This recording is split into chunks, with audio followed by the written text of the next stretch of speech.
Greetings and salutations, and welcome to another episode of Watts World. If you don't know by now, it's the show about everything and nothing all at the same time. You just never know what you might or might not get. Cheryl Ridge, perfect timing. Good to see you as always. Mary Freeland, good to see you. Happy Friday, TGIF. Sandy, good to see you. Good to see you.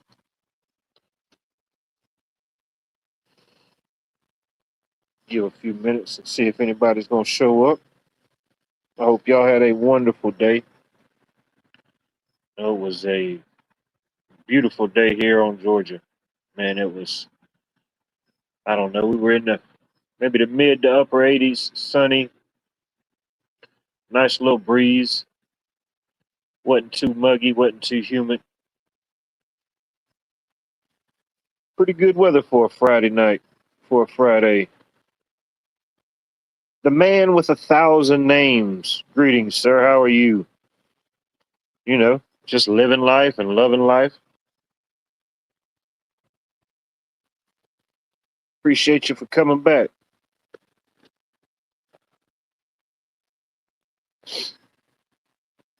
Yeah, I think it's supposed to be nice weather this weekend. I think low 90s, Saturday and Sunday, no rain. All the sunshine you can handle.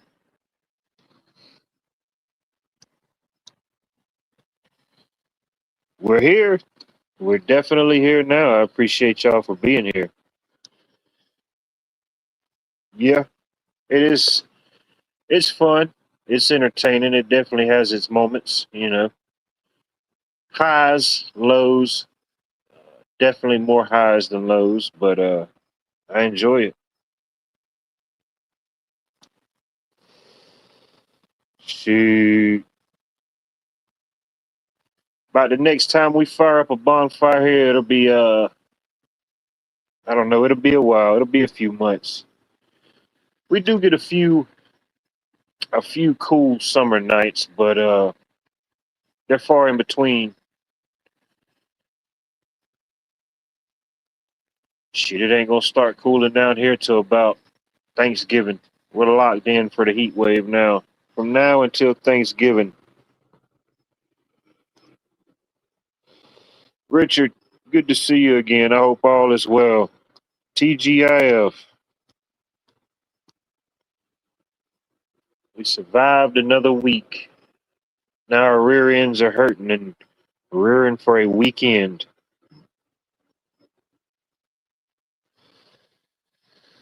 Had a pretty productive day at work today. Got a few things closed out. Tried to get a few things started, but sometimes Fridays are like Mondays. Not everybody has everything in order, and sometimes when they say they're ready and they say that they're finished, they're neither nowhere ready or they're even nowhere finished.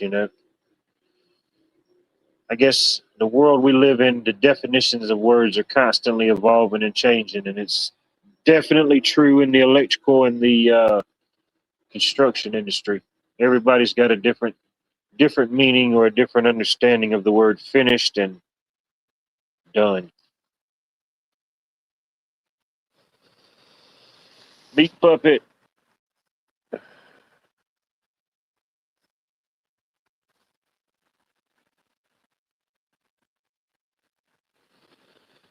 I took some videos.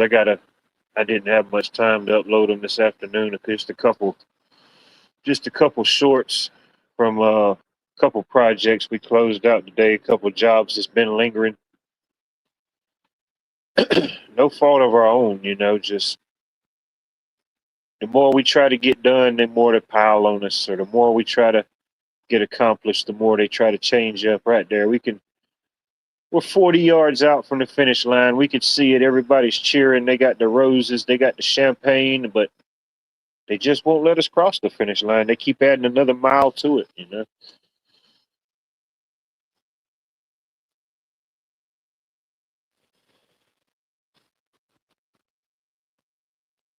Let me see.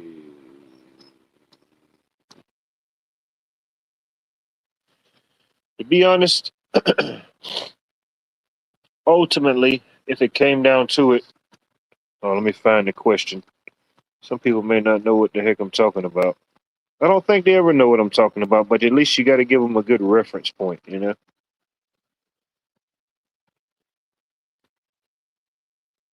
Honestly, I could do without both. You know, would there be difficulties on both? Yes. Would there be challenges? Yes. Because I mean, just in today's world, you know, thank God for air conditioning. I don't have the use of heat very much, but internet, that definitely plays a big role in all of our lives these days. Whether you use it or you don't, you know, it has some formulation or some formula or configuration into something you do or something you use, whether it be the internet that controls the computers and POS systems that ship out and receive all the goods that you get, you know, something as simple as that.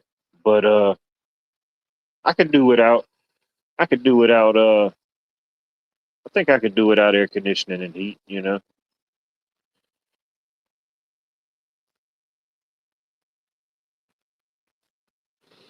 ultimately I could survive without internet, but just in the world we live in, it plays such a big role. Communication, access, information.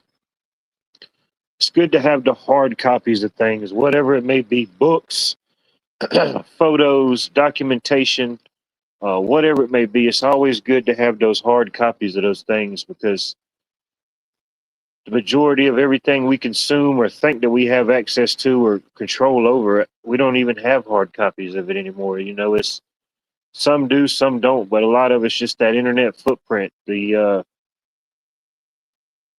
digital footprint, all your pictures, all your information, all your passwords, everything that you use day to day on your device or internet systems. You know, it's all up in the cloud. Everything's in the cloud.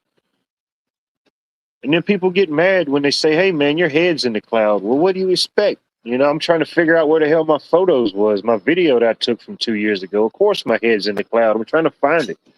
You know what I mean? It was definitely would be an interesting time. I guess the more we move further or closer to digital this or digital that, which it's already fully digital, whether you accept it or whether you use it or whether you uh, still use cash or don't cash, just the system itself is digital. You know, it still has that dual-headed purpose, the physical fiat and the digital currency. You know, but it is interesting. It's interesting to see. It's interesting to watch. Um, like I said, even to be here right now in this moment, hearing my voice or communicating in chat, you know, we're using it to some degree.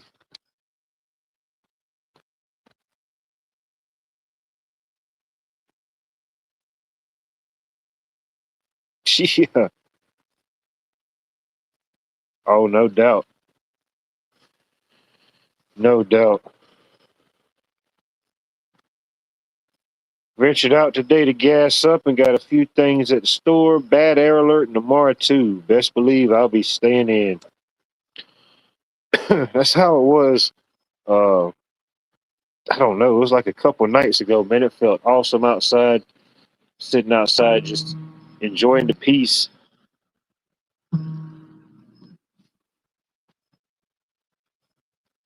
enjoying the peace. And I looked on my phone to see what the weather said, and it said it is a horrible time to run right now.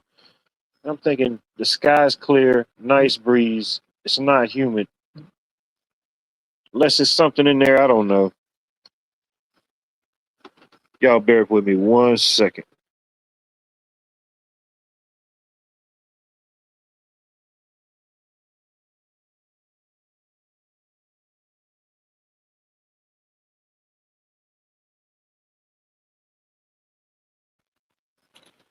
Sorry about that. Got a nephew coming to stop in just a minute, coming to pick something up. So just a few minutes, I'm gonna have to step away. Don't be alarmed. I didn't fall asleep. I did have tacos, but I'm wide awake and fully aware.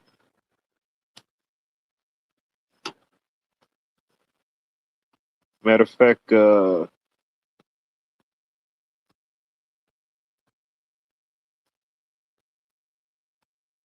I will be right back, ladies and gentlemen. Bear with me. And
all right, I'm back. I do apologize about that. I'm back, limbs. No, I had my nephew had to stop by for a few minutes and pick up something. So back like I never left. Back by popular demand.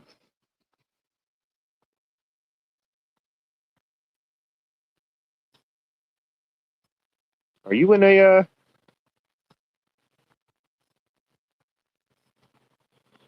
limbs? What's popping, sir? I hope all is well. See, you've been busy the last couple of days, man. Been taking down some monsters.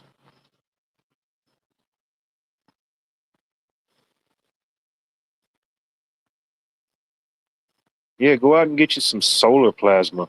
You know, plasma. They're trying to extract your plasma from every which way and every which form.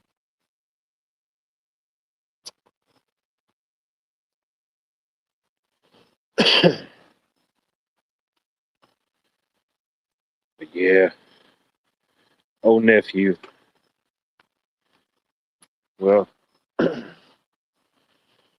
y'all ain't never seen me in person, so it's hard to know, how tall someone or how short someone is, But I'm 6'7", close to 300 pounds, probably about 290 now. It's summertime, but man, my nephew, the one that just stopped by, man, he's almost 7 foot.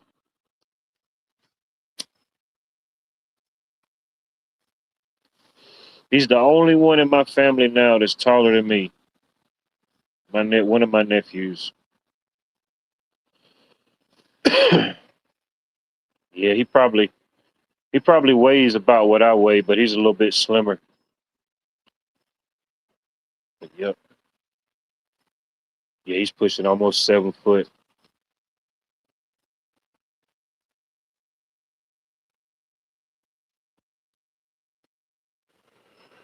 I went live the other day and Lisa said I had to go. Gotcha. I think I don't know. It's been a while since I was 130, and it's been a while since I was 6 foot. I was probably like I was probably like 130 something pounds, probably. I was probably weighed that in probably like fifth or sixth grade.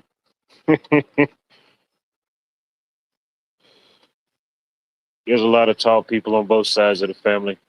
Uh, my dad was tall. Before my dad passed away, he was 6'10". Um, my oldest sister, she's a little over 6 foot. That's pretty tall for a woman. Uh, my granddad on my mom's side, he was over when he passed away in his late 80s. He was still well over 6 foot, even into his later years, you know. But it runs on both sides of the family. Some of the women are tall, a lot of the men are tall, but yeah, my nephew, he's definitely the tallest.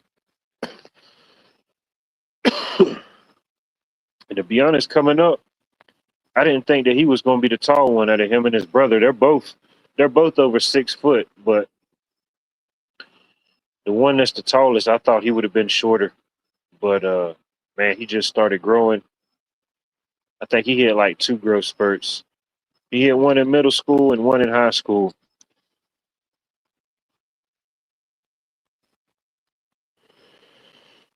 I don't know if any of y'all follow sports, but the former quarterback of the what did he play for?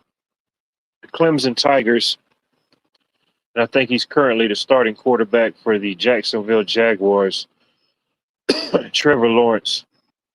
Him and my nephew, they still stay in contact. They used to play against each other in high school back when they used to play baseball, traveling all-star baseball teams and stuff like that. Yeah, that was pretty cool. And I remember watching Trevor Lawrence play at a couple of my nephew's tournaments and didn't really think nothing about it. You know, I mean, all those kids at that age got the talent, you know, got the skill. They definitely want to play. But yeah, he was like, yeah, he told me like years later when his buddy got drafted to the NFL or whatever. He said, yeah, you remember so and so? He was like, that's him. He just he just went into the NFL, and I said, well, damn, small world after all.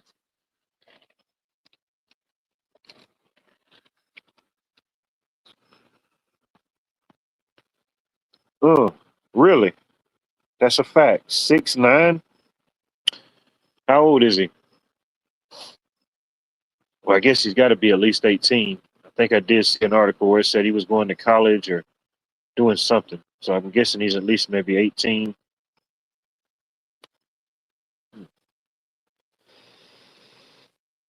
He might not be done growing. Who knows? I think it's a lot of things that come into play. Um, but I forget. I think I think they said men usually stop growing maybe like 24, 25, somewhere in their mid 20s. As far as body size, skeleton, different things like different factors. I don't know what it is for women. Man, 20 years old. So he was born in. Dang, he was born a year before I graduated. Hmm, interesting. 20 years old. Yeah, I think I might have grew a little bit more, but yeah, about the time I was mid to early 20s, I had pretty much reached the height I'm at now.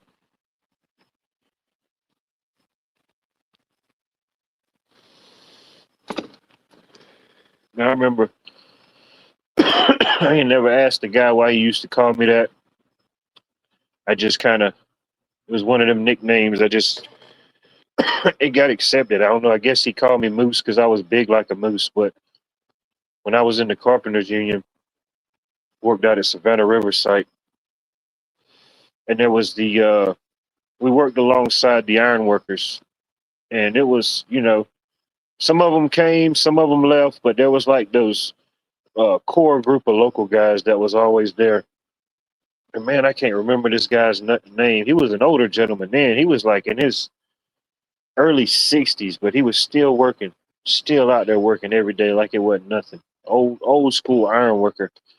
And the first day he seen me, he said, "What's up, big fella?" He kind of talked with a lisp, like everything he said had like a, it sounded like he had a wet lip to it. But he said, "Hey man, what's up?" And he started talking. He said, "I'm gonna call you Moose." So from that day on, he called me Moose. He said, "Hey Moose, what's up, Moose? Big Moose over there, y'all." And it wasn't even so much the nickname, but just hearing him saying it and hearing him talk, man, it was funny. I don't know. I think he had a little bit of Cajun in him. I think he might have been from like New Orleans or somewhere out that way. So he had like a little bit of a lisp and a little bit of a Cajun twang. It's kind of hard to duplicate, but dude was a pretty cool stand-up dude. I can't remember what his name is. But yeah, that first day he see me, he introduced himself and everything. He said, "I'm gonna call you Moose." I said, "All right, the hell with it."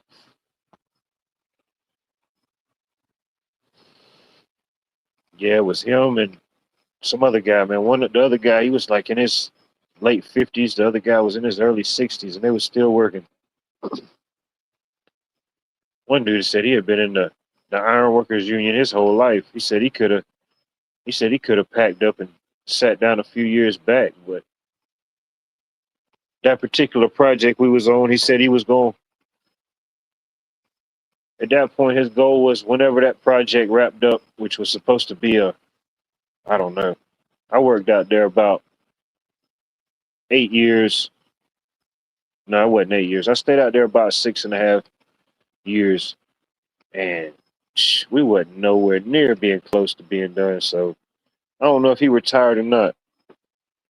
I think they pulled the plug and the funding on that job, the Mox facility. Yeah, I mean we were working and getting stuff done, but it just didn't feel like we were nowhere near getting done. It was like I think ultimately it was like a 10-year project. Um, but yeah, I think I stayed there about. It had been going on for like a year and a half by the time I got there. So, and I was there about 6.5, 7 years. So it was about 9 years in, and there wasn't no way they was gonna finish in no decade.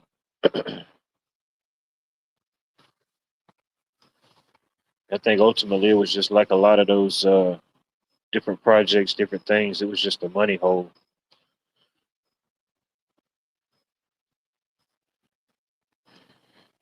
Yeah, just trailers, just 18-wheeler trailers full of just every tool you could imagine: drill bits, saws, chipping hammers, uh, drill bits for concrete, wood, everything. Yeah, you couldn't even use the saw blade but a couple times, and they're like, "Oh man, you got to change that thing out." Or like every day they made you change them out, all the saw blades, everything. You could have just put a brand new one in there the day before. At the end of the day, nope, got to spend up this money.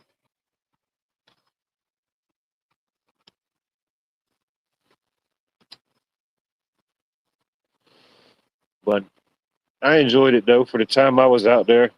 Uh, I guess like any type of union job, there's a lot of politics to it, but I just kind of stayed out the way, did my job. You know what I mean?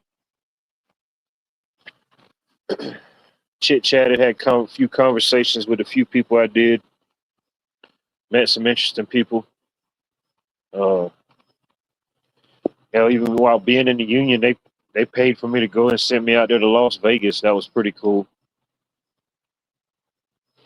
We went out there for a week because the headquarters for the International Brotherhood of the Carpenters Union, their headquarters is in Las Vegas. And I didn't even know it. I didn't even know this was something they did. But when I joined the union, I was fresh out of high school. I worked that summer, but then I put in my paperwork for the union. I saw this ad and said that they was hiring. I put in my paperwork. Uh, I don't even think it was like a week later. It wasn't even a full week after I put my paperwork in with them. They called me back and said, just asked me a bunch of different questions. Basically, was I able to work? Was I willing to work? Could I work? And I told them, I said, yeah. I said, like my paperwork said, I just came out of high school. What you got? And at first, they was gonna send me to this job. They was like, well, we can put you to work next week. Um, Putting together like cubicles and office furniture and stuff. And I said, this the Carpenters Union. Y'all do stuff like that? And it was like, yeah,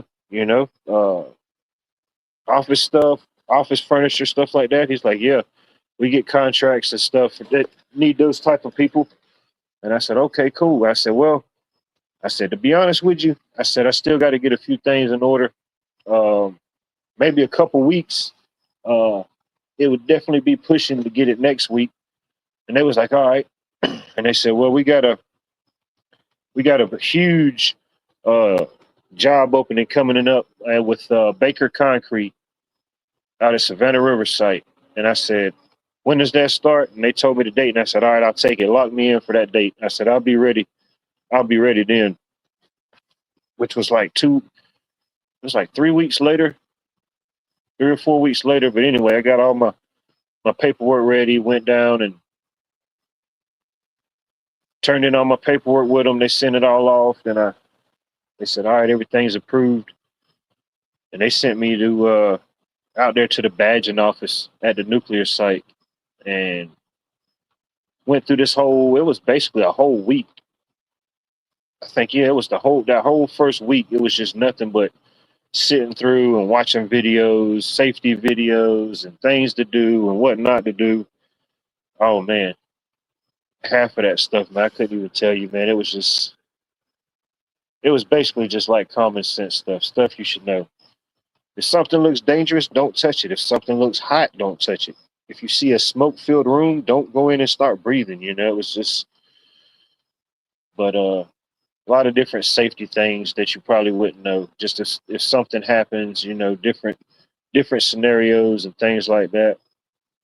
But ultimately, I'm glad I took that gig because the gig that they offered me the first time, putting together the cubicles and the office furniture, that didn't last long at all.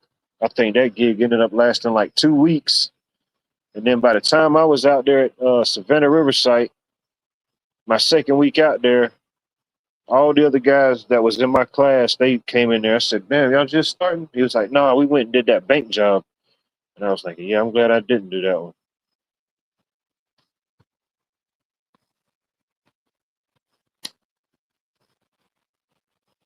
And then the first day I show up to work, oh man, I'm super green. You know what I mean? I got some tools and some things that I had, but a lot of the stuff was brand new, and I didn't know. I came in there gung ho. I had way too much stuff. I was like Bob the Builder. I'm trying to build something. When I got in there for my first day, and I guess it was just the luck of the draw and the timing when I got there. I don't know. Certain things just kind of work out like that. The first 2 days was gravy. I ride out there. The superintendent and my supervisor come pick me up, and he's chit chatting, and he was like, "Oh man, you got all your gear. You ready, huh?" I said, "Yeah. What do we got going on? What are we gonna be accomplishing and tackling?" He said, "Oh." He said, "Bear with me right quick," and then he had to make a couple stops, check on a couple things. Then ultimately, we went up to this huge warehouse, air conditioning warehouse. I mean, you couldn't have picked a better scenario. And then we get in there, and it's this. I mean, there's literally hundreds and hundreds of shop vacs boxed up, brand new. And he said, "You ever used a shop vac?" I said, "Oh yeah, plenty of times." He said, "You ever had to put any together?" And I said, "Yeah, it ain't nothing to it." And he said, "All right, good. This is going to be your task." And in the inside, I'm laughing. I'm like, okay, you know. first day, and I'm just putting together all these shop vacs. But heck, the first 2 days it was gravy. That's all I did. Unbox shop vacs, clipped all the little components on them, put the box in the little bin, and this other dude came back every so often and got the boxes and rolled them out there and throw them in the bin. But yeah, the first 2 days was gravy. I'm like, heck yeah. If 45% of the rest of this job is like this, it ain't too bad. There was some pretty crappy days, but overall it wasn't too bad. Yeah, I became a master of the shop vacs, man. Nobody could put together a shop vac better than me, faster than me, more efficient than me. You know, I think I still got it. I think I still got it. But yeah, by that third day, yeah, I was ready. I was like, man, let's do something different, man. Please don't tell me you got a whole nother shipment of shop vacs coming in. We gotta switch up the flow. Gotta get some interaction.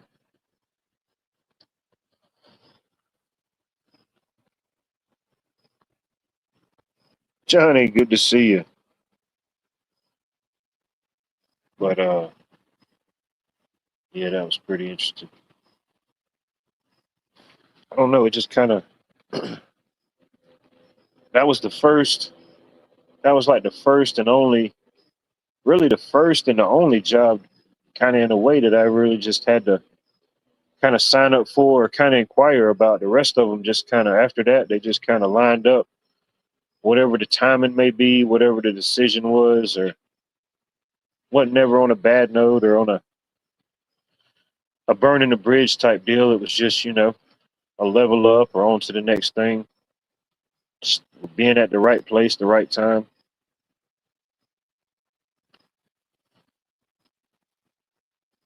Now I'm doing electrical.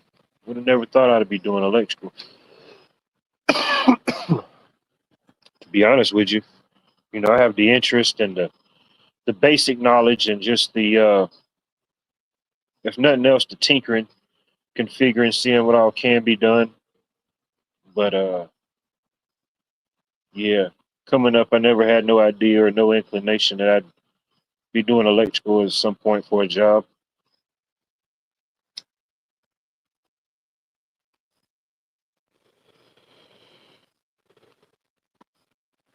Who knows these things? Some questions can be answered, some questions can't be answered. Ask away, fire away.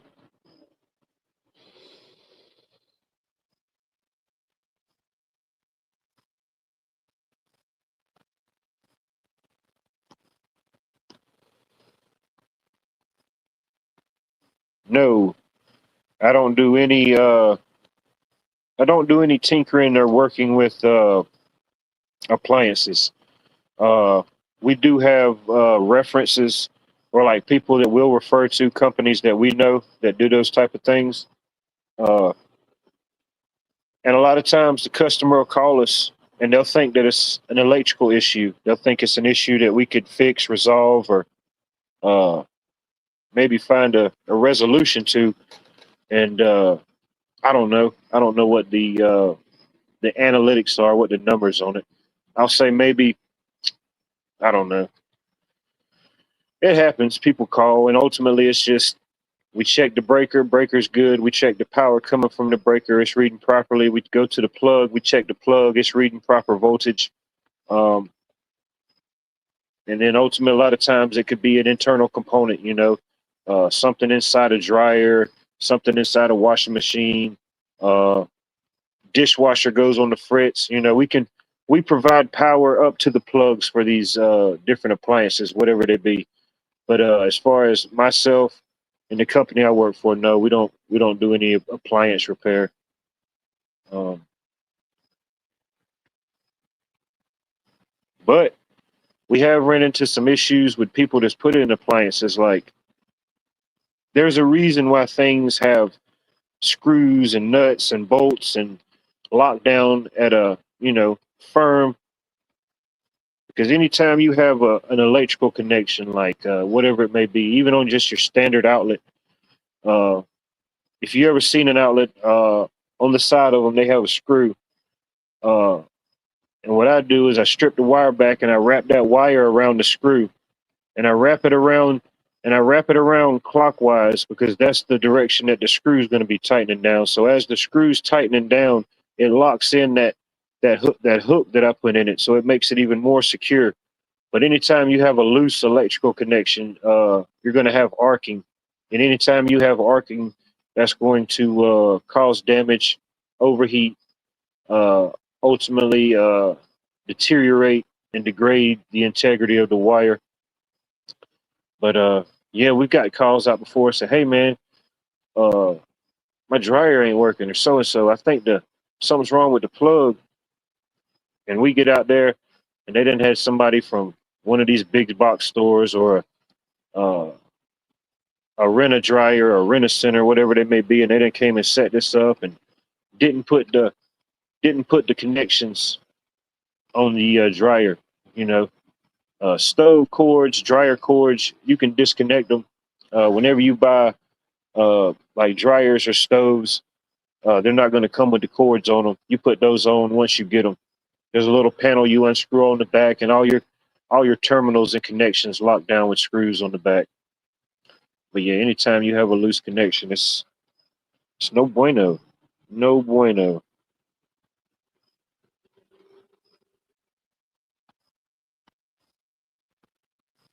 That's right. She did say she was they're having some type of reunion, family get together, something like that. So yeah, that's what she said. A lot of family stuff like that's coming and going. So she's probably got her hands full right now. Definitely, definitely.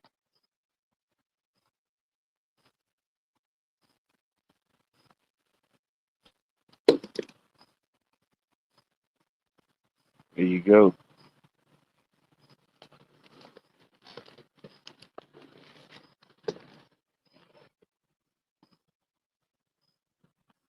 No doubt. Yeah, yeah. My father, he passed away when I was just a baby.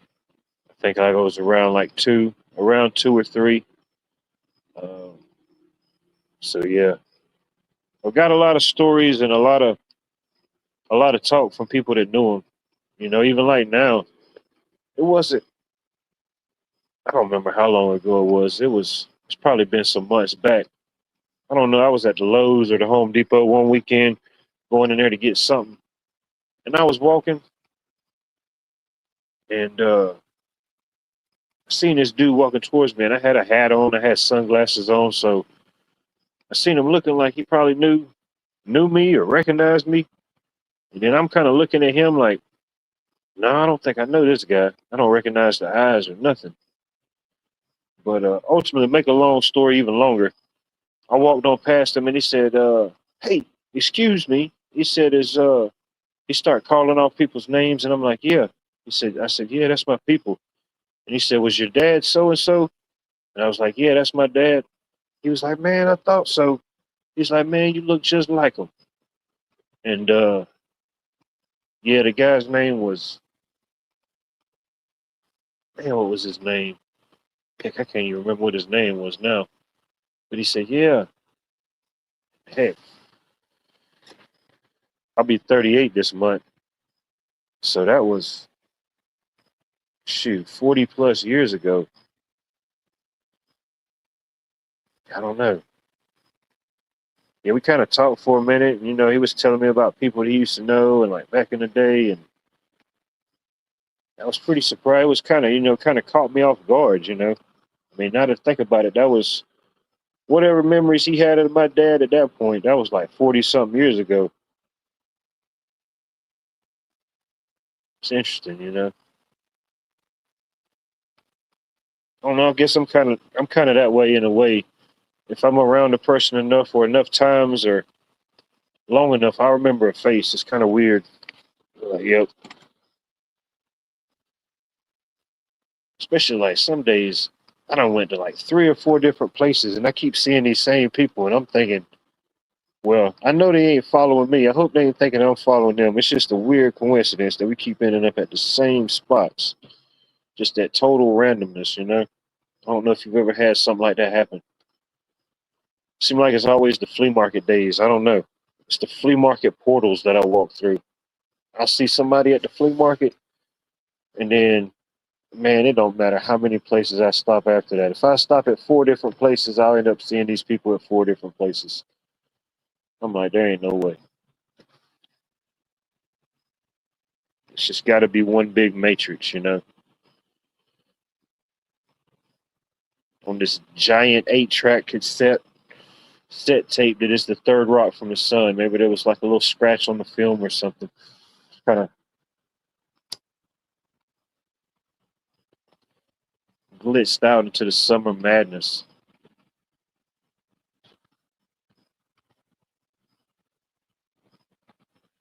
But I'm like, yeah, what's the odds of that, you know? And I ain't never seen that guy before. I don't know. I guess that's a pretty solid or a pretty strong memory, or I don't know, whatever was meant to happen happened. But to remember something that sharp from 40 years ago.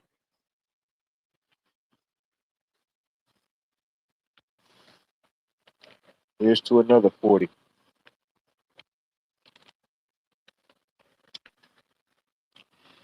Here's to another 40.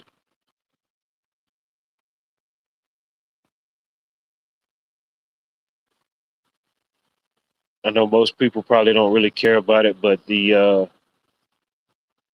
the college baseball super regionals are taking place. They had quite a few games that kicked off tonight. Uh, they run from the night tonight till Monday. Um, but it's the Georgia Bulldogs. They play tomorrow. They play their game tomorrow. They got Saturday, Sunday, and if need be Monday. It's uh, the best of three series. So the first one to win two, which is interesting because the playoffs and the regionals and all that. That's all single elimination. You know, you lose and go home. So at least now you got a chance to double dip. You know, they got to play. Georgia's got to play Mississippi State tomorrow. I think it's a mid afternoon game. Mississippi State. Hopefully they just go ahead and double dip them. Don't even got them worry around with that third game. But yeah, all the winners from this weekend in college baseball, they all move on to the college baseball, or what is it? College Baseball World Series in Omaha. They all go to Omaha after this weekend. So you already know. Go Dogs, baby. Sick 'em.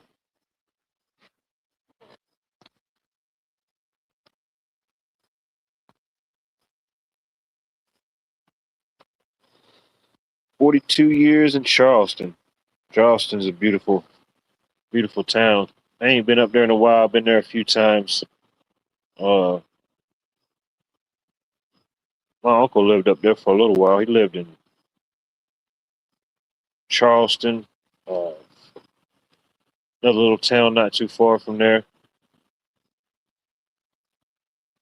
Yeah, I hadn't been up there in some years, but yeah, it's definitely got its charm. It's got its appeal. You definitely can. You still know you're in the South, but you got a lot of the South and like the country, but you still got a lot of city aspects. You know, it's about like anywhere you go to. You got the place that made it the place, and everything that's new to the place. You know, finding that merger, finding that balance.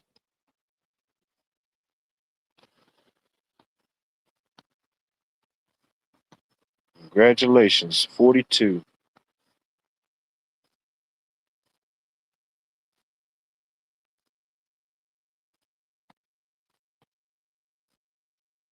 Logistics. They got the logistics all messed up.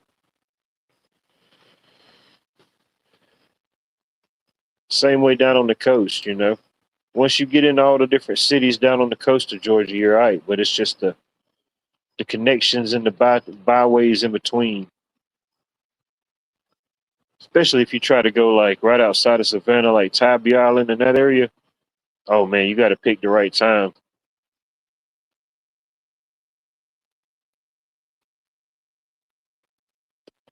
I know it was one of the last couple times I went down there. It was been a few years back.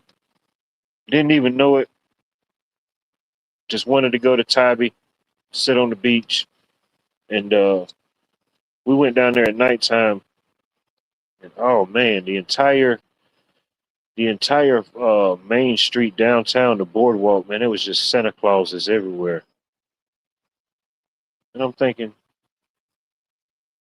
I forget what time of the year it was. Anyway, it was still hot. You could have still went swimming. So I'm thinking, that's just too much. But yeah, it was thousands of Santas, thousands of people dressed up as Santa Claus or Mrs. Claus.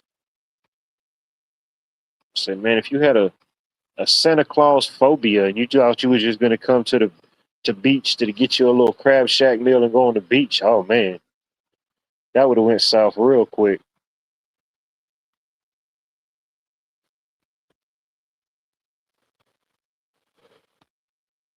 Sherry, good to see you. I hope all is well.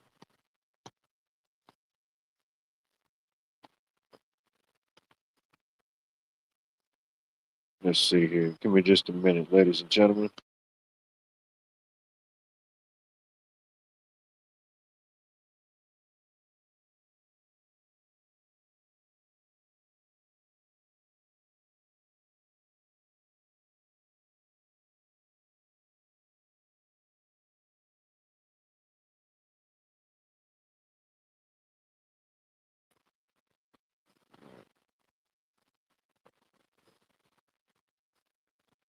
I'm gonna try my Fallout 4 game.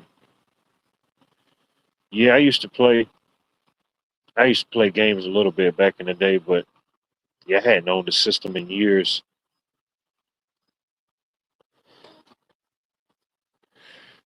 Yeah, I hadn't had a gaming system in years. The last one I had was a PlayStation, but shoot,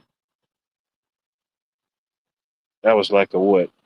I think that was like the PlayStation 3 when it first came out.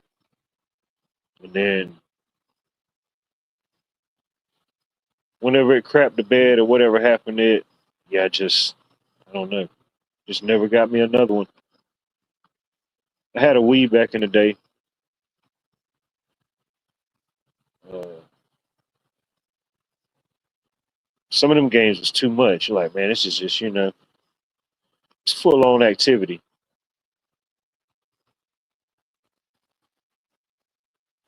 But yeah, some of the games on there was pretty cool. I had a couple different Mario games. I don't know, I had a bunch of different games for the Wii. Uh, I still got it somewhere packed up and everything. Might need to bust it out, see if it still works. Yeah, I figured out real quick why they got when you had the Wii that you definitely needed a wrist strap, no doubt. You forget you got to hold on to the nunchuck. Oh yeah, it'll go sideways real quick.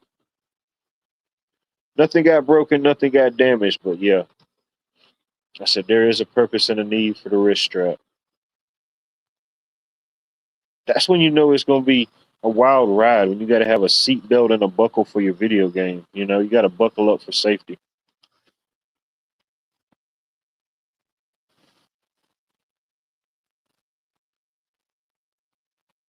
Oh, I know what you mean. Yeah, I mean pretty much. I know the gas is kind of, I don't know, it's kind of going up and down in my area. Some days it'll be a little cheaper and then it kind of goes back up. Now it kind of went back up a little bit because uh, they did something with the gas tax, put the gas tax back in play again. I don't know what they're doing, but yeah, we're still about around. I don't know. It can fluctuate. I've seen it probably this week. I've seen it probably from somewhere around the 372 all the way up to maybe $4 in some places. Now most places around here they charge you more. Uh, they charge you more if you use your card. It's usually like I don't know what it is. It can vary. Some places can be 10 cent. So if it's already $4 and you're using your card, that's additional 10 cent versus cash. So I always make sure I pay in cash when I do the gas anyway. Get my receipt, you know.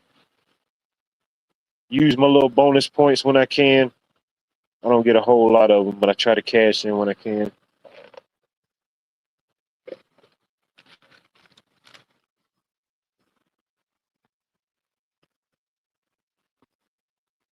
Miss Meadow, good evening. Good to see you. Welcome in. Happy Friday.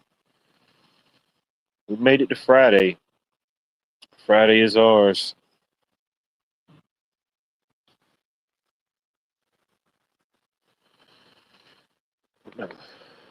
Just everything in my realm, everything that I had to deal with work wise, everything kind of went pretty smooth for the most part. It's actually a pretty good week. Pretty good week. All things considered, you know, when you've done, when you've done, when you've had to do so much with so little for so long, there comes a point when you can do absolutely, you can use absolutely nothing and create absolutely everything. You know, it's a weird transition. You know, you're so used to doubling up. By the time you have to double down, it's just a breeze. It's no effort.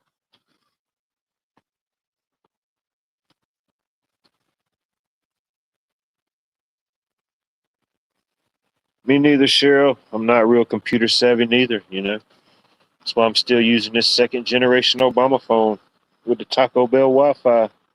It's amazing.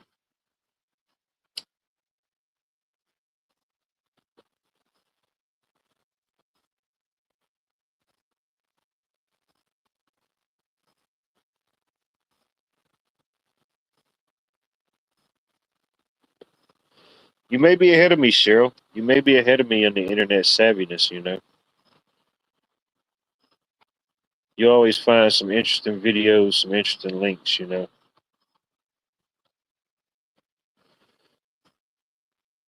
I mean, ultimately, our algorithms are something had to cross at some point for us to be here right now. But at the same time, they all differ. You know, different things come in. Especially nowadays, it seems like some of this half the stuff that we view or look into is probably something somebody else shared or reposted, sent to you. Who knows if it'll eventually cross your stream or cross the algorithm? But yeah, some stuff it just happens that way. I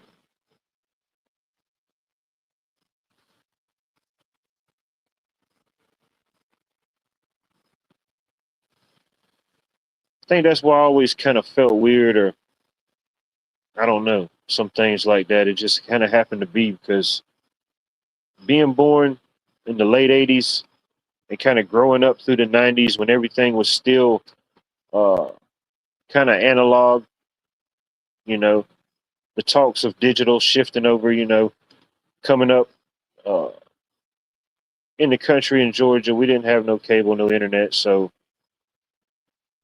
what TV we had, the little antenna with the local channel. So it was interesting to see that transition, you know, coming up through the '90s, and that's all we had until boom, Y2K hits, and we got this great digital reset. And yeah, you know, we had computers and stuff like that at school, computer lab and stuff. But as far as having it at home, no. And then boom, a few years later, just the laptop, and then the 2007 you had the smartphone release. You know, it was a pretty quick transition. You know, the year I graduated is when we got the first alleged smartphones. I think that was the year the iPhone 1 dropped. Heck, we're a year away from that being 20 years ago.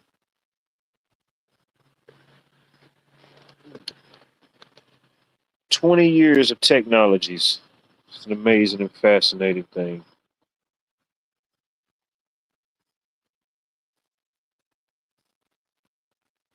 As long as you have an LTG, 5G. Oh, I'm super. I'm super low, bro. I think I'm pulling like 3 Gs. I'm pulling 3 Gs, bro. I had so many tacos tonight, dude. I think I lost like 2 Gs.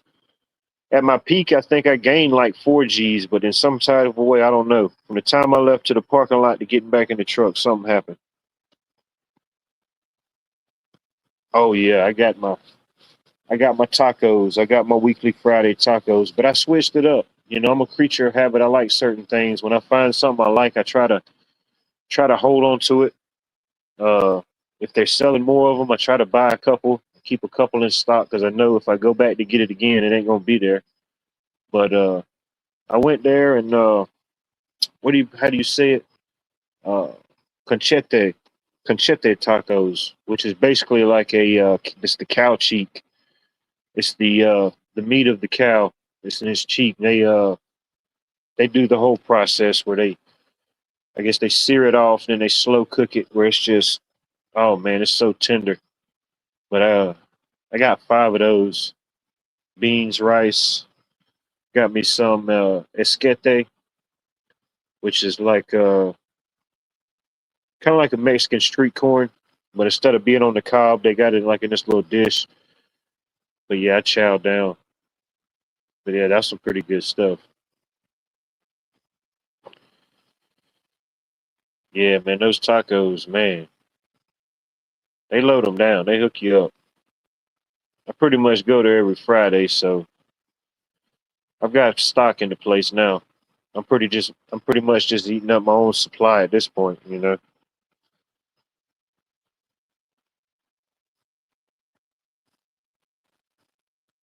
Yeah, I had a man. It wasn't long. I had it because right after that, I switched it up and upgraded and got me a deal with Verizon. And I think I got my phone with through Verizon like in 2000. It was a year after I graduated, so it was 2008. So yeah, right before that, I had a BlackBerry. I don't remember what model it was, but yeah. But the thing back now, man, it was just compared to phones now. That's like a flip phone. That was like a flip phone that just had a mouse ball on it.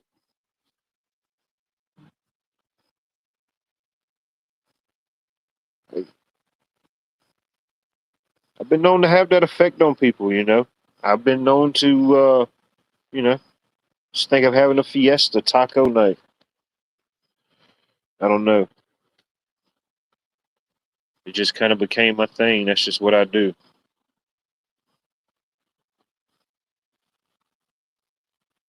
Unless something else happens or I find a different route. That's usually my Friday routine.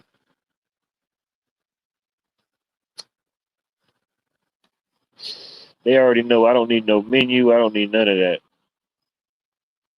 Unless they got some brand new, groundbreaking stuff that they just invented straight from the old town of Mexico itself. You know, my mind's pretty much locked in.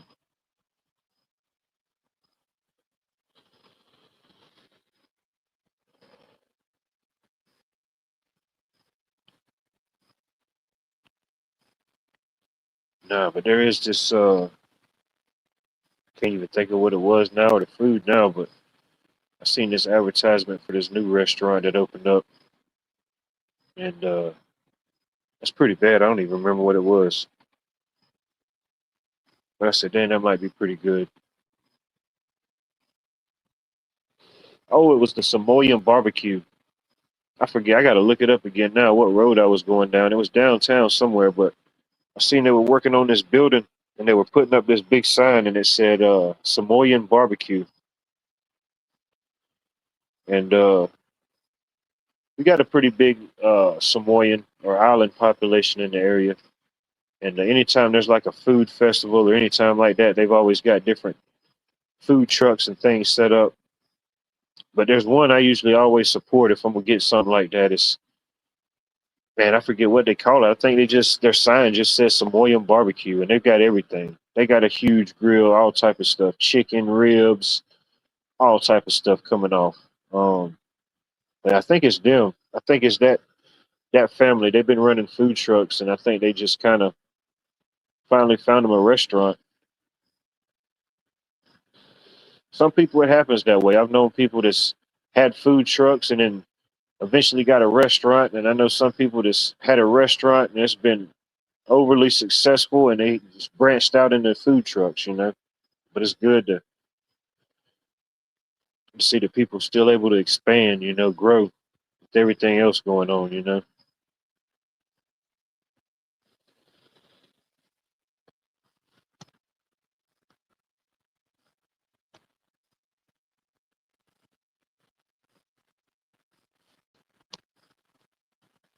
Yeah, especially if it's a good product and it's local. I always try to support it when I can, no doubt.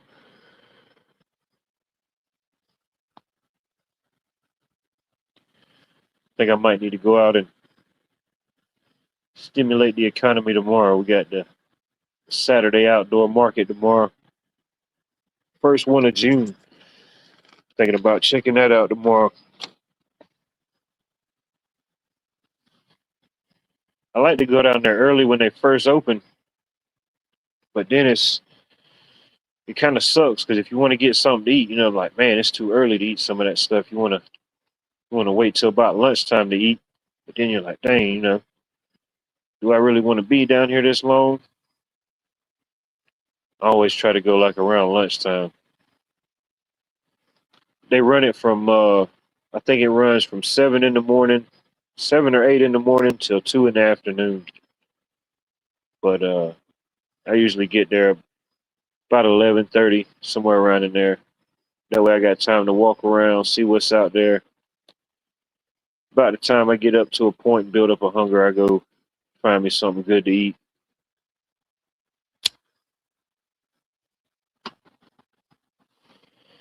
And man, it's pretty much whatever your flavor is or whatever you're into. They got a food vendor or a drink or something out there, no matter what it is.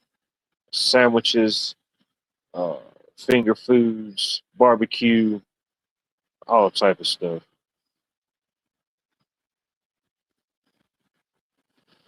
Especially this time of the year, a lot of people selling like their homegrown produce or whatever's in season. I love it, especially if it's good local stuff. It's stuff that I may not be growing or just didn't have the space or time to get to growing myself.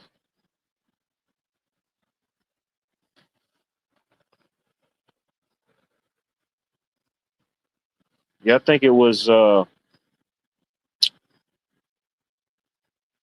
last month. Yeah, it's been about a month ago. We had the yearly Spring Greek Festival here locally in Augusta, Georgia, and usually it's a pretty big event. It runs from Friday, Saturday, and Sunday, and it's vendors every day, fresh food every day, all type of stuff, gyros, euros, whatever you want to call them, all different type of stuff, man. Uh, Different type of chicken dishes, lamb dishes, all type of sides to go with it. And then on the other end, they got all the sweets and everything that they offer. The what is it? The baklava, the I can't remember. The ladies in the nanas, they always in the mimas, they always tell me the names of those different things, but I always forget them. They tell me every year, every time I go, and I eat every one of them that I like, and I still forget. But yeah, all the different Greek cookies and pastries. It's a pretty big thing. This year it was slow this year because it was about around that time we started getting some rain. But I went down there on the last day they had it, and I don't know, it was about the time the showers broke, and I said, "The heck with it, I'm gonna just go down there and see what's going on." And the rain held off while I was down there. Live music, uh, different performing, dancing, all different type of Greek themed things. Pretty cool experience. But yeah, we have a spring Greek festival, and then we have one in the fall. It's all ran by the same people at the Greek church and community center downtown. But I don't know. Augusta's pretty diverse. You know, a lot of different communities, cultures. It's, have ties here for hundreds or many years. Whatever it may be.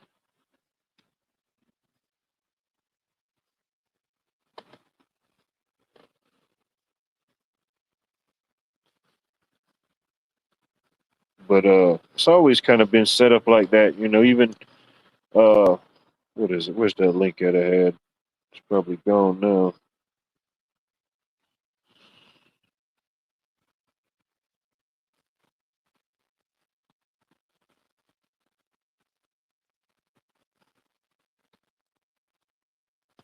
It's actually I posted it earlier in chat, but that's another another link. Today in Georgia history was the siege of Fort Augusta. That's when the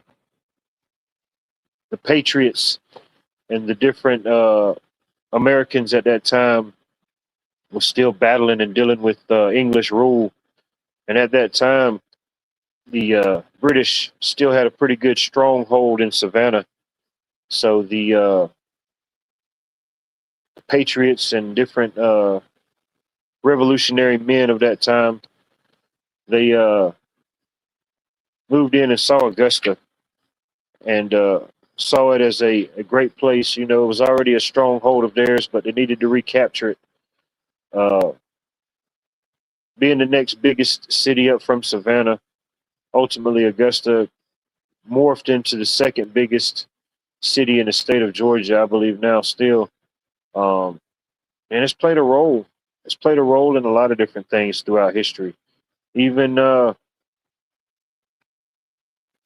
state of Georgia is named after King George III of England. And he saw a lot of interesting things. No matter his characters, they called him a lot of people didn't have a lot of good things to say about him, but he saw the birth and the founding of America, and ultimately he was the last king of America. Ultimately, but like here where I live, Augusta, Georgia, was named after his mother. His mother's name was Augusta. What was it, Princess or Duchess Augusta?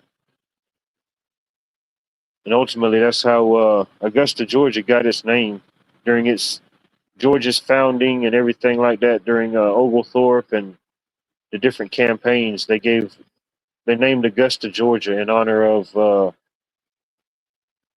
King George III's mother.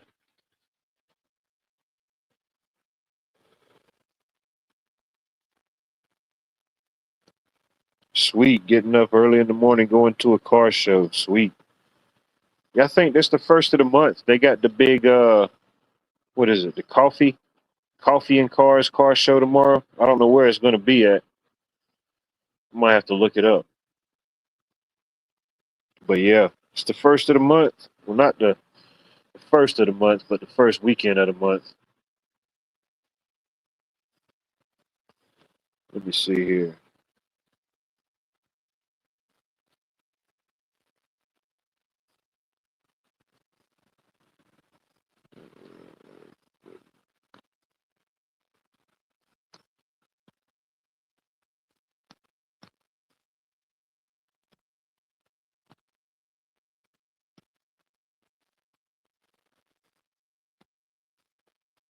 Yeah, definitely take some pictures, share some videos if you can. Yeah, I still enjoy a good car show myself.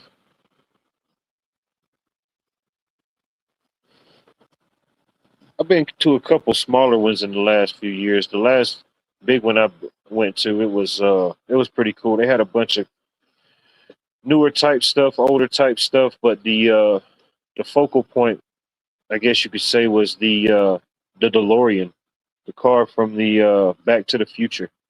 That was kind of the focal point. It was hosted by a local mechanic shop, uh, and in their main showroom or main shop downtown, in their big window, they've always had a DeLorean sitting in that window. So they sent out an invite. Anybody in the area that had a DeLorean wanted to pull up and come to the car show. And I think it was probably about, I can't remember now, but it seemed like it was probably about a dozen people. A dozen different people brought their DeLoreans up there, and uh, the creator of the DeLorean, John DeLorean, his daughter Kat DeLorean was there, and they brought down some paperwork, some artifacts. One of the allegedly one of the remaining cars they had of the DeLorean from their father's original collection, or however many he had. One of those on showcase. That was pretty cool. I had seen them before, but not really with that detail, and it was pretty cool hearing her story, talk about it. Coming up as a kid, dad was always tinkering or drawing or doing different type of things.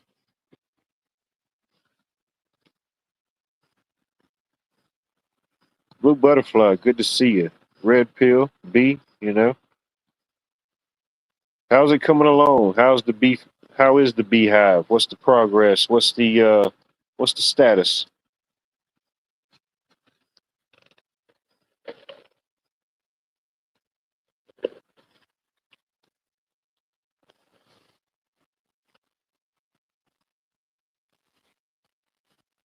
Yeah, I need to when's the best time? When is the when's the best time to form a colony? If somebody was the new and wanted to get into maybe putting together some colonies or something like that on their property, when would be the best time to do that? Is it better to do it at a certain time of the year versus another time of the year, or what would be the best time of the year?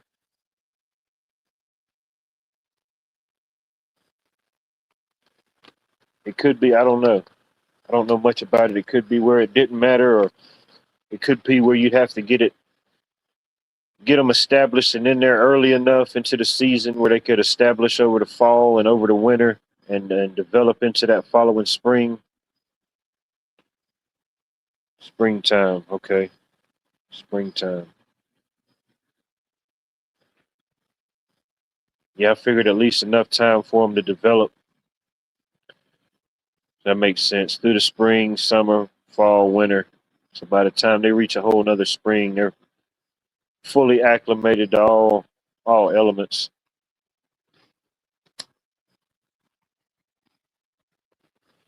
Yeah, I need to look into that. I'm gonna go talk to that guy one of the guys I get the honey from, who does all his own honeys and own processing, and uh, he said he does the honey part, and his wife makes a lot of she does the other stuff with like the honeycombs and the wax and uh, the other products like soaps, candles, things like candles or whatever it is. I forget what all he says she makes, but yeah, I need to go talk to him.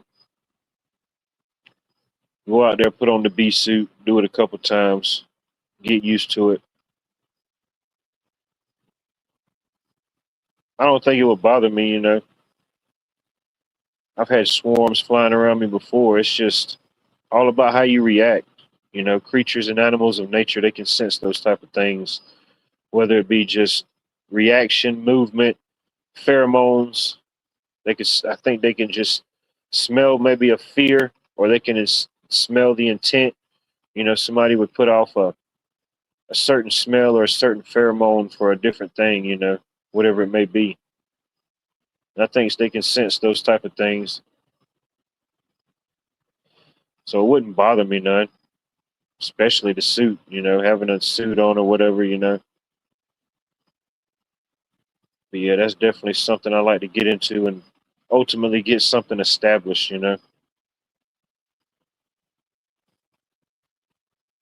Not trying to be the next biggest honey producer or honey mogul, but if I could help stimulate and promote and build up my own little ecosystem, my own little area around me, and get a little honey out the process where I didn't have to buy as much or, have my own to fall back on. That would definitely be a plus.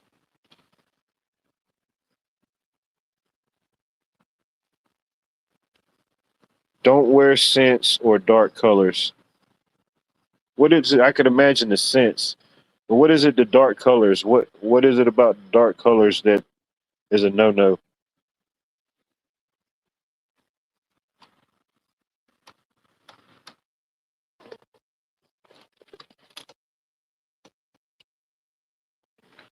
Just for your own use.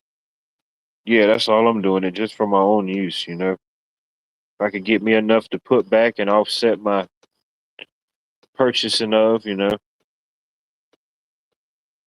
Huh. They don't like the dark colors, and I definitely could see the sense, but that makes sense. I guess that's why B suited is the color it is. That makes sense. Yeah, I got enough local resources in my area. Definitely look into it. See what all it's going to take, what all I need.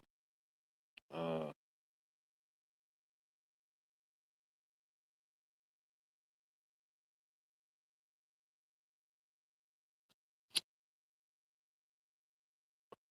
Definitely need to do some more research. Start reading up on more things about it. Start getting more familiar. If nothing else, just the book smarts till I can apply it to actually doing it more hands on. But yeah, yeah, I think I would enjoy it. I think I would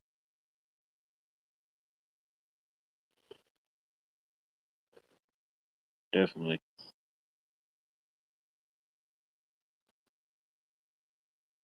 Gotcha, gotcha. That can make sense. That makes sense.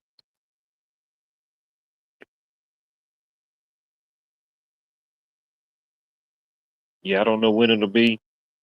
It ain't gonna be tonight. It ain't gonna be tomorrow, and more than likely, it ain't gonna be next week. But it's gonna be in the future at some point. I'm gonna make that happen.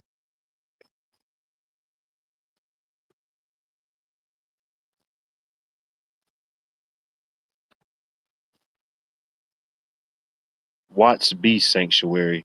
You know, gotta have a bee sanctuary. Gotta have a safe place for the bees.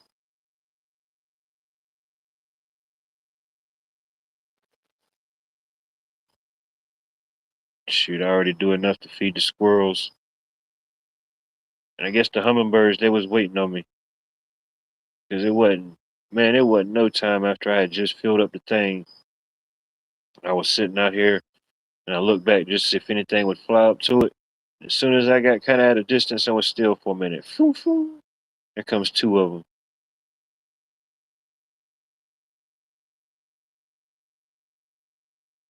Tiniest little things, man. Ain't even got hardly no legs, just enough legs just to grab on to something. But them things can move faster than you can think about it. 101, good to see you. Good to see you, sir. Always a pleasure.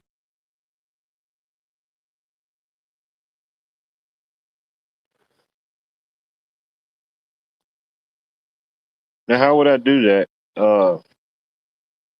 How would I do that? Would I have to establish like a queen and get a queen set up first? I imagine so. I'm gonna figure it out.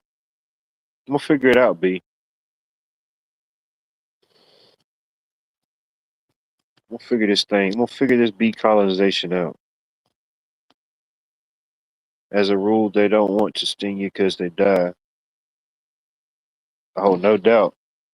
You don't want to get bee kamikaze. You don't want to get bee kamikaze just trying to balance and sustain the ecosystem.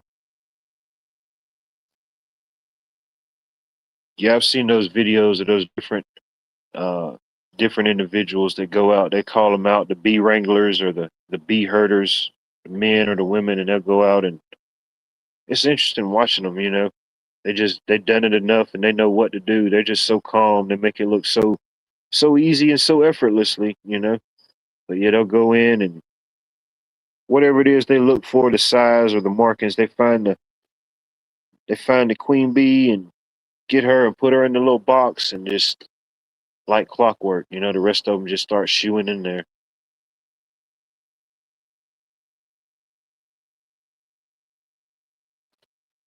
No doubt. No doubt. Get some free bees. I don't even know how much something like that would cost if you had to purchase them. I've never looked into it. Um, I know enough local vendors or enough local channels. I probably could find it out. You know, however they got established or whatever. Who knows?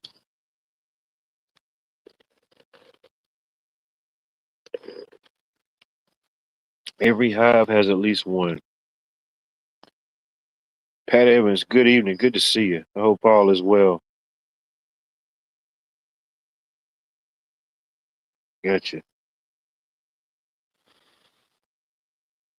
I guess there's a natural balance. I don't know. I guess there's a natural balance to the beehive. I guess I don't know the lifespan on a average honeybee or average queen bee, but I guess they have like a natural balance. I guess as long as the hive is healthy and thriving, they have a natural balance. I guess another queen bee will be born, or I don't know how that goes.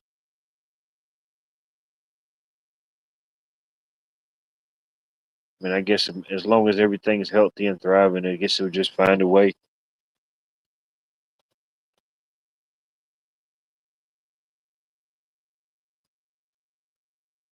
Yeah, I talked to a guy. I got a customer that we do some work for, and he's got a pretty good little piece of property. He farms. He's got chickens, ducks. Um, he's right on the lake, so he's got access to fish whenever he wants it. Um, but he does bees. He's got, I don't know how much honey he produces. I think he's got about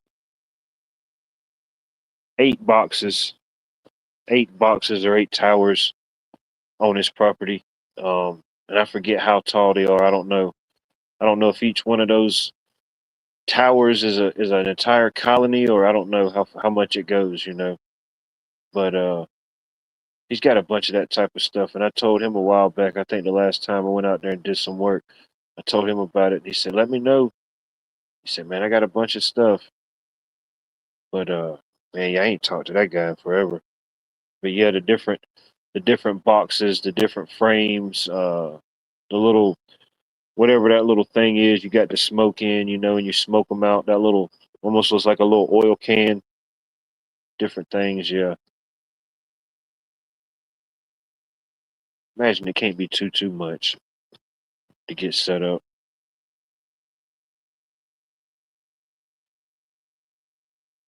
The main thing is just the knowledge and the understanding. If it's just a monetary fiat problem, then we can figure that out. I can figure that out. It's the knowledge and the understanding that must be obtained.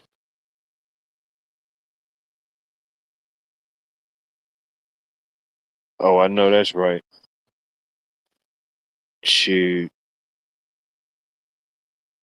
I ain't gonna lie. I cut mine on a I cut mine on this morning before I headed out just to move everything around, get the air flowing, and before I left I shut it down and then got back this afternoon and it was pretty warm outside, but inside it wasn't too bad. I just kinda cracked a few windows, doors, let everything just breathe and feels pretty good out here tonight. So yeah, I'll save those few extra watt hours for when I need it. It's just me here, so ain't nobody else complaining about the AC or the air right now. Thank God we got it though. Thank God we got that option.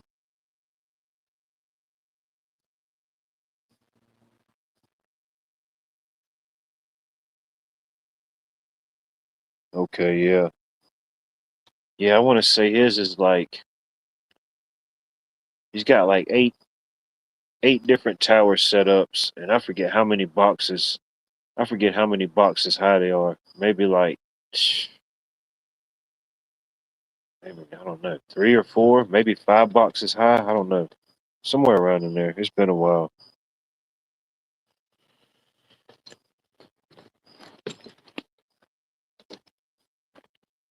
Or even like going out, and it's good to see it going out and like different doing different jobs and different things around the city, seeing people with beehives and stuff like that set up on their own property. It's definitely good to see for whatever it's worth.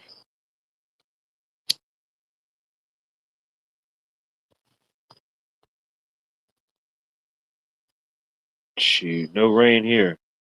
I don't think there's no rain for the next few days for sure here. I think in the extended forecast, every day is pretty much upper 80s, lower 90s, uh, and cooler at night. I ain't complaining about that. 60s, 70s at night.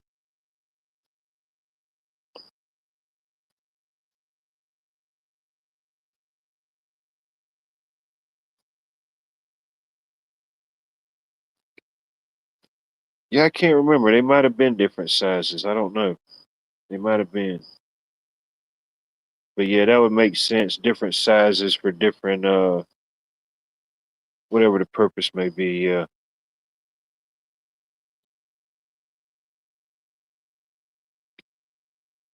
We'll figure this thing out. We'll figure this thing out. They call the honeybee. Especially if the populations are dwindling like they say they are.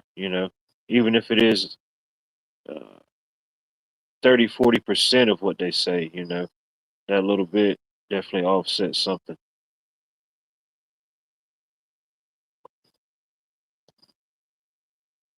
AC guy was here today. Need a whole new furnace and heat pump. $15,000 to $20,000. Wow. Hey, sorry to hear that. 15 to 20,000 dollars, man.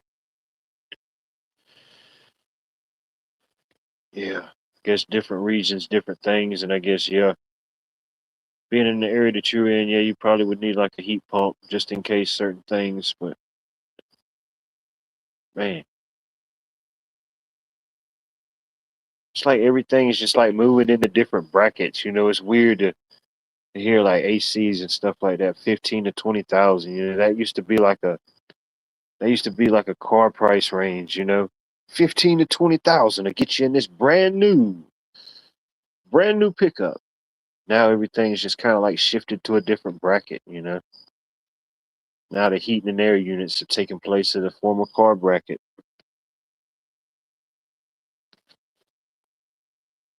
That's what I'm saying. That's what I'm saying. Holy shit. Shit happens, but that ain't the type of shit you want to happen.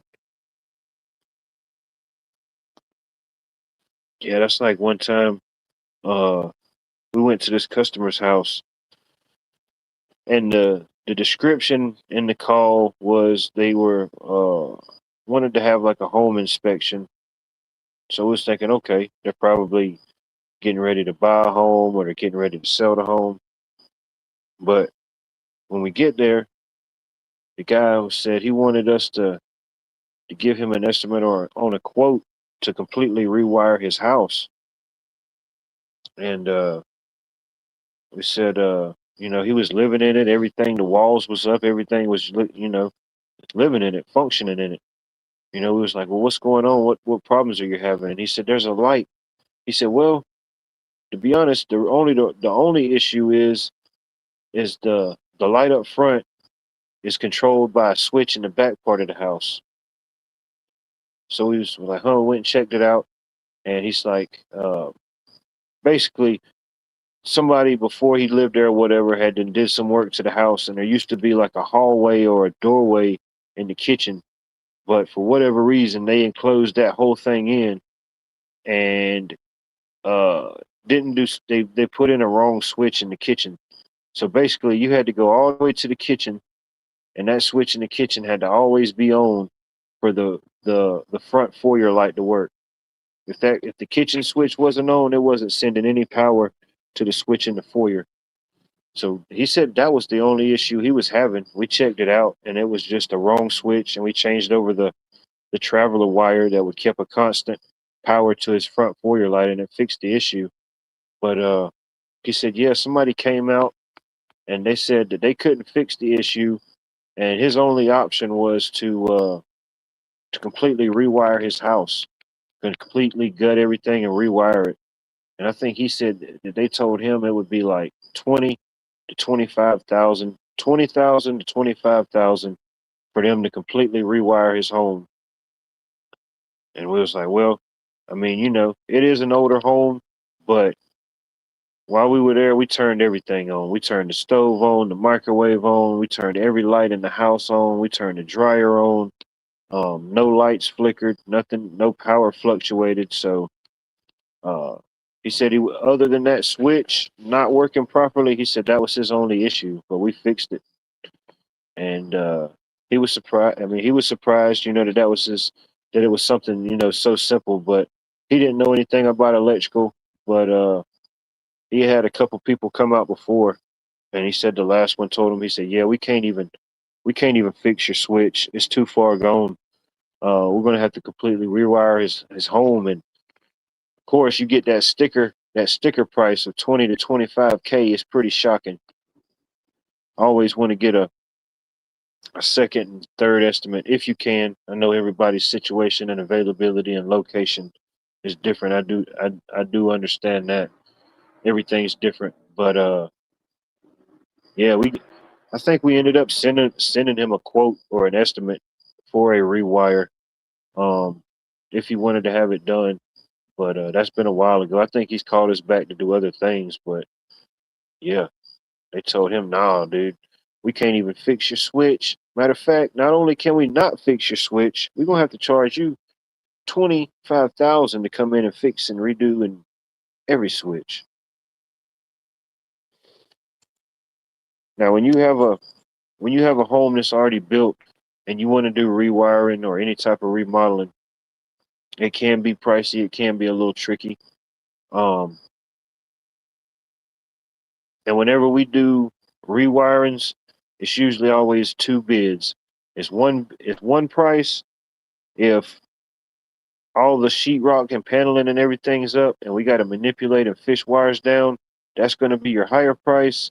But ultimately, the cheapest we can go is if you don't have everything's been completely gutted. Sheetrock, paneling, insulation, everything's just down to bare bones. That way we come in and we just pull wires, run everything, set new boxes, set new everything. That's going to be the easiest for us and the cheapest for the customer. But yeah, if we got to go in and walls are still up and we got to fish through and fight through stuff like that, yeah, ultimately it's going to be a bigger ticket, unfortunately.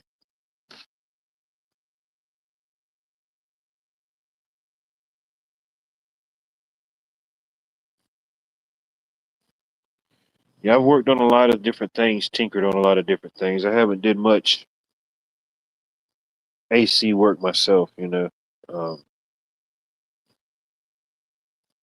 Of course, like anybody in any trade, they make it look easy with the knowledge and time they've got into it, but never tinkered around with it. You know, now when we do homes, we get the specs on the heating and air unit and run the proper wire to whatever that unit needs. Whatever it may be. It changes, different size of different units, different things like that. But yeah, we just run power to them, set a disconnect, and the AC guys handle the rest.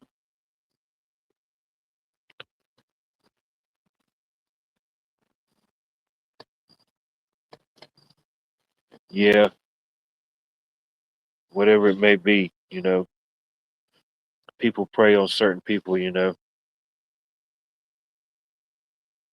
that was a man. I guess things have a way of catching up to people.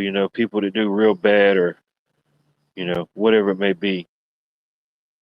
I guess things kind of have a way of coming back full circle, whatever it may be.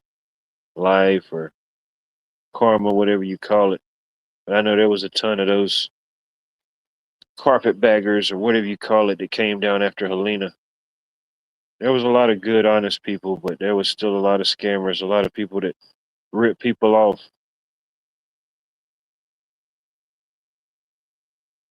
Yeah, I know one instance. There was a that house I just posted a before and after short of on my channel the other day. That project we just wrapped up. That family hasn't lived in their home in almost 2 years since Helena hit. Helena hit, boom, they had to get out of there.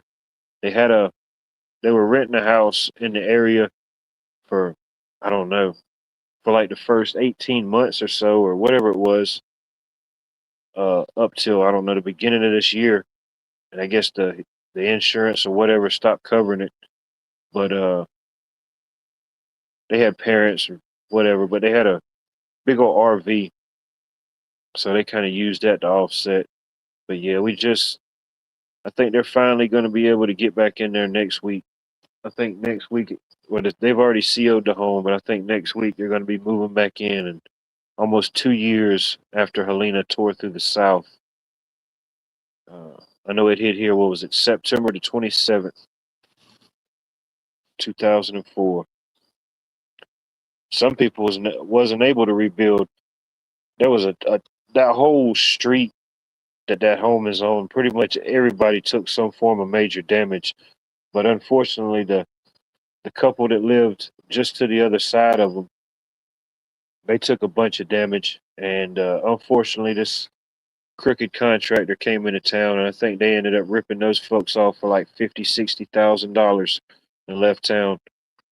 Um, I guess all that, whatever legal channels or legal paths that they took to correct it or try to get something back. I think all that's still ongoing.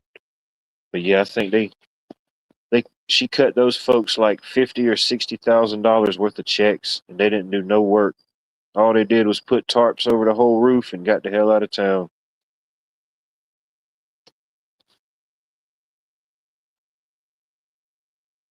Oh, no doubt. Somebody will find a reason or a way to exploit some type of disaster, whether it be natural or man made, you know.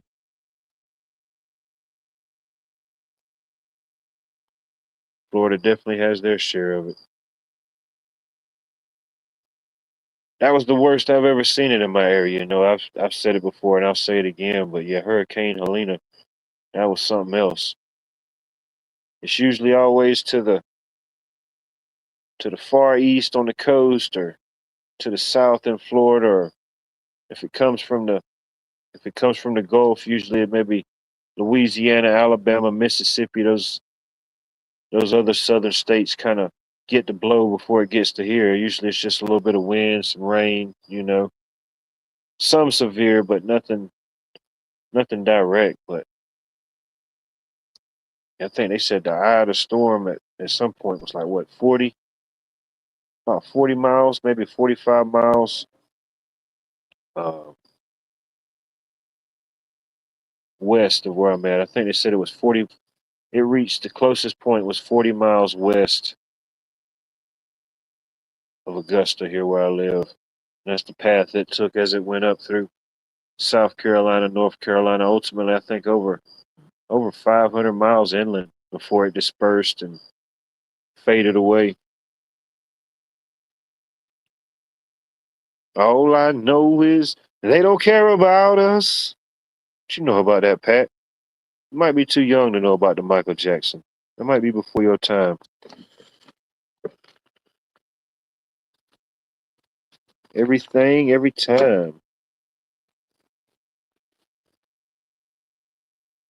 I don't know. It must have been like a tribute, or it was Michael Jackson hour or something. Because it was towards the end of the day. I had the radio on in the truck, and there was like three or four Michael Jackson songs back to back. I wasn't mad though. I'm like, all right, at least y'all got something different in rotation, you know?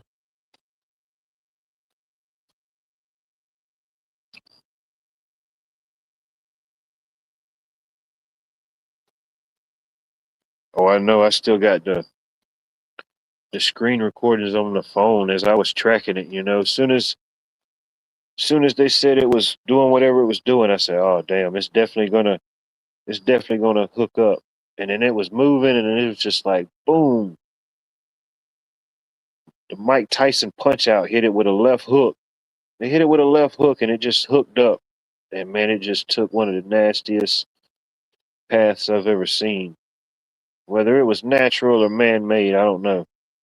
But yeah, I still got the screen recording when I was watching whatever was the weather radar from some application or device.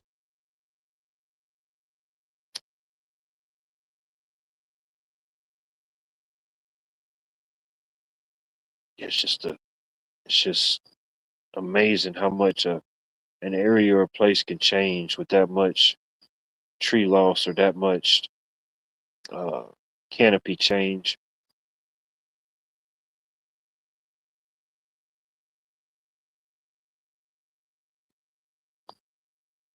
It's good. It's good to be older and wiser. Guess that's all of our goals at some point to continue this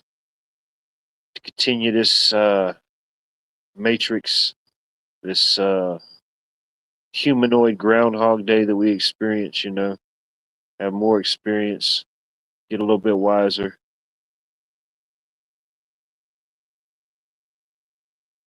No doubt.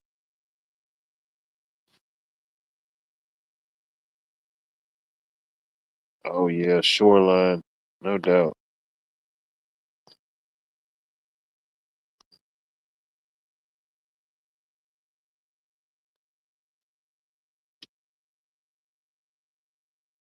The only thing that I know for certain is that I know nothing at all. Pretty good at theorizing. I don't know if I could be a theoretical theorist or not. I don't know if I could be a what was that guy that used to be on Ancient Aliens, man, the guy with the crazy hair. Kind of looked like if Bill Nye the Science Guy and Kramer from Seinfeld had a love child. He had the Bill Nye face but the Kramer hair.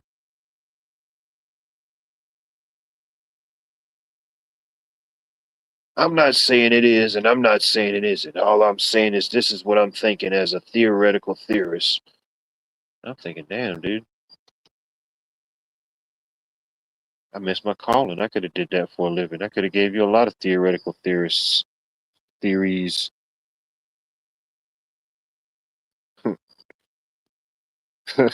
Like that one movie. I'm gonna get you, sucker. I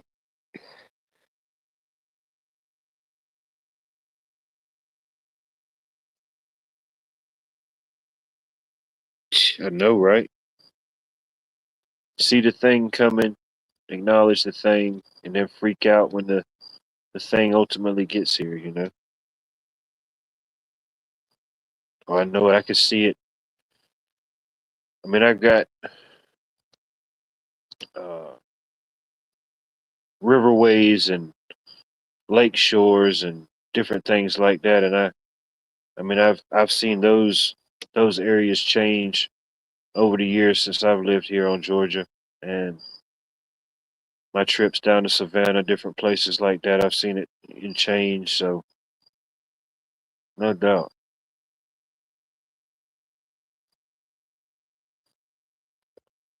I know right now up at the Clarks Hill, man, it's that water is low. I know the few rains we got probably help some, but some places, man, them people's boat docks was on the dirt. The water was drawed up so much.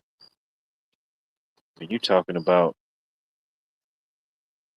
25, 30 feet easy when you got the whole boat ramp, boat dock, and everything just sitting on dirt.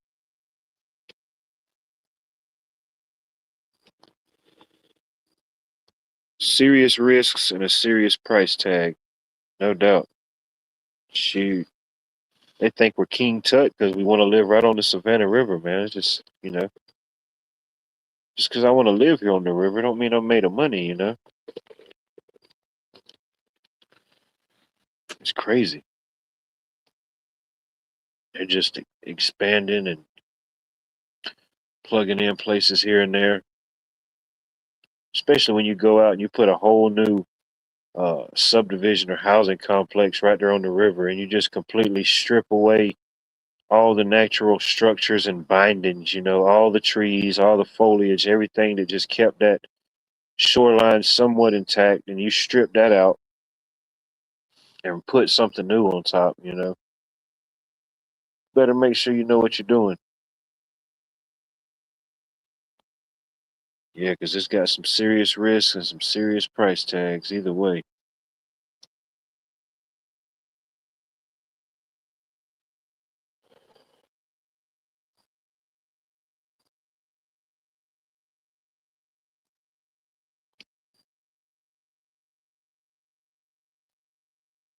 Yeah, just your typical central casting messed up movie.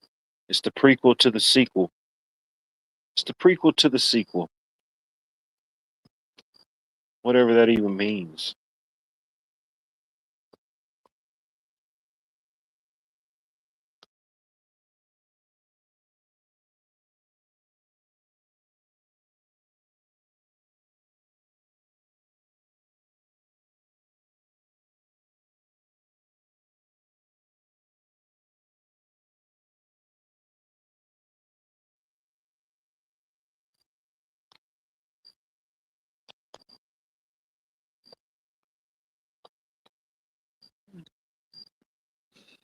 Yeah, plan on going down to the outdoor market at some point tomorrow morning around lunchtime. It's right there on the river, so I get to go down there and see what that part of the river is looking like.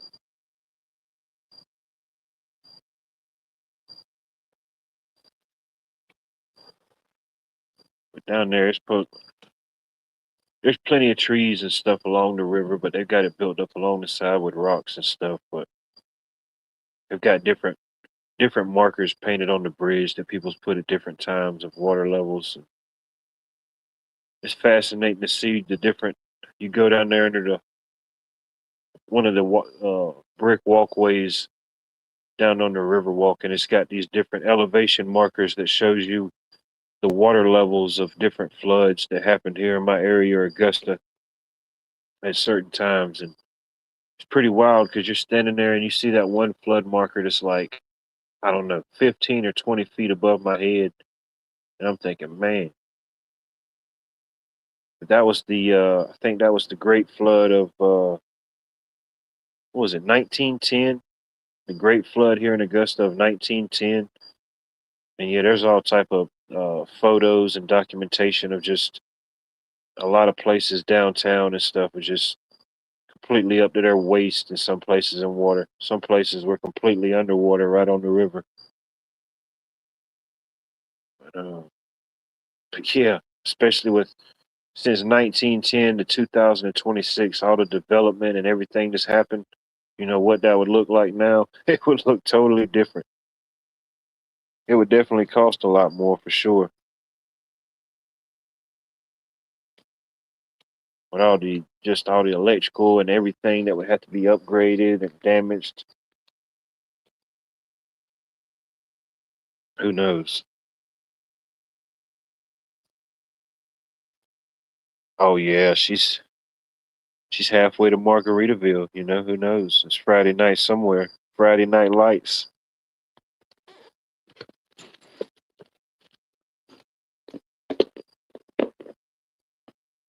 I couldn't imagine.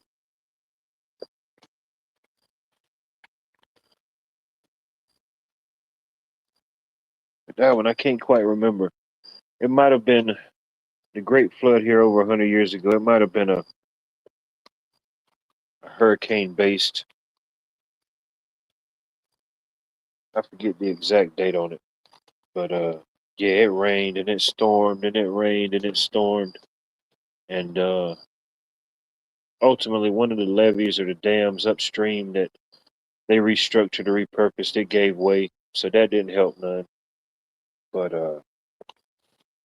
shoot, yeah, it had half of Augusta and most of downtown Augusta shoot up to their necks in water. That does sound interesting. Roasted pineapple margarita. What would you do? Slice up the pineapple and put it on the grill, let it get a little char, a little toast, and then blend it up and make your margarita with that. Now, that might be pretty good. I know, like grilling or doing fruits like that, it definitely opens and enhances the flavors, the sugars, and different things with it. Grilled pineapple, grilled peaches. If you know, you know. If you don't know, you better figure it out because it's that time of the year to figure it out. I know usually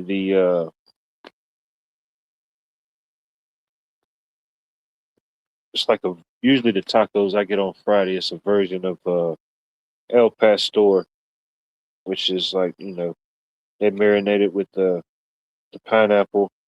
They grill it with pineapple. Then when they serve it, it's got like several slices of grilled pineapple with it. Pretty good stuff.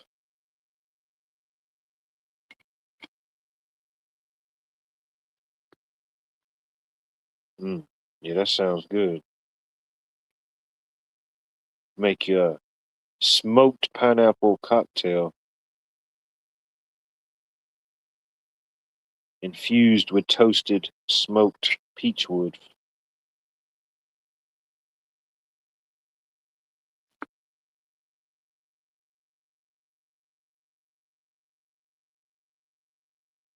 I had one of them one time. I guess before it became, I guess like a thing, like the little smoked cocktails. My buddy, he still does bartending sometimes, and he was always doing that type of thing, mixing up different cocktails, different drinks. And sometime I tried it out. He started getting into like smoked cocktails and stuff like that, or different like smoke infused drinks where they toast the different wood chips in there and it kind of soaks in and marinates into it. Definitely interesting. It's definitely a different taste, different experience for sure.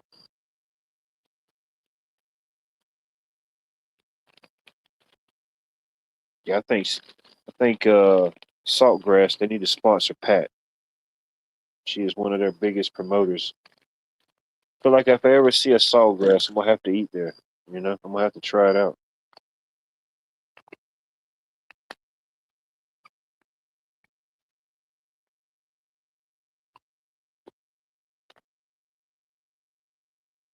Yeah, we got a place like that here.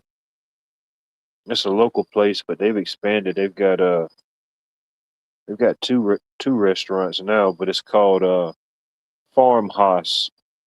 Farmhaus.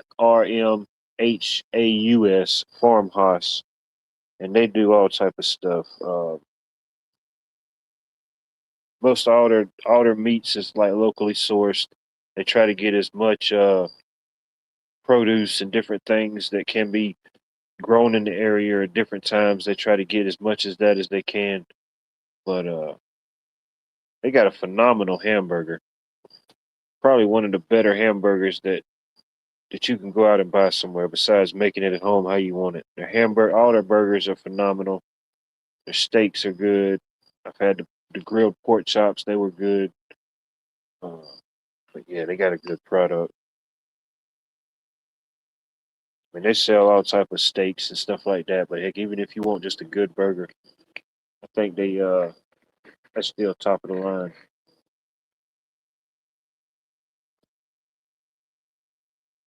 I know, I almost tricked myself into eating again. Almost I just had to question myself, like, did I eat dinner? What did I eat? I ate a whole spread, and it just made my own self forget about it. Shoot, yeah. I got snacks and I got fruit, so the urge rises. I am prepared.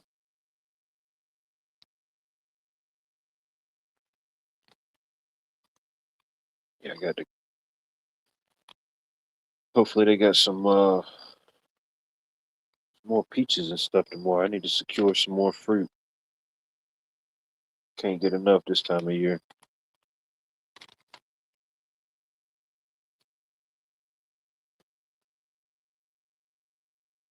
Got to give me another watermelon.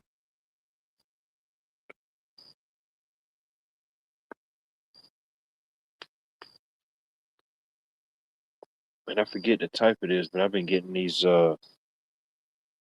orange watermelons, and I don't know, man. It's just something about them. I like them.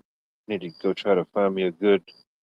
See if I can't find me another good one. If that guy's set up tomorrow and he's got some a red watermelon, I want to get me a couple red watermelons too. Slice them jokers in half and make me a juice out of that.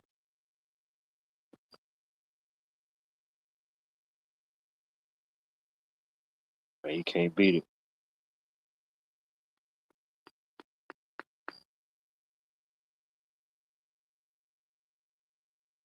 Watermelons, shoot.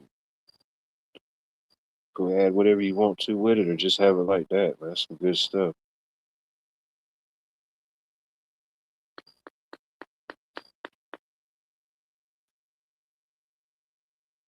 Mm. Never had the Haagen Dazs. Never had the Haagen Dazs. I heard it's pretty good. I've seen it, but I've never had it. Not that I remember.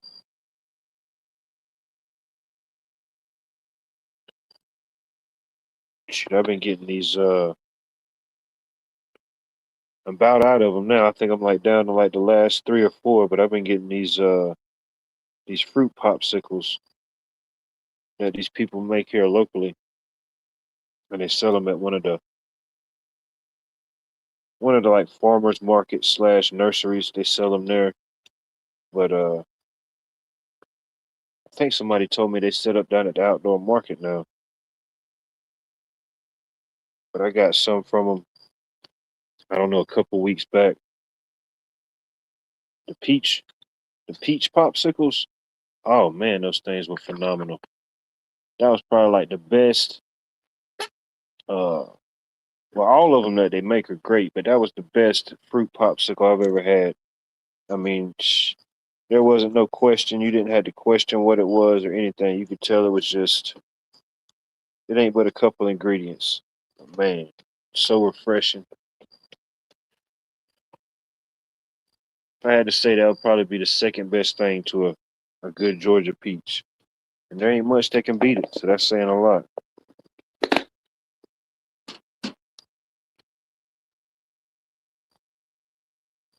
Oh, I gotta have them. I gotta have my good watermelons.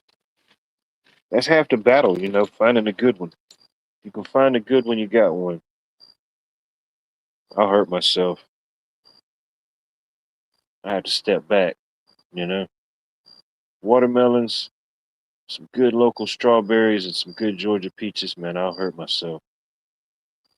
Go into a fruit coma.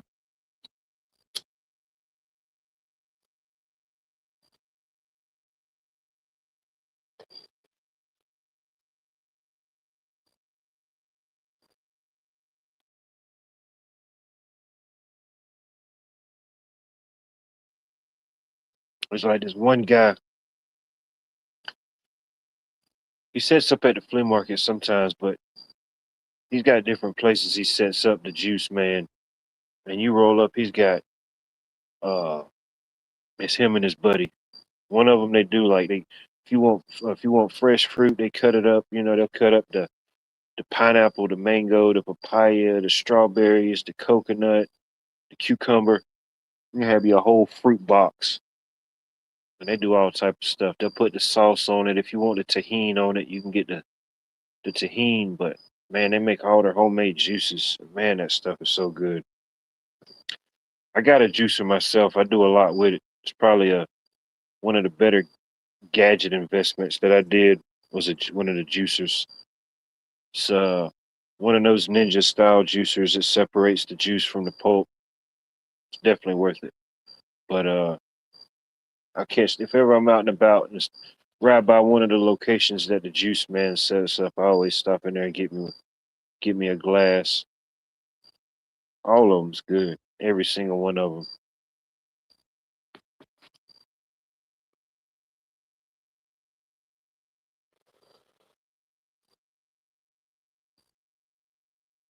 Oh, I know. Yeah.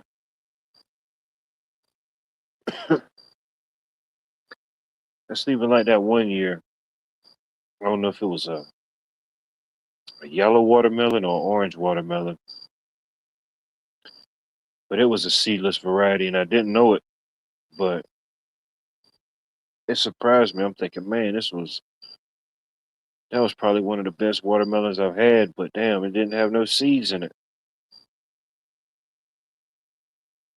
Guess that's like half the fun or half the battle when you eating the watermelon is the seeds, you know?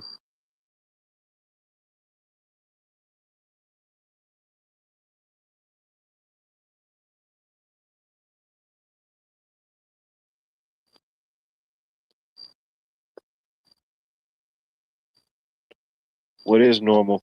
But yeah, nothing sounds normal anymore, you know?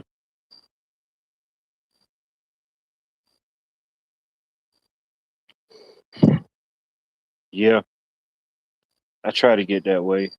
I don't know, however it was, or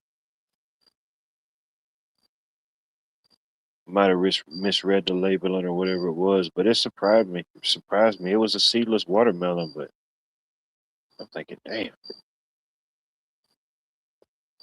I hated that it tasted so good, you know?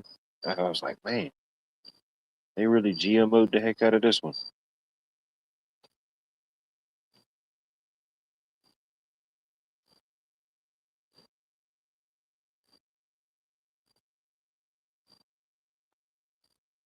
They really got me.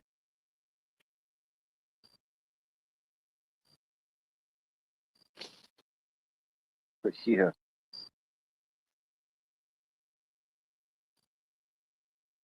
or even like the type of a banana that we most commonly eat. You know, it's I forget how many different. There's tons and tons of different varieties of bananas, but you look at the type we eat compared to some around the world and in different places, or even how it used to look, it's totally different. I've seen different food channels or history channels where they'll show like a breakdown on images and like gardening and stuff, you know, from like the last 100 years or till now, and it's pretty interesting, you know. Foods have changed, been manipulated for whatever purpose.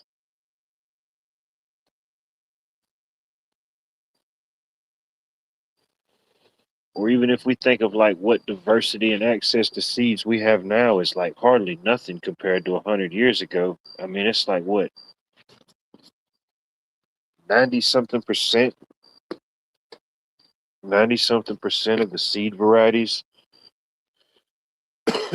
like disappeared or different levels. That's crazy. Even with what we view as like options of seeds and plethora of things that we can grow now. Just to imagine it's less than 10%, you know, and lose 90% like that is crazy, especially in this allegedly, like they say, in 100 years or so. Civilizations and cultures can live for thousands of years or hundreds of years and thrive, and it only takes one little event or a few little handful of events to completely alter it, deter it, send it into an entirely different trajectory. Or maybe the trajectory or path it was intended for, either way. It still doesn't change the learning curve or whatever we experience along the way.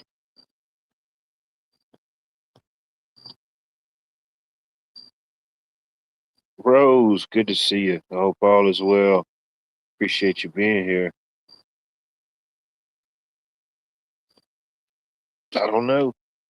We made it 2 hours in without a safe word, you know? Maybe it was too unsafe. It's too unsafe. People didn't feel safe enough to enter the chamber without a safe word. That could have been what it was. Could have been what it was.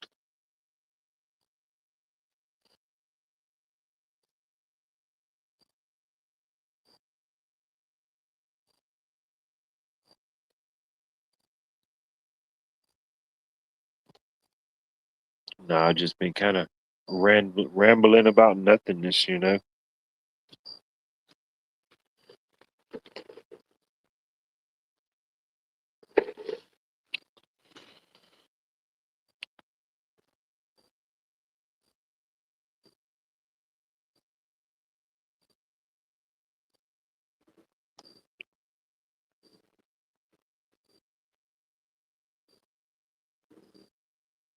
I can dig it.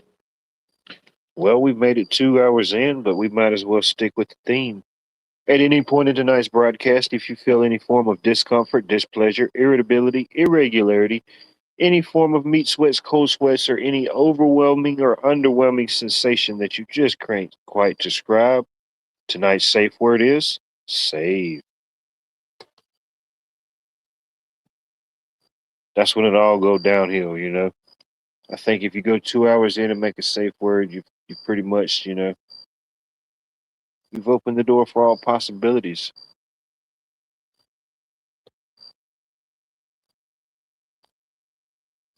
Interesting. What would that original artist be? Who would be who would be the artist of your favorite song?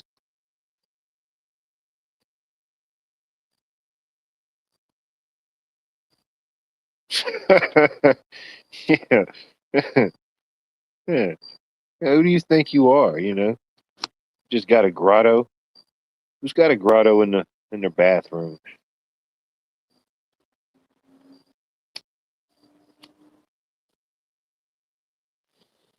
Oh man, probably one of the nicest, well maybe not the nicest, but one of the most interesting bathrooms that I've seen. It's been some years ago. Uh, a friend of mine's mom, she was a nurse at the time.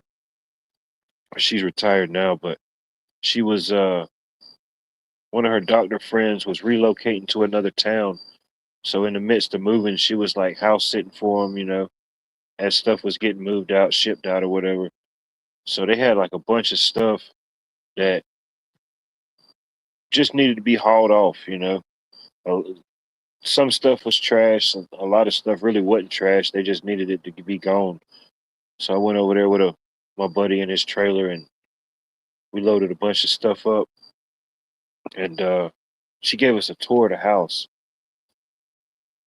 And oh man, he had this sweet game room with this amazing pool table. I mean, it was top of the line. We shot a we shot a few games of pool, but anyway, the point of the story, we went to the master. She showed us the master bathroom, and oh man, it was like a I don't know, the best way to describe it would be like the bathroom from Scarface. It wasn't as big, but like you walked in and it was like at different levels. Like you walked in and it was like this big, like huge, like wraparound style mirror. And then when you went to the shower, you like stepped down, you like stepped down into the shower. But then for the tub was like this big old huge garden tub. Like you went up 3 steps and there was this huge tub in there. Man, you probably could have fit like, I don't know, you could have had probably like, I mean, it was like a jacuzzi. You could have had quite a few people in there. It was insane. But the backdrop right there behind this huge garden tub was this giant stained glass window of like this garden setting, and then right in the middle of it was this giant peacock. I said, "Wow, that's pretty nice." You know, if you got to wake up to a bathroom in the morning, that would be one to wake up to. Just sit there and just look at this giant cathedral stained glass peacock. You know, but yeah, that's been years ago. That was in this is one of the local gated communities. There's one of the ones that's got a I forget. I don't know if it was Jones Creek or Westlake, but it's one of them nice gated communities. They got the golf course and everything there, you know. Yeah, everything in there is top flight.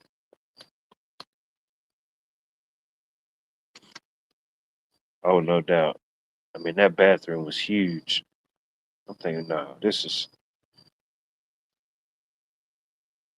I know it's a nice bathroom, but I'm thinking, man, it's just too much.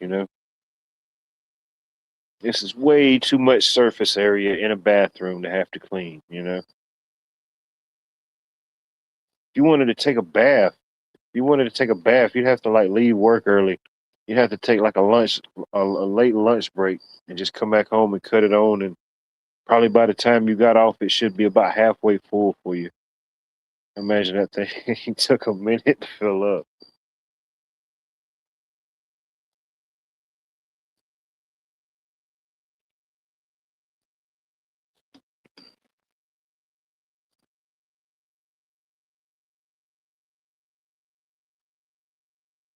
A tub with a view. There you go. Yeah, I like to have me a nice piece of property on like the side of a mountain or a hill somewhere, and just have like a nice, I don't know, nice big outdoor tub or shower just right there overlooking the cliff of the mountain. Nobody out there to bother you. If they see you, oh well, they got to have a damn good set of binoculars or a telescope. And at that point, you're just too close for comfort.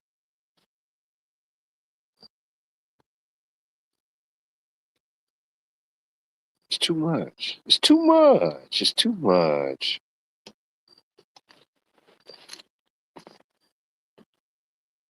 Or if I had like my own little piece of beachfront property, yeah,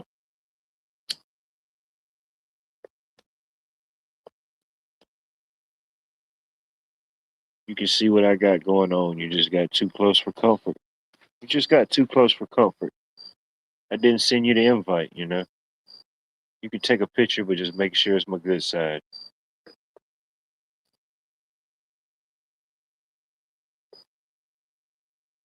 Yeah. Or like I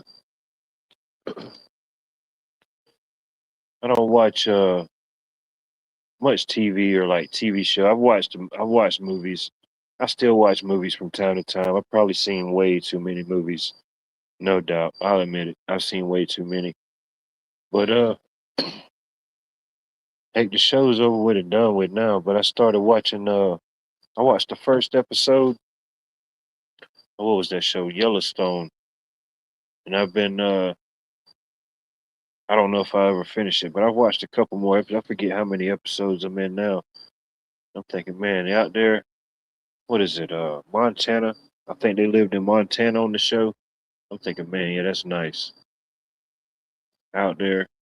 Of course, you got to be established and everything, whatever it may be, power, water. Um, but yeah, man, it just looks so nice out there. I know I couldn't handle it. Not the winter time. Not that level of snow and what they get, but the way they show it, like in the snow, I would do on the show. It definitely looks like it would be a peaceful place.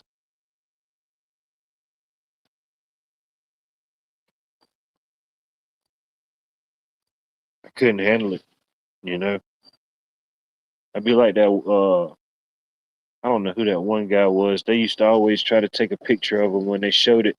He always had on like some something in his glasses and like something on his shirt or something that it was some type of fabric. And whenever they tried to take a picture or flash, it would just like flash back at him. It was something in his glasses or the fabric. So every time they tried to get a picture of him, they could never get one.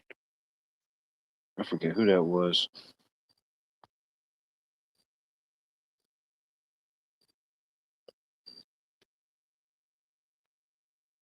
I don't know. Might be the Northeast. I don't know. Right now it's the Southeast. I'm headed south. Forget the song. What is it? Headed south. Where I can play my music as loud as I want. Headed south. Yeah, I couldn't handle it. No. All that for some pictures. It's too much. Just give me a little fiat, a little security. I don't need no type of fame. Not to that type of level. Nobody wants to go to the Wally World, but when it gets bad enough where you can't even go to the Wally World, even when you don't want to go, that's too much. That is just too much. Now we've all like kind of some people like the self paparazzi. You don't even got to do none of that. Just order away, order away. I think now in Augusta, if you live like city or most of the parts of the city side, you can pretty much get everything delivered now. Food, liquor, beer, snacks, Slim Jims, sodas. I think my buddy said you can get everything delivered but tobacco. They won't bring you no any tobacco products, no cigarettes, cigars, papers, anything like that. But you can order a bottle of liquor, you can order a case of beer. They'll bring you that right to your doorstep with a cheeseburger and a fry.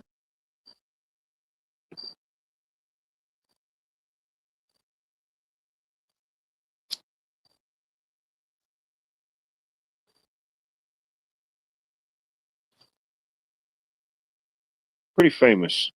Pretty famous. You know, I say you're pretty famous. You're a YouTube legend.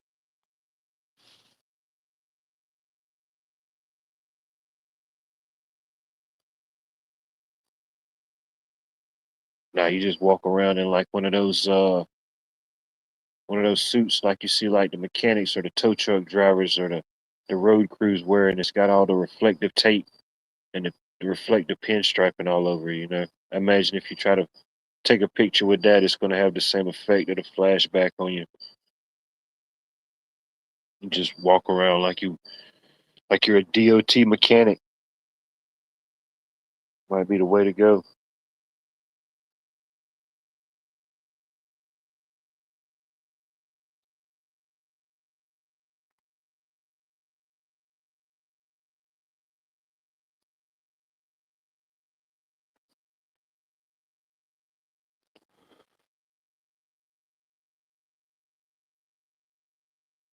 Man, I know they got downtown Augusta like Broad Street and the little side connected streets. They got every single intersection tore up. They got all the trees tore up, all the concrete. They're getting it all configured and put back some type of way. But they said they'll be working on that project to the end of the year, which if they've already got it projected to the end of the year now, who knows? It definitely can linger in. So that's a lot to get done.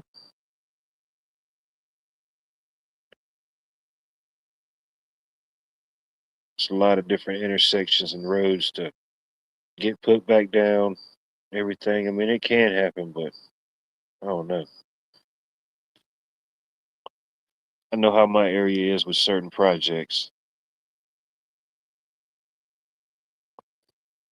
especially the roadways. Man, they have the biggest manpower, the most equipment. They have every tool at their disposal, but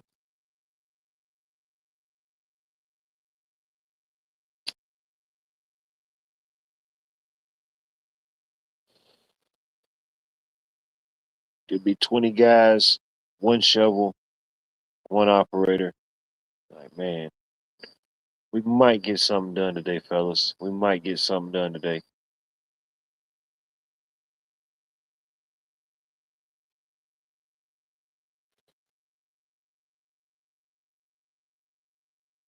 Oh yeah, the guys holding the shovel up, the shovel holders. Dude. Oh, and then you got the ones that the sign holders, man. They just sometimes you'll get some winners, sometimes you'll get some real wieners, man. They don't know. You only got two things: stop and slow. There's only two sides to the sign. How can you mess up the? How can you mess that up? And there's always that one guy that ain't never operated a walkie-talkie before. He ain't quite figured it out. He's trying to talk while the other guy's talking. He done messed up the whole flow. Now traffic's coming both ways. at 4:30 on a Friday. If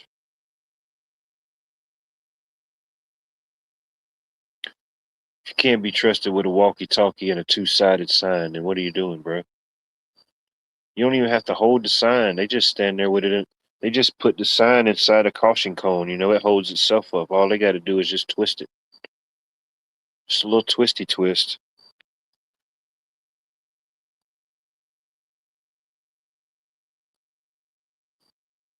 Yeah, they're like the unskilled.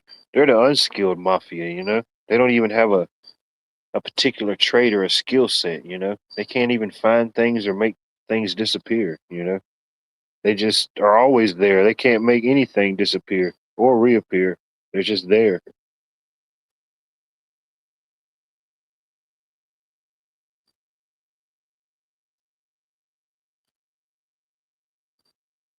Yeah, that's like one of the here locally, one of the busiest and most traveled roads we have. Just got access to the one of the local malls, the college, different side campuses, and the airports. Man, that road has been so rough for years, man. And everybody jokes about it. Everybody talks about it. There was some parts of it that just felt like you was riding down a paved dirt road. You know, one of them dirt roads that ain't been scraped in a while. I mean, it's just rough. And I'm thinking, you got all this infrastructure, all these people that travel this road daily to the malls, to the local college, to the local airport. It don't make no sense. I don't know what the ticket is on some stuff, but it seems like certain things like that, if you're going to tackle roads, that's one of the first ones. Uh, that much traffic, that much infrastructure that's on that road. But who am I? They couldn't pay me enough to be the mayor. I just talk about all the things that they may or may not be doing right. I don't even know what yeah, they couldn't pay me enough. On the books or off the books. It had to be like the last resort. Be like, sir, it's you. It's you or nothing. I'm like, all right, all right. It's me or nothing. I can take that deal. I'll take the nothing.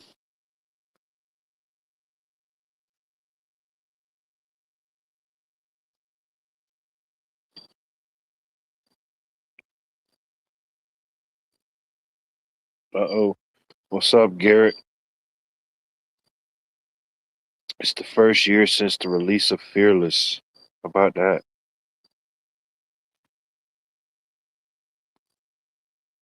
Garrett will be accepting the Grammy soon.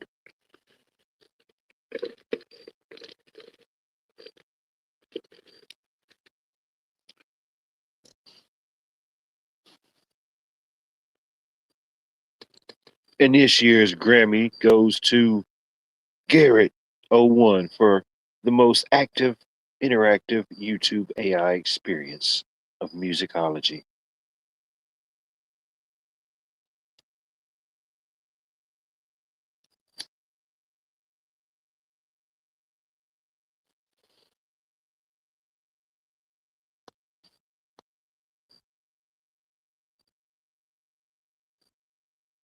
Oh no. Now all they do is like an industrial or commercial repatching, like what you would do on the weekend to your own driveway. You go get the stuff and roll it out and squeegee it. Kind of resurface your own driveway. That's kind of like what they do on a lot of the roads around here, but just a commercial or industrial version. They'll just patch it. You know.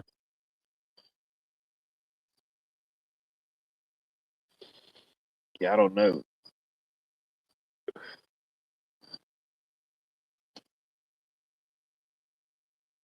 For them to completely redo it, it's got to be pretty bad. Then they'll come in and with the little, the grinder or whatever, and they'll take it down and put another layer on. But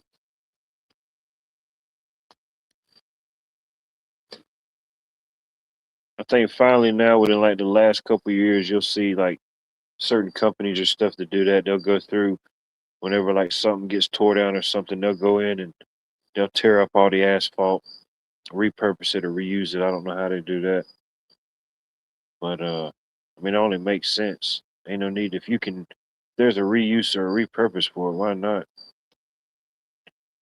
Instead of just throwing it in a dumpster and just throwing it in a hole.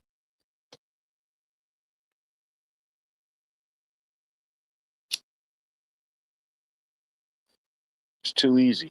It's too logical. You know.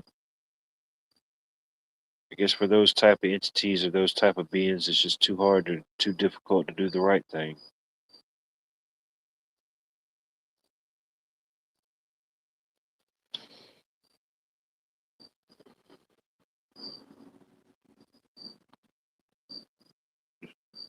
The world may never know. The world may never know.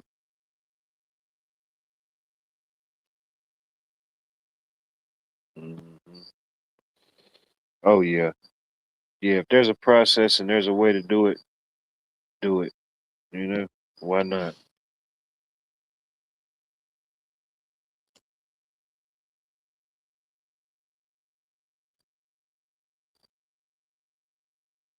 Shoot, them Bulldogs is playing tomorrow, Garrett.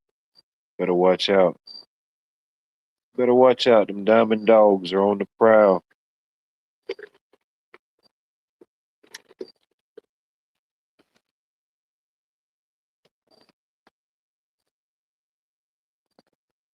The Diamond Dogs are taking it all, Garrett.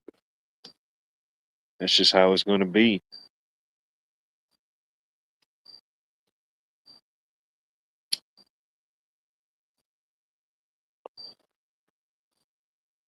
Make sure I save you a Diamond Dog shirt just for you.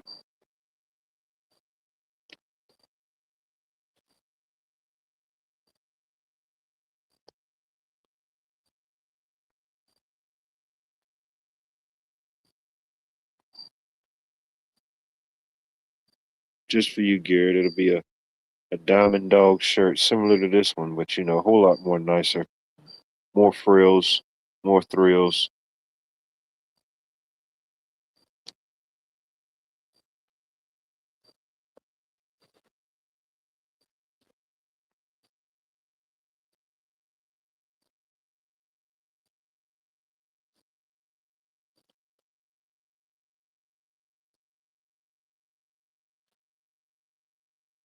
I'm guessing the link is still pinned. I don't know. It may or may not be. If it is, feel free.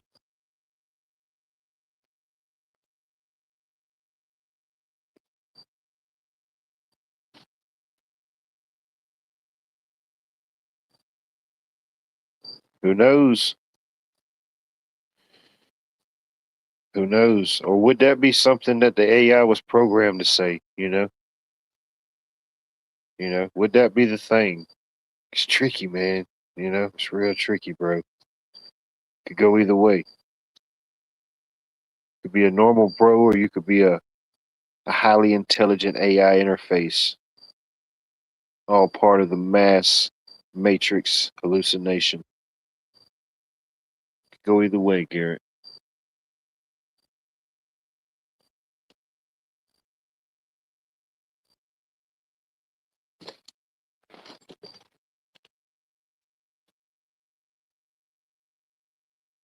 You just make it to the Georgia line and let me know. They'll have the new arena in the entertainment complex, I guess, finished up at some point next year. So definitely a bigger venue. So, well, ultimately, it's just gonna cost more on the taxpayers and stuff. But I'm like, if you're gonna spend all this money and say that we need a bigger venue to attract more shows, better shows, whatever the gauge or the standard is on these shows, then all right, let's see. Let's see who comes. You said they couldn't come because we didn't have it. Now we're gonna have it, and let's see. Let's see what the ticket's gonna be on something like this. I think already it's over. Shoot, it's already a half a billion, 650, 750, 650 or 750 million. So we'll see. They've already brought a minor league hockey team back. The Augusta Lynx hockey team's back. Same name, uh, different owners, different ideas. So we'll see how that goes.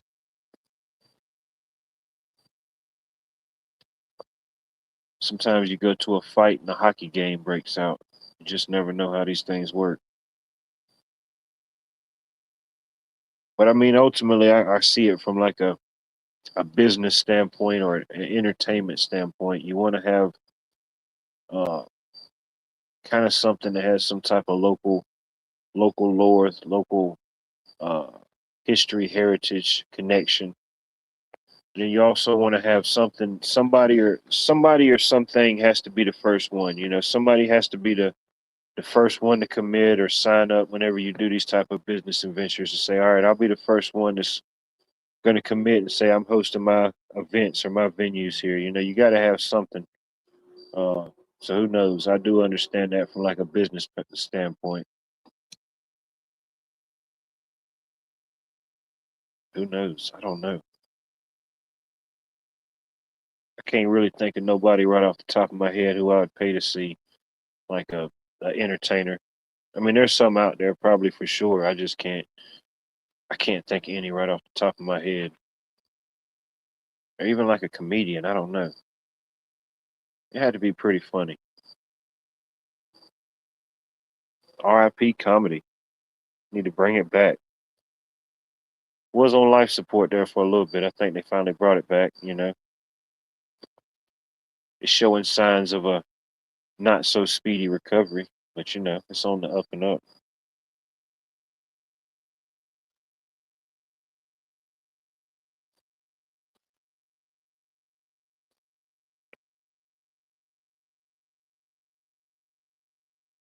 I don't even know what that means. I don't know what that means, but okay. We'll figure it out. We'll figure it out, Garrett.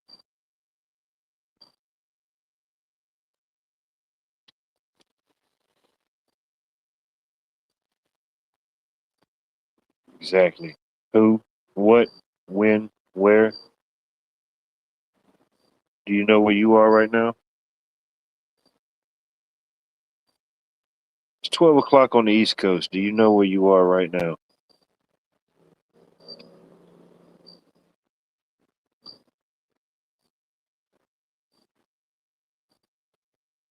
Mm.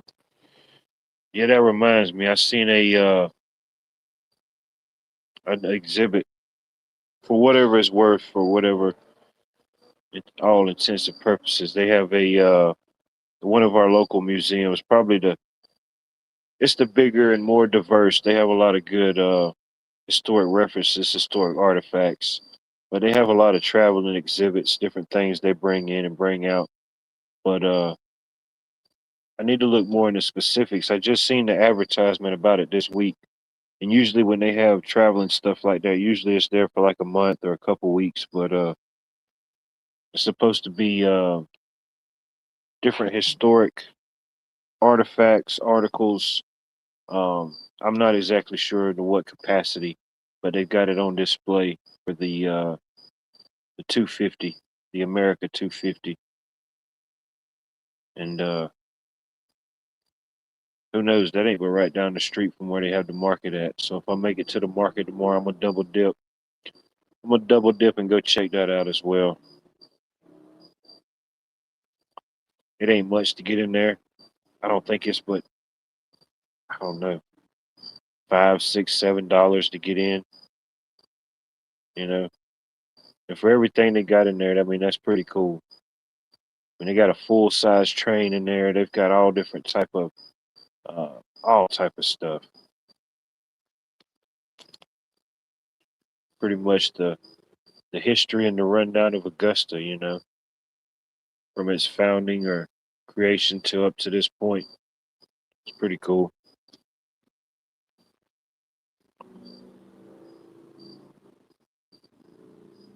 I'll do it. I'll do that trade off. I'll do a shirt for a shirt. Everybody knows I'm the guy that says put it on a shirt, you know. If you send me a shirt within reason, I will gladly wear it. You know, I'm a 3X man. You know, I don't know what your uh I don't know what your digital status is. I don't know if you're a large, a medium, or extra large, but I'm a 3X man. I'm not saying I'll wear the shirt, but hey, I will accept the shirt. The shirt will be accepted. Just as a bylaw and substandard of the Georgia contract, section 420, subarticle 34102-ABC 123. I cannot wear any other team or affiliates. The only affiliation and team I don is the Dogs and the Braves. I wear the Braves, but sorry, that's in the subsection bystanders. You have to replay it, repeat it to figure out what it was. Even then, you still may or may not know, and that's okay. That's okay. I mean, it's the thing, man. Come on, man. You know the thing.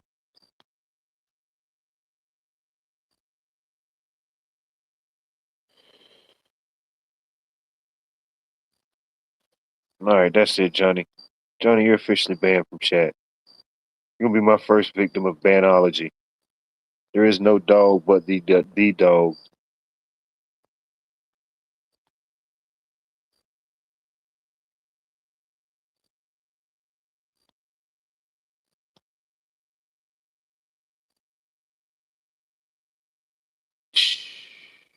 Garrett ain't gonna come up. Garrett ain't gonna do it. He can't even fathom the idea of even thinking about doing it, or he would have done it. He's a doer and a dunner, but he ain't did that thing yet. He ain't done it. What? If you ever wanted to have a safe place or the official unveiling of the caricature known as Garrett01, hashtag American flag, hashtag America 250, feel free. Feel free, my friend. My humanoid ambiotic AI friend.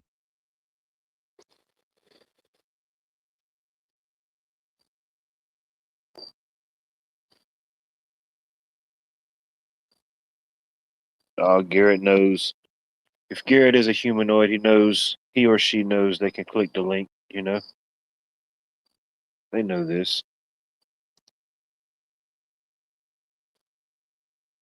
I've even had some androidic types. I've had a few androids and some AIs try to come up. That was pretty interesting.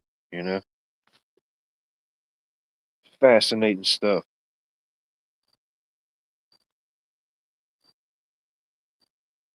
I know they say tomorrow never comes, but here it's tomorrow here on the East Coast, 12:05 Eastern Standard Time. Do you know where you are? Be charming. Always a pleasure to see you. You have a blessed night, blessed, prosperous, and productive weekend. It's tough being the queen bee, but somebody's got to do it. It must be done. I think the somehow metabolized and re-energized and transmutized the taco coma. I think I dodged it.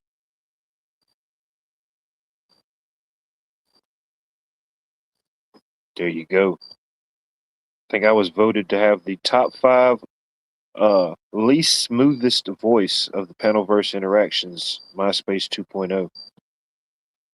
Top 5, they say. Top 5 unsmoothest. Whatever that means, I don't know.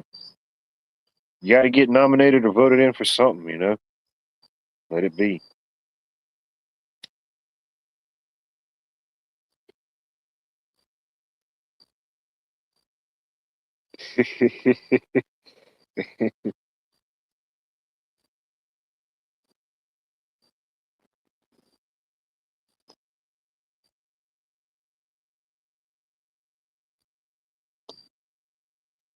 Your discretion is advised.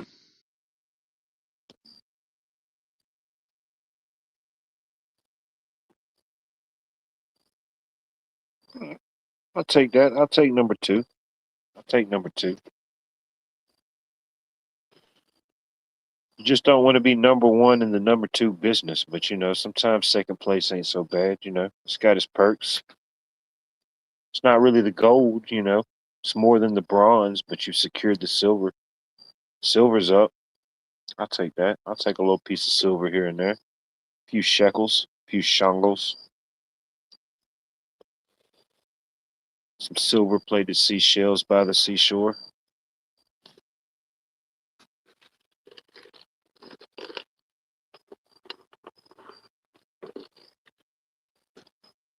Oh yeah, no ASMR. You know, my voice and the occasional sound effects and blue bridges and bloopers that I create and conjure is plenty enough for this entire Watts World interaction. Please keep all future ASMRs to yourself.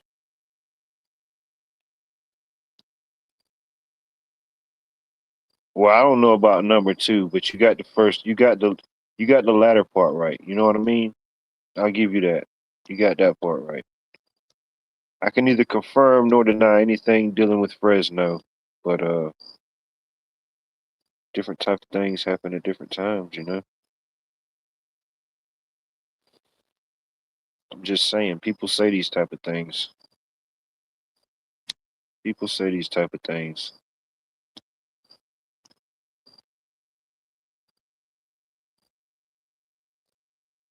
Number two, 1-800 Kaka. There you go.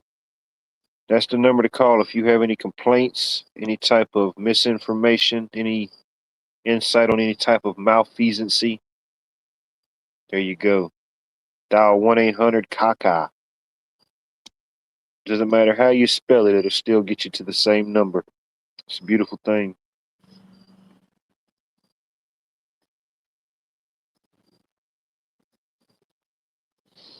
I don't know. Until somebody can confirm or deny, I guess we can fit the Fresno Bulldogs into the number two spot, you know? I'll let you and the rest of the other Bulldog nations figure that one out. I can either confirm or deny.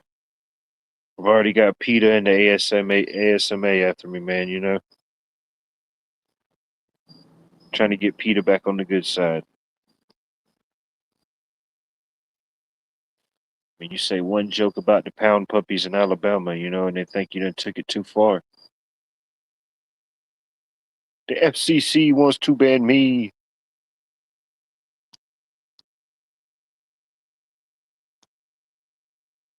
Caca, yeah. I think it's that in another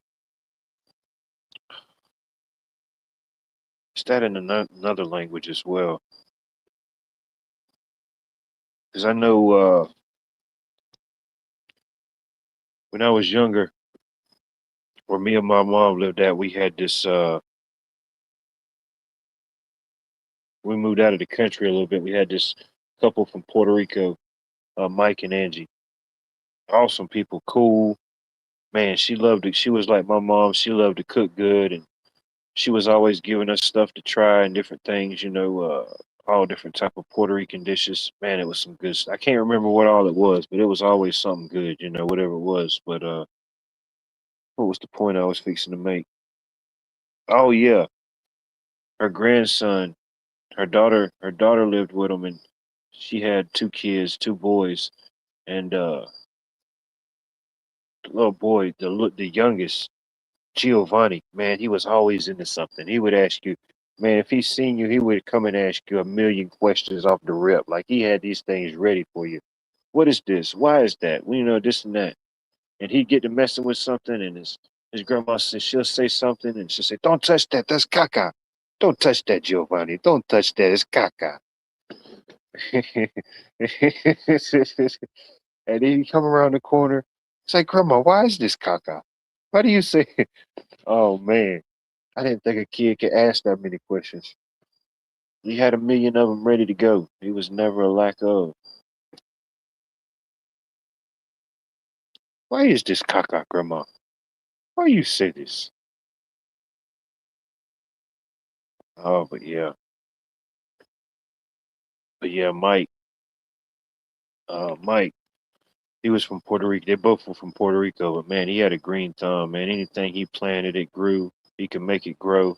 He would always, if he was traveling somewhere, he would bring back different plants and stuff and see if it would grow. And man, he had a whole, oh man, I can't even think of a word to even describe what he had going on, but he had it going on.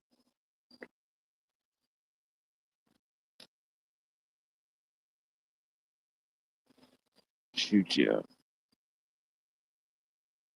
Yeah. Well, Mike and Angie, they were cool. And then she had to look after her older brother. He had something wrong with him. I don't know. Some type of something going on mentally. I don't know. He got to a certain age, and I think she said like he only like developed. I don't know, to a certain age mentally. His body grew, but man, that Joker was strong. Oh man, that was strong. That Joker was strong. And then he would always like be walking around looking for cigarettes. Heck, I was just a kid then, but she said, "Oh, don't ever give him a cigarette." And I said, "What'll happen?" And she said, "Oh," and she said, "It could kill him." And I said, allegedly, but I said, man, nah, whatever medications or something he was on. Yeah, he would always be looking around. And I asked her, "What's he doing?" She said, "Oh, he's trying to find a cigarette butt." I said, "Man, that's crazy." I mean, I guess you to still have the mind of a child, but I guess to have enough understanding, trying to sneak off and get you a little hit of some nicotine. Yeah, that joker was strong, man. He was down like it wasn't nothing. He just grab a hold of a refrigerator or a stove. If they was moving or doing something, man, he just pick it up and just start going with it. He had that yeah, he definitely had that strength, that special strength. You did not want to get on his bad side. He'd throw you across the room.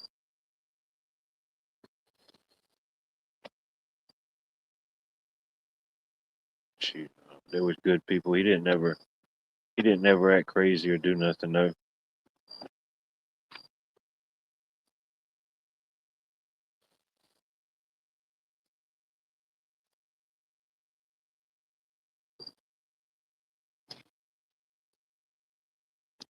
had to teach Kanadia that word.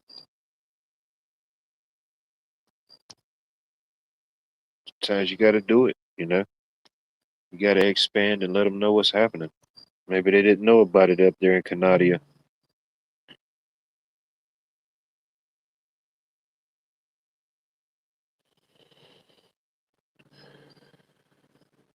I don't know. They should know about it now. They should have done unthawed and unfroze by now.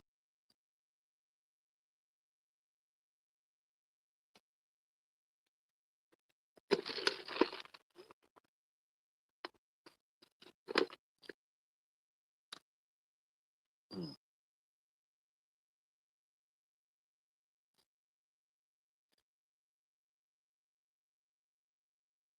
Oh man, I think I might have just seen an alien or UFO. I don't know. Guess we'll probably start seeing a lot more of them as we get closer to the alien invasion.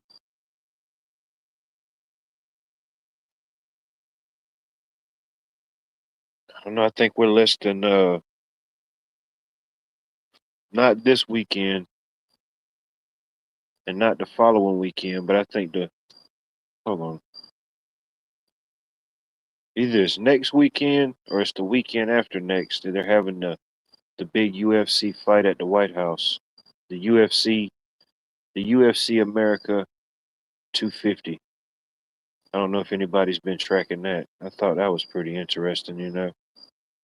I know different things have happened over uh different time, different history, different presidents, but definitely nothing they haven't done anything there like that in my timeline. But if I've seen the videos and the different footage, they've already got but they've been working on it for some time. They got the entire stage, the ring, all the seating and everything set up. Ain't no telling how much it costs to get into something like that. Who knows? And then it might not have been an event. You could just I don't know if you could buy tickets to it. You might have just had to know somebody that knows somebody.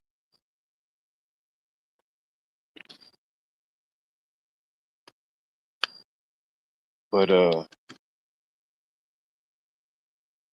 yeah, whether you,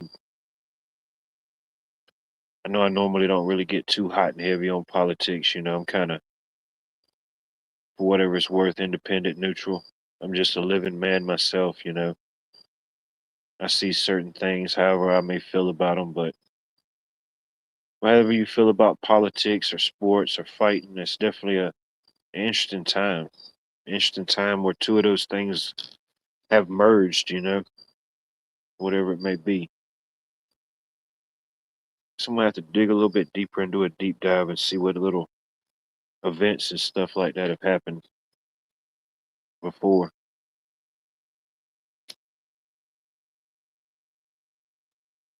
I don't know. I've got my opinions on it, but who knows? I don't want anything like that to happen, but I just see, definitely a pretty. I think it's what I'll set up on the south lawn. I don't know how many people's even they sit inside there. I don't see them holding that many people. Not just on the south lawn. I don't know how many they're expecting to hold in there.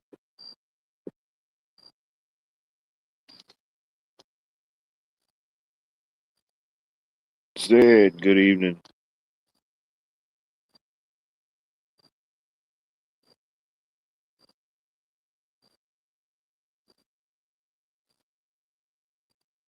All right, there you go.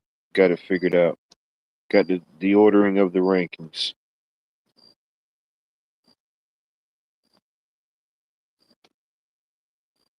It's definitely a tool. It could definitely help out. Just depending on what you're trying to do, or no doubt.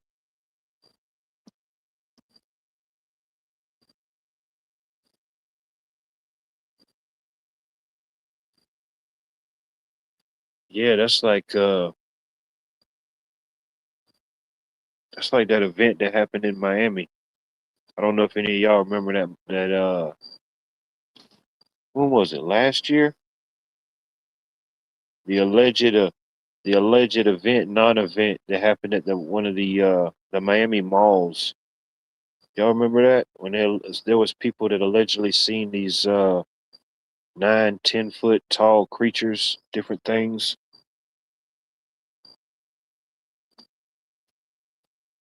It was yeah,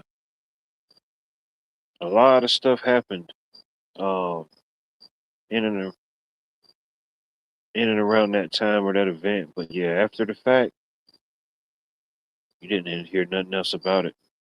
But some of the reports and stuff that came out, that was some pretty interesting stuff.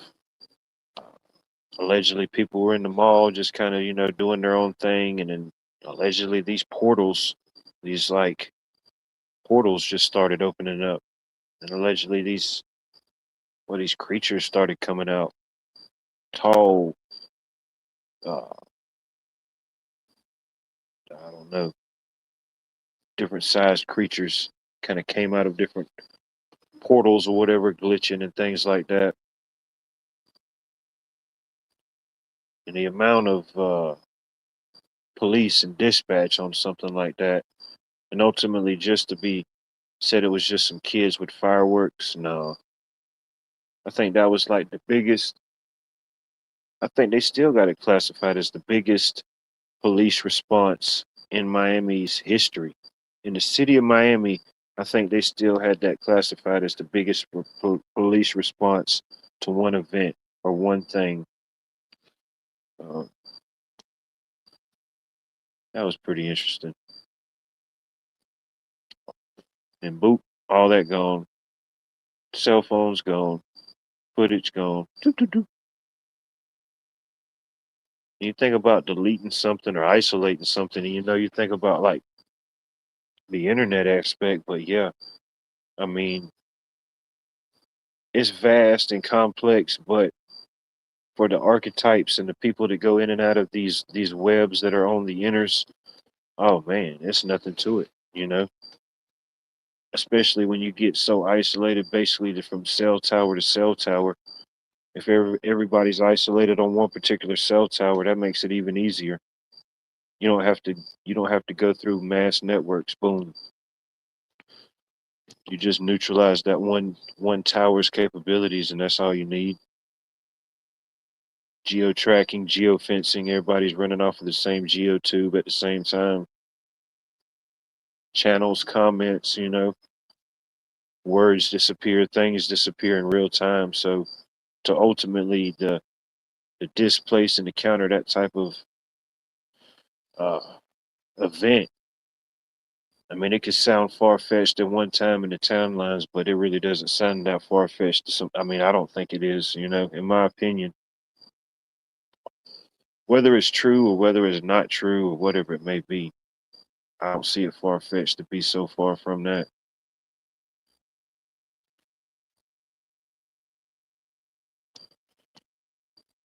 You know?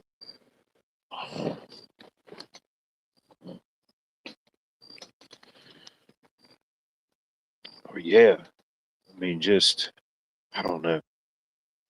I didn't dive too deep in it, but I've seen like a couple different breakdowns of allegedly what some of the testimonies and things that was said and seen there, and it was whatever it is, the beam that may be blue or the aliens or demons that may be true. I don't know. I can neither confirm nor deny.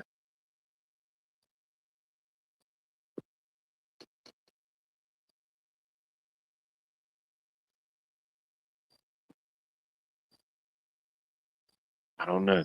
We've had some pretty weird stuff happen at our local mall. Never no portals or no creatures that I could acknowledge. It was years ago. This dude, he created his own portal. He said, "The heck with it." The Augusta Mall doesn't have enough portals. I'm gonna create one. I forget what type of car it was, but it was after hours. The mall was closed, locked down. There was like a few people in there doing like the night cleanup or the night crew type stuff. But this dude drove through the main doors at the food court entrance, drove through there, drove around a couple of the little balconies, drove around the mall. Uh, by this time, the people that was in there doing the cleanup crew and the alarms and stuff had been notified, so the police were en route. So this dude's steadily driving, just driving through the mall, bloom, bloom, just whatever. Finally, he makes it to the what store is that down there? I think it's the J.C. Penney exit near the J.C. Penney store. I think that's the doors he drove out of. He drives through them. About that time, it's like the cops showed up. Then he gets out the car. He's the cops are coming up to him. They're trying to get him under arrest. This dude's huge. I forget how tall and how big he was, but he done basically done went to war with both of these cops, and he's just like walking in circles. Finally, they get him. They get him detained, and they're like, "Man, what do you got going on, man? What do you got going on with your life? Why in the hell did you just drive through the Augusta Mall and try to fight us? What's going on with your life?" He said, "Oh," and at this point, they said the dude was freaking out. "Oh man, you got to get in there, man. You got to get in there now." And he was like, "Why do we got to get in there?" He's like, "My wife. They got my wife hostage. I know she's in there. They got my wife in there hostage. I can't find her." And he was, the dude. I don't remember if the dude was high or the dude was drunk or whatever it may be, but yeah, it made it on that show. What was it? World's Dumbest Criminals. I remember watching that show, and yeah, boom, here it comes, the Augusta Mall driver. If you ever want to look up the video, it was the guy crashes into Augusta Mall, World's Dumbest Criminals. You can find that video, but yeah, this dude would have got high out of his mind or something. I don't even think he ended up being married or nothing. Dude just maybe just got some bad stuff and had the worst trip of his life. But yeah, the dude drove through the mall, and ever since then they reconfigured and built it. All the entrances and everything's got the concrete things where you can't drive through it no more. Oh man, that dude changed the Augusta Mall up. He ruined everything. What an idiot. Yeah, I don't want none of whatever he was on that night.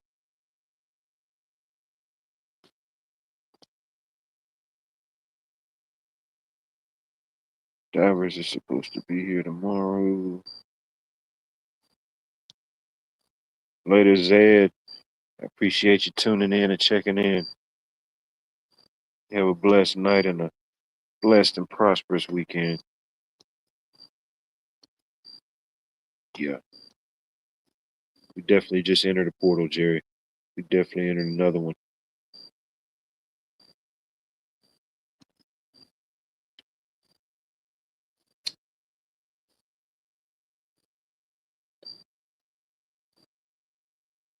I'm still just rambling. I believe the link still should be pinned. I'm not sure. I can't see down there in chat. Somebody let me know if it is or it isn't.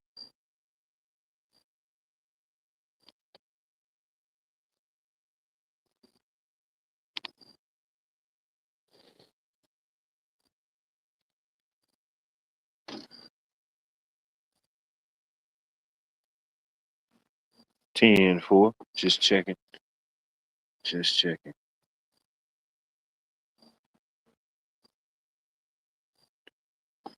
Hmm.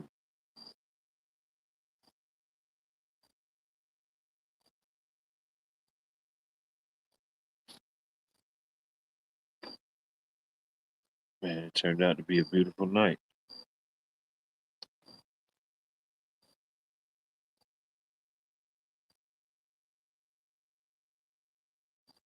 Worked out good. Every creature and critter was out but the mosquitoes. Let's see here. We got all type of chaos in the back chat, y'all. Holy hell.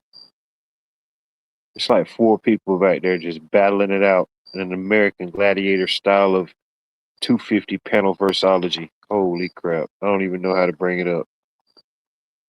If I bring up all four, it'll probably break it up. Dang. Well, this character survived it all.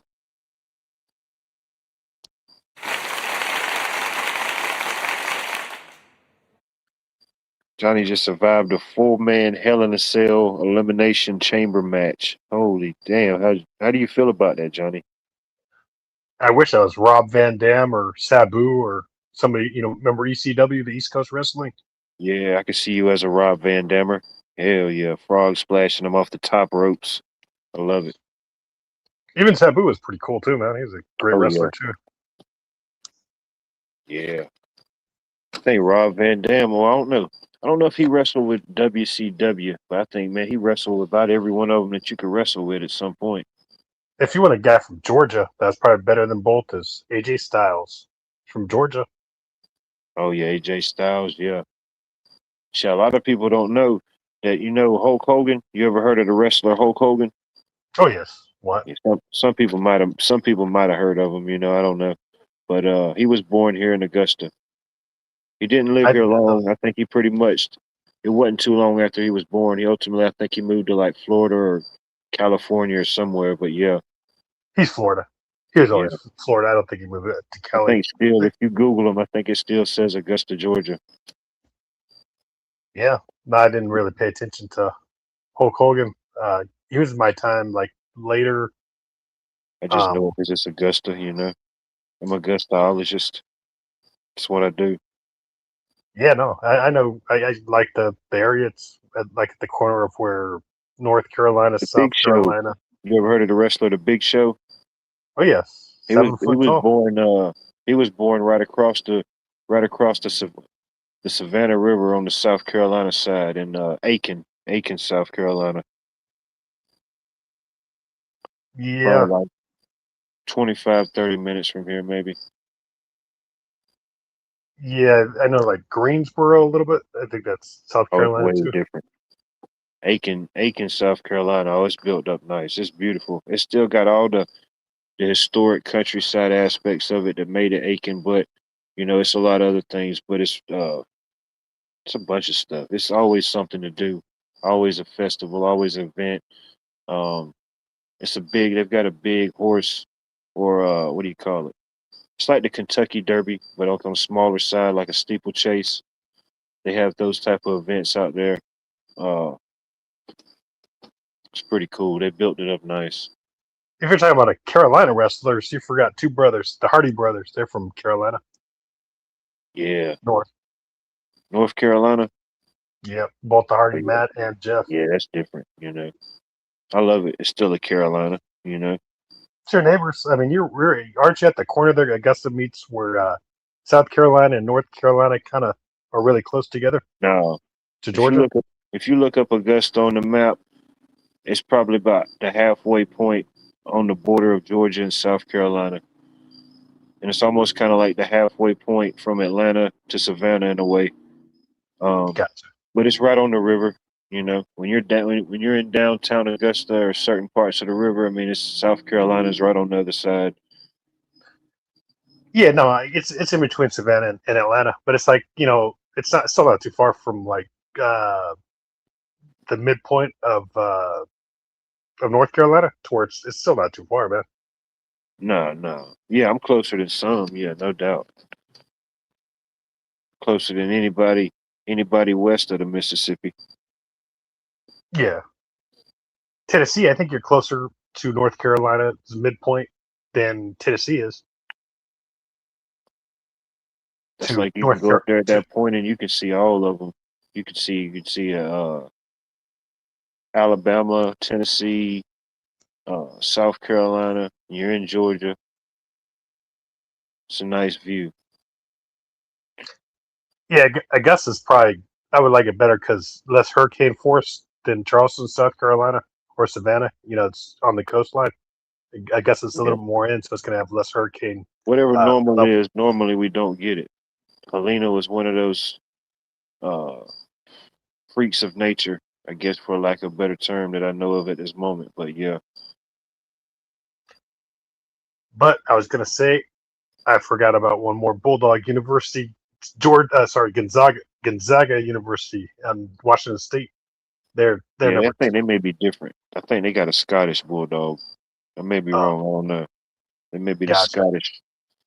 I don't want to misgender them, but who knows? Yeah, the Georgetown Hoyas, whatever a Hoya is, that's what it is. Shout them out. Yeah, forgot about I don't them know. too. I don't even know if they have a football team. I know they But got yeah, basketball. any university is better than Fresno State because remember Fresno State's a state college, and anything like Alabama A&M, it's a university. It's basically a better college. Some universities just you only hear about them on certain things, or certain sports, or smaller schools. They might not have it as an option, whatever it may be.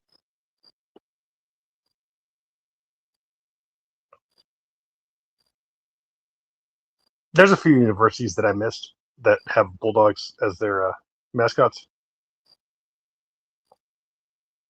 The first there's many there's I want to say there's 30. I think there's at least 30 Division One schools or 30 collegiate teams that have a bulldog as a mascot. But do you know who was the first team to have a bulldog as their mascot? You guess against Georgia? Nope. I don't know, man. I think it was who was it? I want to say it was Yale, the Yale Bulldogs. I think they're accredited to being the first university using a bulldog as an unofficial mascot. Um, Georgia did it some years later, but I think that's how the story goes. I think it was Yale. Yeah, I forgot about the Georgetown Bulldog too. Yeah, it happens, man. It's a dog eat dog world. There's gonna be some bulldogs out there. There's gonna be some lions, some tigers, some bears, some bulldogs, some monkeys getting loose, some uh, you know, That's one mascot I some never heard holographic of. AI generated mosquitoes. I've All never heard type of of a. things. Have you heard of a monkey as a mascot for any team, man? I haven't heard of a monkey. Yeah, I don't know. There could be. The Sacramento Sea Monkeys. You heard about those? I have not. There you go. Start that rumor. It's a Did you safe place for rumors. Yes, after 12, why not? Give me your you sure best it's rumor. What's your you best sure rumor it's you want to start? you sure it's not the No, these, Sacramento Hornets? It's the Hornets. uh, Sacramento Hornets, man. no, not to think of right off the top of my head. I don't know of any team that's got like a monkey as their mascot, but it's out there, dude. It can't be impossible. There can't be an all-out ban on that. You know,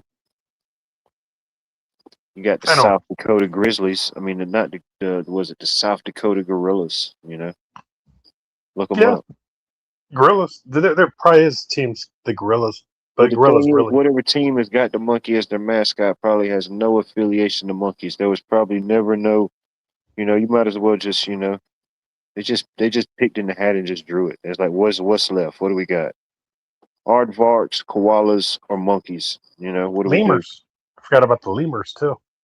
Oh no, the Lansing Lemurs. I think it's a semi-pro swimming aquatic team. They do aquatic and configurative dancing in the pool. Yep, I think they got that. Yeah, wasn't much left, bro. Wasn't much to pick from. I think even flamingos. I think somebody even snagged up flamingos. There wasn't much left, bro. You know? I'm sure South America, Brazil has monkey teams, and probably like Asia has a monkey team. Madagascar, I Yeah, think, has a monkey team. yeah, no doubt. I forget what part of Asia. I'm guessing Vietnam Yeah, or the Mongolia, Lao. Yeah, the Lao Laos, lemurs or whatever. Yeah, they got it. It's got a rhyme. It's got a rhyme. Thailand. They Yeah, might have a monkey too. yeah, the Thailand Timarans. No doubt. Philippines, forgot about them. South Pacific, Philippines. Think so? Think they're They doing it might have a big like monkey. that in the Philippines? They might have a monkey Dude, it's a now. recession, bro. They can't be doing it that big in the Philippines. Oh, they got Could be. Yeah, it Navy could be. bases. They got Navy bases in If you're gonna do it North big, at Philippines. least you get that island tropical setting. It never gets cold. Yeah, I can see Oh, that. they got Navy bases in Philippines because it's so close to Taiwan and Vietnam that America put Navy bases there. So Oh, Philippines no is not doubt. is not that bad of a place. I mean, it's just South Pacific, but it's not a third world country. Oh, no doubt. Me personally, it's just me personally, but I don't really believe there's any uh, third world countries. If anything, if nothing else, we're the third rock from the sun. So if anything, all of us are a third world technically. If we go by what they're telling us, we're the third rock from the sun. But I think maybe uh, certain people, certain civilizations, certain whoever it may be, may uh, have like a third world setting. But I don't think uh, any established countries or entities like that, whatever it may be, are third world by any means. Just on the global market or whatever it may be.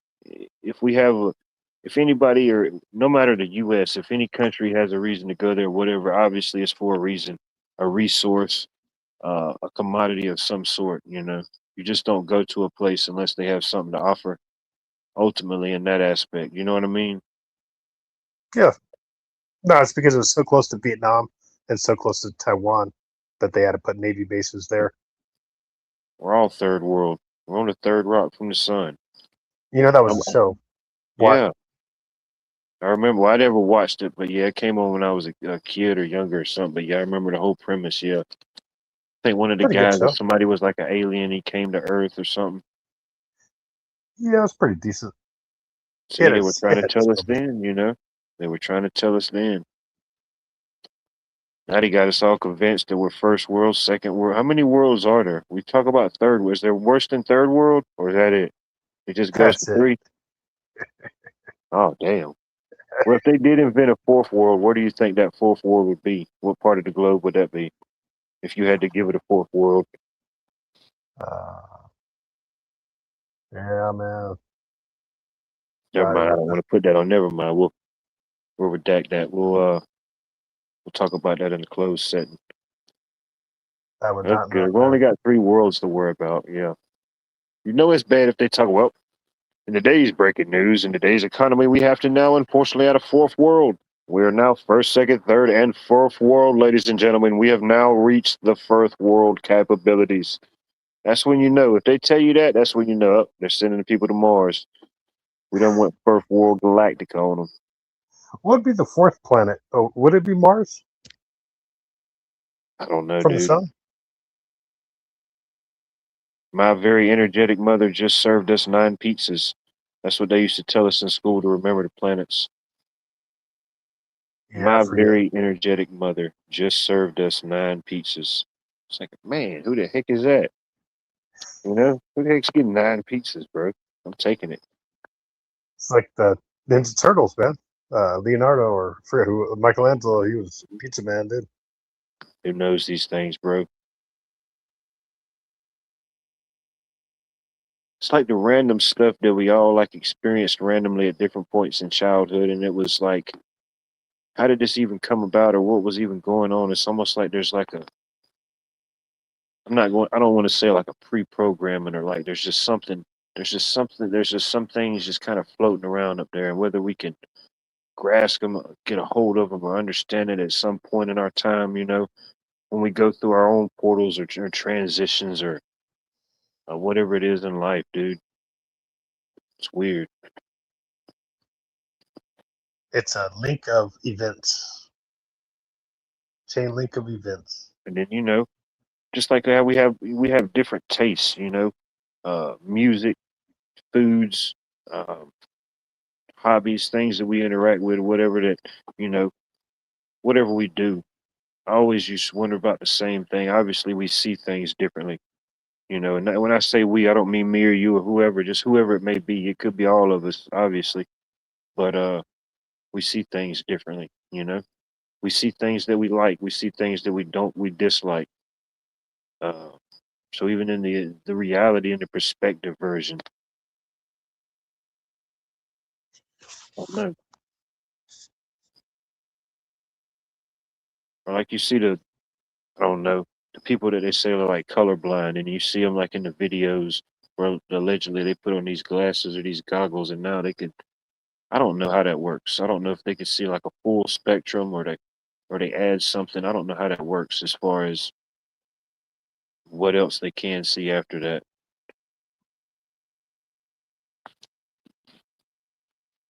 I mean, I don't imagine it goes from 0 to 60. I mean, I don't know. Maybe 0 to 33. I don't know, halfway, whatever that may be.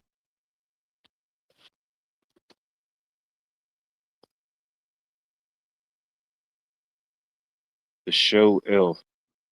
No, I don't know about a show Elf.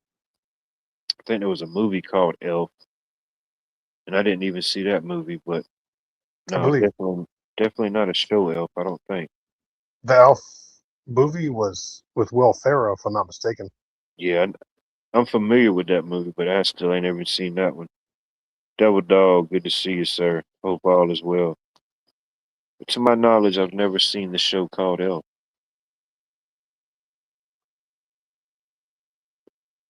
There's Elf trucks like the Isuzu NPR or the GMC or Chevy W series. Those are called Elf trucks. It's probably a smaller truck, isn't it? No, it's a diesel.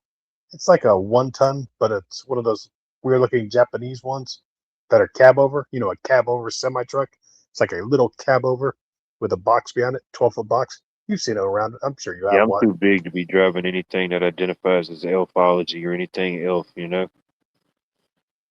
Yeah, yeah. And they're kind of dangerous. A cab Unless it cab. stands for enlarged loader front, then that's, you know, even then it's suspect. You know, like, why would you name it? It's like the big guys always nicknamed Tommy, Tiny. You know, they try to trick you. Fat guys named Skinny, you know? Uh, They flim flam you. Too much flim flammery, man. yeah, you would be too tall Yeah, dude. for a Japanese truck, Yeah. little truck, man. I Anything have to get Japanese. a sunroof, dude. It'd have to come with a moon roof and a sunroof, dude. With my head always out. When it rains, I gotta wear one of those little hats that go over your head that's shaped like a little umbrella. You know, just looks ridiculous, bro. An umbrella hat. That'd be You're any genius taller too. than me, you gotta be in pro sports, bro, because you couldn't afford it. Just imagine if Shaq didn't go in the NBA, just being that tall and just trying to get big stuff. You know what I mean? Yeah. There's been taller players than Oh, Shaq. no doubt. Minute Taller Bowl. I think players, bigger players, but yeah, but didn't Minute Bowl play for the Hawks for a while? I thought he played for a while for the. I know it was Dikembe Mutombo, but I think at that time, little bit later, I think Minute Bowl, which is Bobo's dad from Sudan. I think he yeah, I played for think the they Hawks. canceled him, bro. I don't even think we can mention him no more. Dang, I don't know why. Yeah, Dikembe Mutombo died. R.I.P. Rest in peace. He was the Dang, we Hawks. lost Matumbo. Oh yeah, he did. You didn't know that Dikembe Mutombo died? He Dang, I died. didn't know when was this. I think it was already a year, probably 2 years ago, man. Yeah, he died. Oh man, dude, I probably I don't know how I forgot that one. Dang, R.I.P. Matumbo.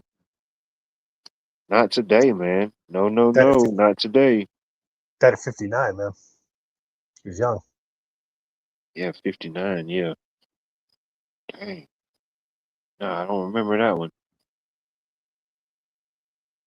Dang.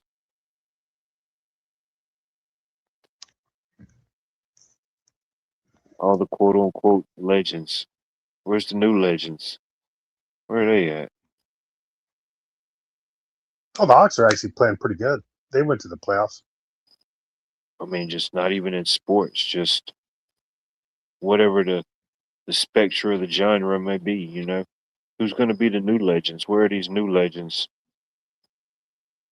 If we're remembering all the legends and everything and everybody we lost in the sports world, they hang the banners up and the jerseys of the legends. Who's the new legends? Where are these new legends at? They're making them again? Did they figure out how to reconfigure the molds that could have been once broken? Who knows, man? I guess it's a good time to be in petroleum, different type of plastics, you know? You can make your own mold. Cast iron. It's too hot for me right now. I'm already cooking with 240 volts pumping, you know? You couple that with tech cast irons, who knows what might happen, dude? You don't even forge the next evolution in Iron Man or CERN. Who knows, dude? Like, damn, dude, this whole time, all we needed was grandma's cast iron pot to reconfigure the time space continuum. Who knew? Who knew? Yeah, I was wrong. Dikembe was 58 years old. He died September 30th of 2024. Dang. R.I.P. Robin Williams. Dang, and Captain Kangaroo, man. Dang. I didn't know he went to Georgetown. I did not know that. I thought Dikembe went somewhere else.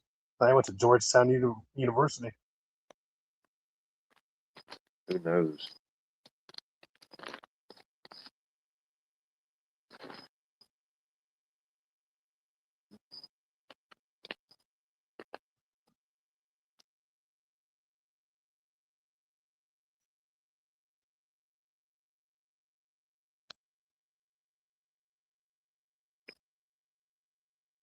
Captain Kangaroo was a Marine.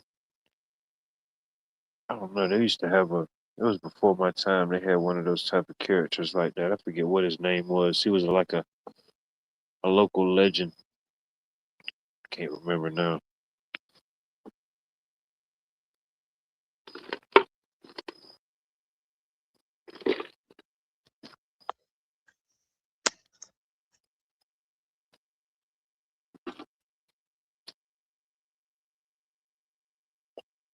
What's the big plans for the weekend? What you got going on?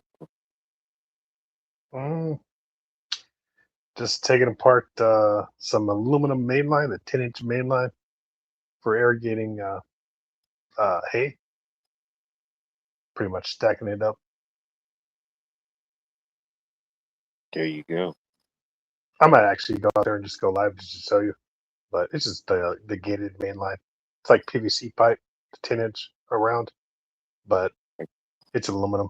Lasts longer than PVC plastic. I got you. Lighter too.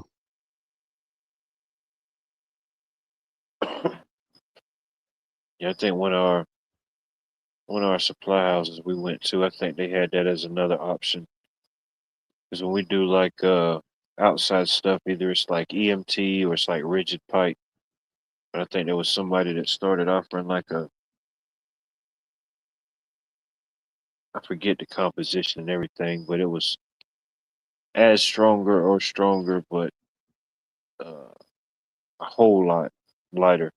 Like the weight was almost no comparison, but I don't know about the long run, the longevity, if it could be as strong, it don't even have to be stronger. If it could be just as strong and still remain that lightweight, then I mean, yeah, it's a no brainer. But I don't know. Yeah, they make some car bodies out of aluminum and plastic mix, so it is lighter for car bodies, but it's not as. If you get into a car accident, it's better to be with steel. Yeah, That's the best. it's not really a problem until it's a problem.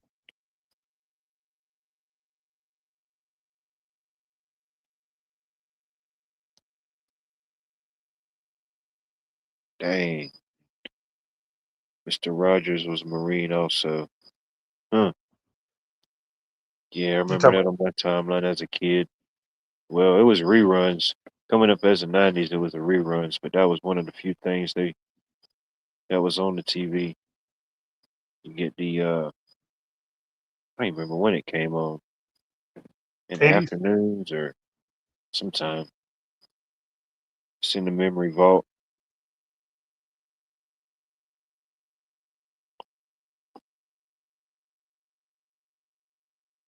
Yeah, Johnny Carson died in 1991. I was still young when he died. Red Dang, Fox, same year, 1991. Sanford and you Son. big dummy. Yeah, Yeah, he was he pretty died funny. too, man. Red Fox. Yeah. Lamont, the son of Red Fox, he was in Georgia. I think he died too, man. The son, I forgot his name. Red, forgot his last name, man. Huh, how about So that? yeah, Lamont. Yeah, he was in Georgia, man. I forgot his name. I could look it up real fast.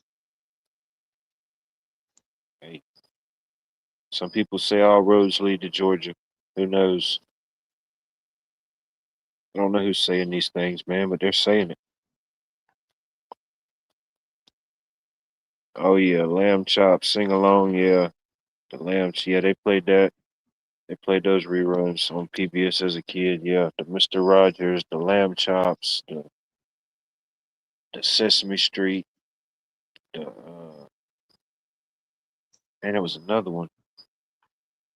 There was another older one that had been out and it was reruns and they used to play it. I can't remember what it was called.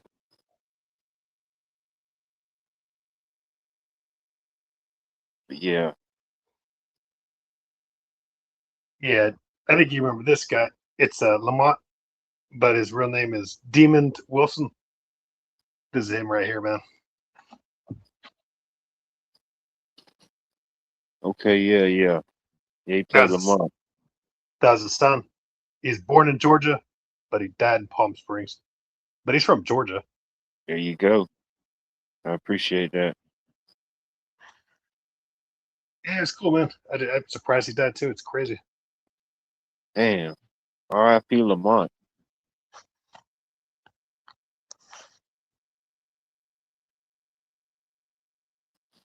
Yeah. Sanford and Son. Yeah, they used to give us reruns of that one. He still comes on the Sanford Son on the West Coast from Watts, L.A. part of California. Really? West Side? Was that? West Side? Watts, I think, is South Central. It changed up, man. It looked like Sanford and Son used to be. It changed up, Yeah. but it's still the Watts area, like Watt Life, but with an S. Watts, Oh yeah, like with the S Watts. after that. Yeah, Yep, Watts. Yeah, I've heard of the reference. Yeah, Watts. Watts, California, or whatever that county or area is. Yeah. it's a zip code in the county of L.A. Nice. Might It's have like to the go out there and ones. visit my Californian Watitiages, you know. Have to check in with them, see what's going on, what's up. You're gonna have lots of traffic, man. It's changed up. It's got lots of traffic to get there, man. I like it. I like a little traffic, you know. It ain't little traffic. What? It's a lot of traffic. Even me, man. Thank- I'd rather be in Sacramento than LA, man, because it's got a lot of Yeah, traffic down there. I probably couldn't take my electric scooter out there. Do you think, or no? Couldn't segue it through the crowds. You probably could, man. Certain areas of LA, you could, man. It's just, I'll you buy know, me a reinforced titanium electric trike, you're talking about, futuristic technology type stuff. It'll get you. It'll navigate through some crowds. yeah, no, you know, what do they call it? The Can-Am? The Can-Am, the trike with the two wheels on the front and one wheel in the back. Oh yeah, Those I've are pretty, seen people on those. Yeah, those are and pretty I've safe, seen one man. of them. I've seen a couple in my area, but I seen one the other day.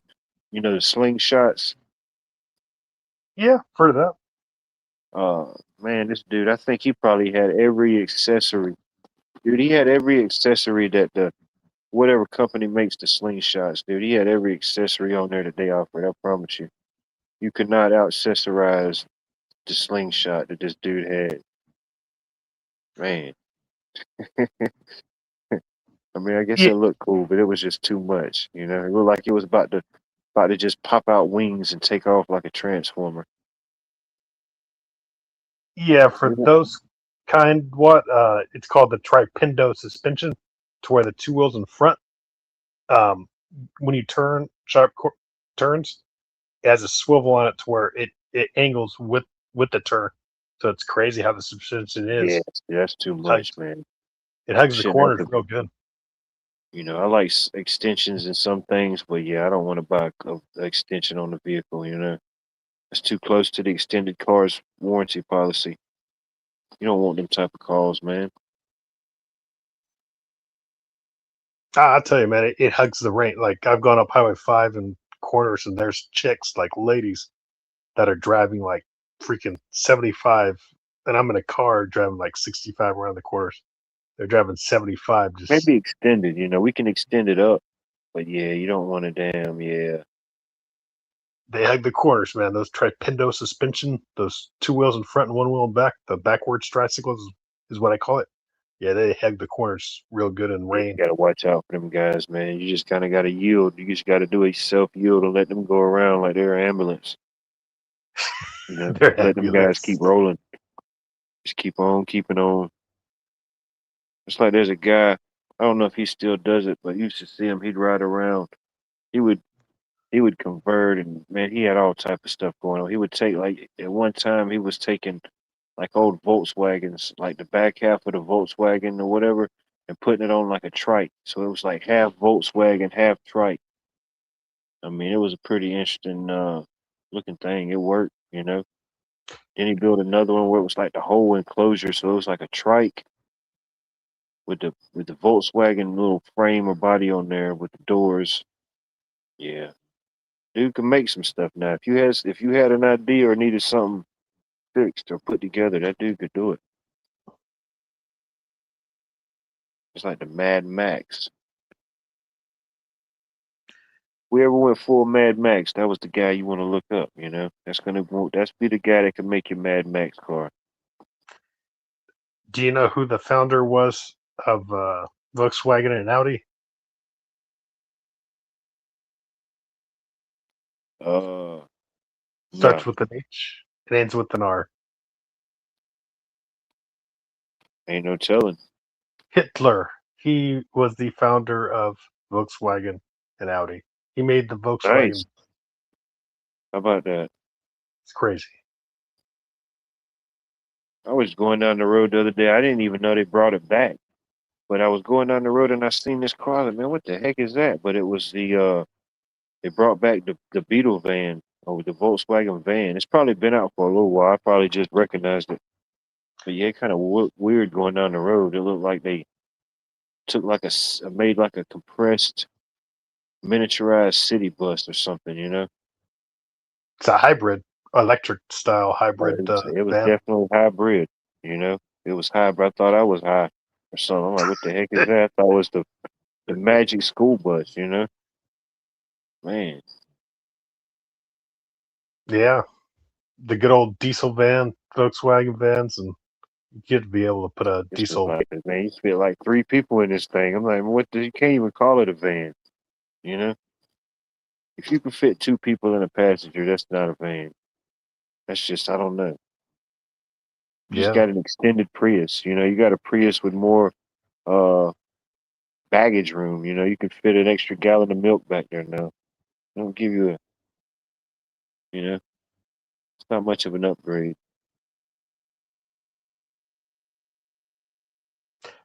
yeah. I think even Toyota's putting Tesla batteries in their hybrids now too, so they're even more expensive for their batteries when the Can't hybrid figure it out. Yeah. messes up. You're better off with the good old gas or diesel.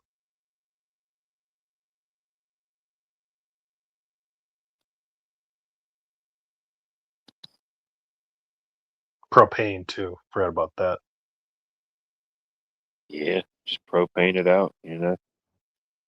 Like a good old forklift, propane forklift. You can also put that in a car or truck.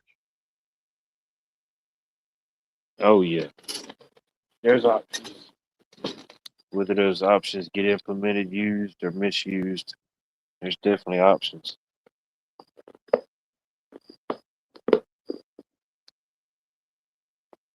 We got the 1, 2, and the 3, but what about the A, B, and the C? Yeah, it's like Medicare plans A, B, and C, and then you forgot about D. There's no other part past D for Medicare. Nah, you never go to the doctor and ask for the D. They got A, B, and C and D. That's all they have, man. They don't Yeah, have anything after that. yeah. If you're going to the doctor to get the D, bro, that ain't good. That's why they didn't But offer it. They knew how controversial that would be. People would be they just lined up out the door just trying to find it. Where is Part D? that's it. That's when you turn 65, or sorry, 66. I think they might have raised it, but at least 65. So I'm not there yet. I'm 43. We got a ways to go. What to get Medicare? We're not senior citizens yet. Uh, who knows? By the time we get there, there'll be a Part D, E, and F. You know? The Part F, dude, we wouldn't want that. Do you know what that Yeah, stands for? You don't want yeah, that, man. yeah. They signing up for Part F. I think I'm going to sign up for it. I need more Part F. That's all we got. Give me more. I mean, you would think A, B, C, and D is enough parts, man. You don't need an F. It's crazy. Uh, It's like, they'll say remember they'll W? say it's for fantastic. Once we reach F, that'll be all the parts we need. You remember WWF? They switched to WWE. It's like, get the F Yeah. out. Yeah, they got into some type of legal dispute with some other company that was allegedly using it or had the World rights. Wildlife Foundation.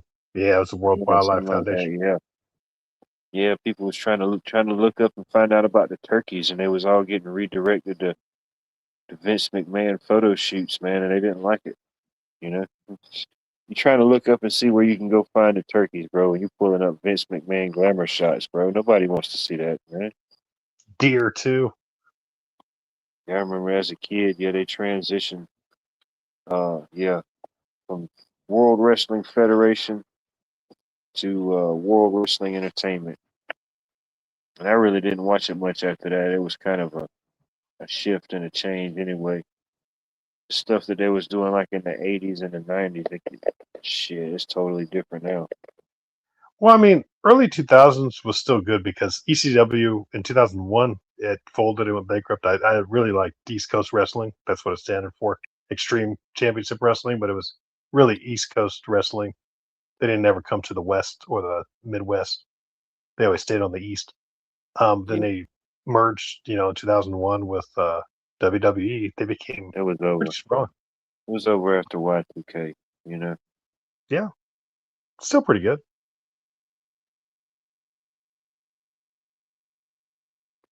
Once you Now, lose the attitude era in anything, it just goes downhill. I mean, I wouldn't. I don't know what year. Like in the 2000s, it got worse. I don't know. I can't remember exactly what year when it went downhill, but it was still pretty good in the 2000s.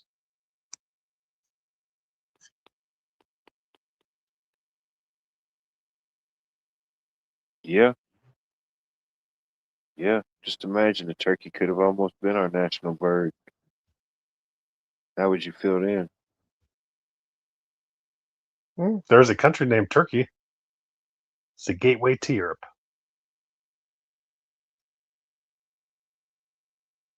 I don't even think they have turkeys there. They're eaten, dude. People just are killing them to eat them, man.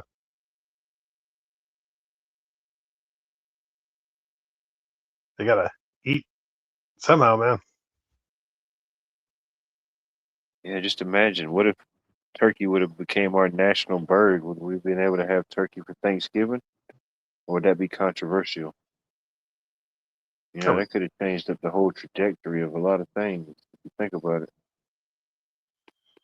hmm, I would say instead of November, it'd be the 4th of July. It'd be Turkey Day. It'd still be a day of turkey. Well, hopefully it wouldn't be the other way around and we'd be eating bald eagles for Thanksgiving. You know, that just would be weird, That, unapproved, unethical, and I don't know. yeah. I mean, you can't Instead, we eat. chose the fatter, slower, non-flying bearded variety. You know, that which we know of the turkey. Yeah. I mean, there's not that much eagles to eat, so we had to go to the turkey, man. Yeah, you don't want to be that guy just going around already eating the cats and the dogs, bro. You don't want to be the one eating the eagle, bro. I mean, in Merced, California, there was a lot of Hmongs, like Laos. They would eat dogs and cats. It was no surprise to me. I mean, when people eat dogs and cats, they would eat dogs and Yeah, cats. I It's don't crazy. know. You didn't know that? The Laos people, the Hmongs, not the Mongolians, but the Hmongs. In between what do you call it, Vietnam and Thailand, there's a country Well, I'm called sure, Laos. I don't know Yeah, who it may be or where it may be going on, but yeah, I mean, I don't know if they eat bulldogs, but they eat I would like, hope not. I mean, you got to draw the line somewhere. You can't just go around eating all of them. You got to leave some. You know, oh yeah, they eat horses too, man. They were crazy people. Hmongs from Laos eat all animals. Nothing's off the everybody's got table their for own them. flavor. I just try not to even. Definitely won't Google it. I'm not Googling it. I reached my Google social credit score limit for Googles for the day anyway. So even if I did want to, I couldn't. It's just how it works.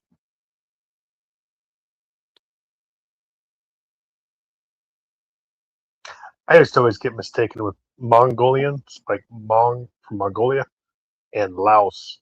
They're called Hmongs versus Mongolians. It's just I always got mistaken, man. Yeah, you don't ever I, want to tell them that, especially the Mongolian. you remember South Park? Yeah, The that's highly frowned upon if you confuse them two. South Park was the wall episode. You broke down my city wall. The South Park cartoons, I don't know if you remember that one. No, I never really watched it personally. I mean, I know about it. I've seen clips about it, but yeah, I think they You even got brought it back. you got to Yeah, they even watch brought. that. You got to watch that episode. It's pretty funny because it's a Mongolian guy that, sorry, not Mongolian. It's a Chinese guy because he's building a wall to protect like the pillagers of Mongolia on their horse. And he Yeah, just keep on building a wall, dude. It's a city wall, but he'd call it a shitty wall, but it's a city wall. And they would always just mess it up and just demolish the wall. And like he just keep on building it up. It's a great episode. That's one of the few episodes that are actually pretty funny and cool of late '90s episodes of South Park before they got too crazy. Because South Park got pretty crazy. oh, I'm sure. Yeah, they've made fun and poke jab at everybody and everything at some point. I'm sure.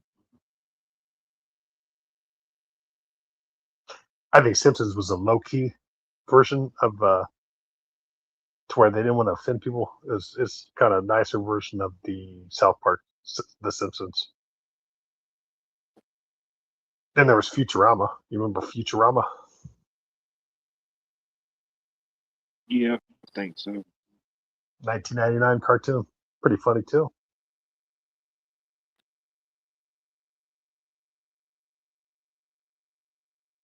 Remember Bender, the robot on Futurama? You got to watch Bender on YouTube. No, Watch not some right now. highlights of Bender, man. He's a funny guy. Funny robot.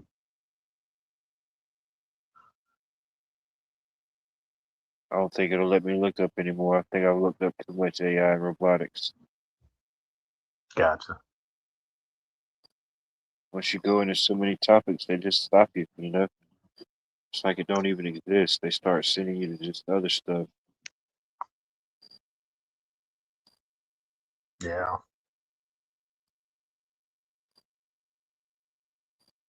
There's also good old Yahoo. They merged with Bing, which is MSN.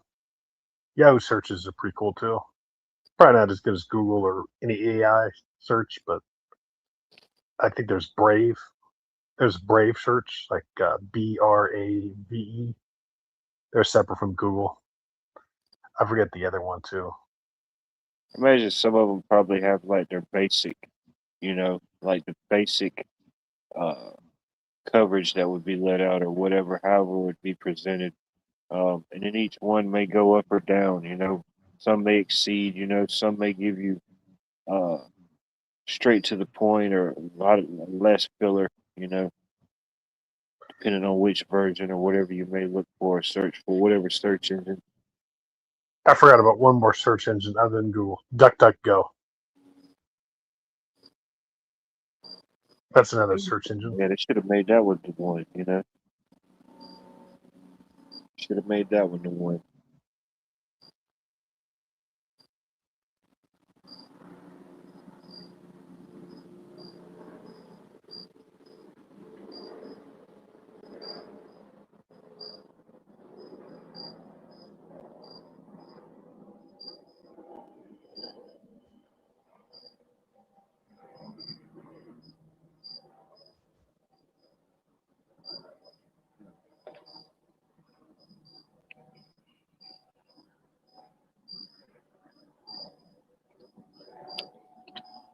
I don't know.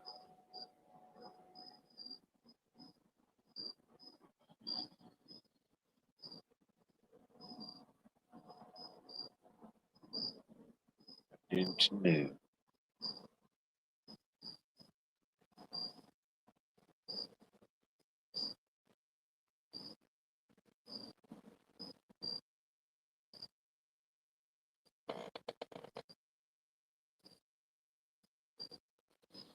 Shoot. I ate enough tacos and stuff for dinner. I don't even have to worry about thinking eating till whenever breakfast comes.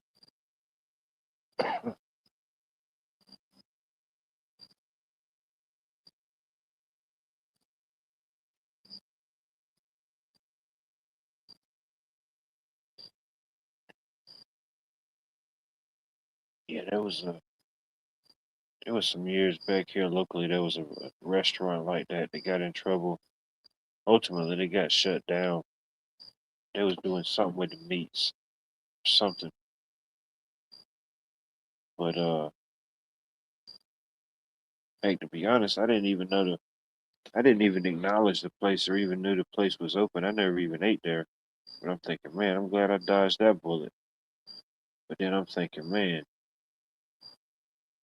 if they're doing some weird stuff with the meats, then who else is doing it? That wasn't a breakthrough, but that was definitely one of my signs. Just got to be a lot more careful, you know, whatever it may be. Got to be a lot more careful and aware.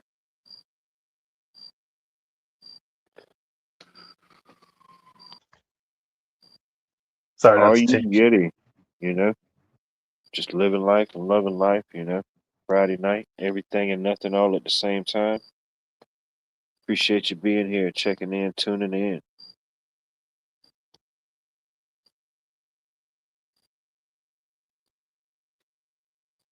Yeah.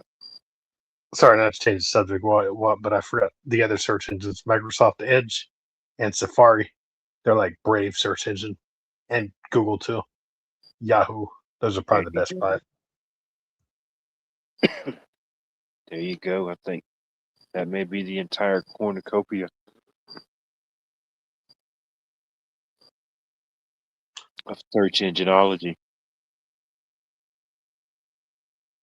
Whatever happened to Ask Jeeves? Did they get rid of Jeeves? You can't ask Jeeves nothing no more? Yeah, I think it merged with either Edge or Brave or Safari or Yeah, Yahoo. they didn't want nobody asking Jeeves nothing. Jeeves was telling all the secrets, you know what I mean? He was telling you like it was. Say, hell no, this British guy, this British butler's spilling all the beans. They had to redact everything.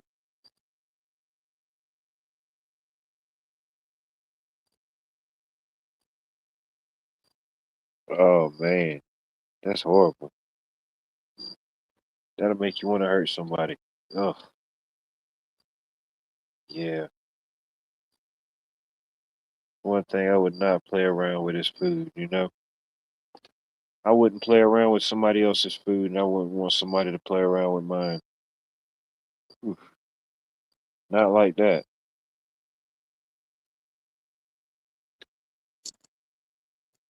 Can't say I eat 100% clean for whatever that may be, but I try to limit as much as I can, whether I'm actually offsetting something or whatever it may be, you know?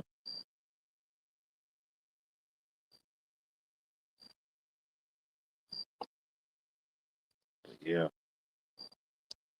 definitely a lot of the outside BS.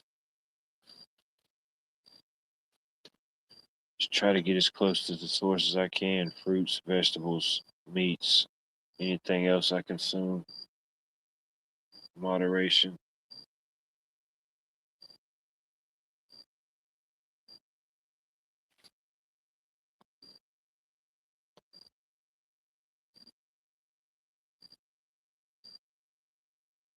There you go. It's kind of like me, you know, it's just the lives are just kind of a hodgepodge of different character interactions, character unlocks, the randomness of the mind, you know, whatever it may be. Uh, specialize in content. A lot of people here do content, different type of content, you know. Specialize in content. A little bit different, same, but a little different, you know. Really a lot different, but okay.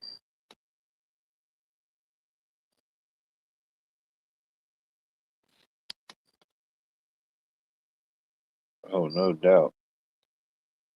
Yeah, if nothing else, more aware. What definitely to avoid.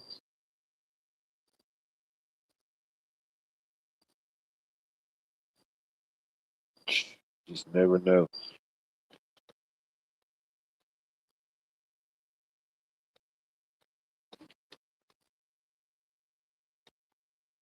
No, especially doing like doing like different trades like plumbing or even like electrical. We have to go like behind the scenes of some places, and some places is, you know, top notch. You know, it's impressive. And some places you go behind the scenes and you're like, nope, I will never be here. You know, even if I had been there, probably like, nope, I'm not coming back. Or a lot of times, like, yeah, I'm glad I didn't ever come here. Whatever the situation may be. Yeah, doing electrical, you definitely see some good and the bad behind the scenes, dealing with different restaurants and stuff like that. Got to go up in the attic and deal with the junction boxes and all the wiring up in the attic. Oh yeah, yeah. I remember when they started integrating and putting in the little digital kiosks years ago.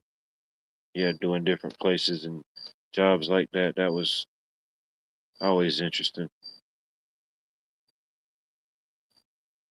Most of those jobs we did, that was during the nighttime.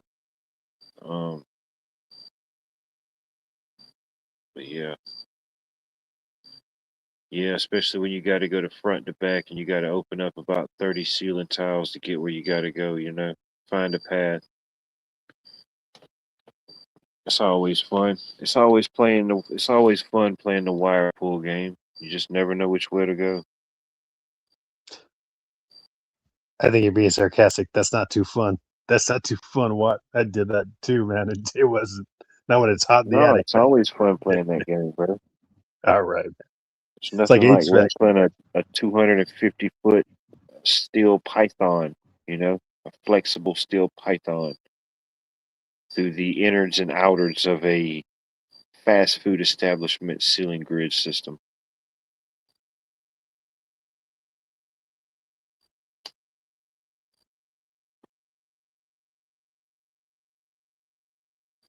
Oh, some are easier than others. Of course, a lot of times, like the older the building, the more stuff has got added on, the more layers, so that's more stuff you got to fight through. It's always easier to do it on something brand new.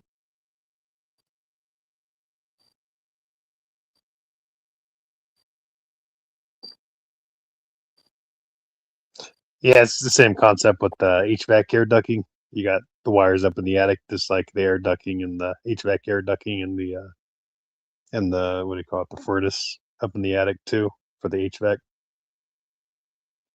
That's more like all your commercial, industrial stuff, all that stuff's ran in conduits and junction boxes and stuff, just for the fact that if you got like a job like that, it ain't like a residential. You just can't go cut out a wall and up the sheetrocker will be here in a few days. No, can't do that. Some things can't be shut down, and to have the access to have that conduit. And if you got to pull in a newer wire or something, you could just set up your pull station, and as you're pulling out the old wire, you pull in the new wire. That way you don't double work yourself. Um, yeah, it's just kind of one of the things you do. I've seen some people do it and double. I'm like, dang, why are you double working? You know, just send you a string line through, tie it onto the old wire, and as you're pulling the old wire out, just do it one time and be done.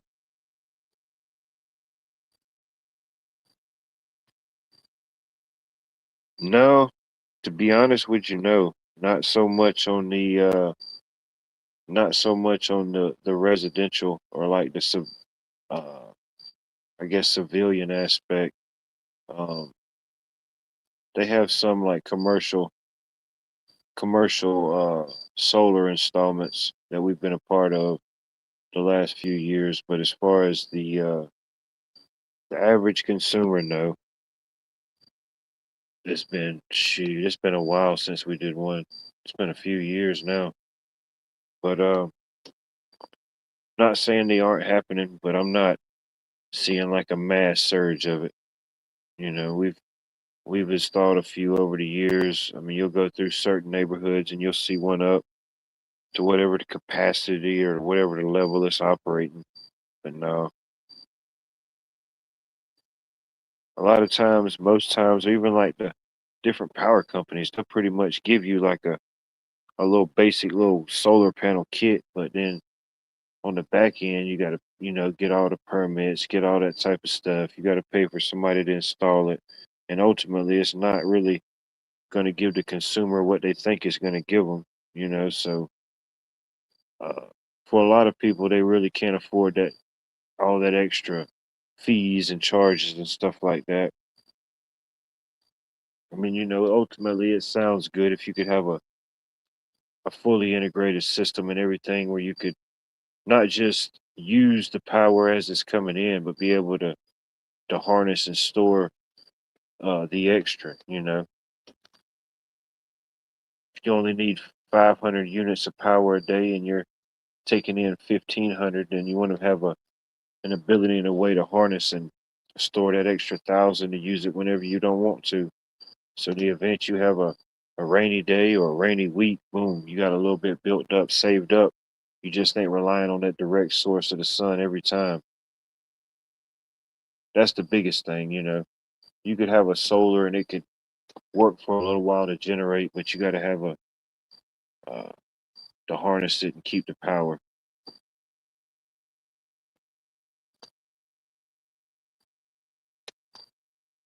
Huh. Mandatory on new builds here.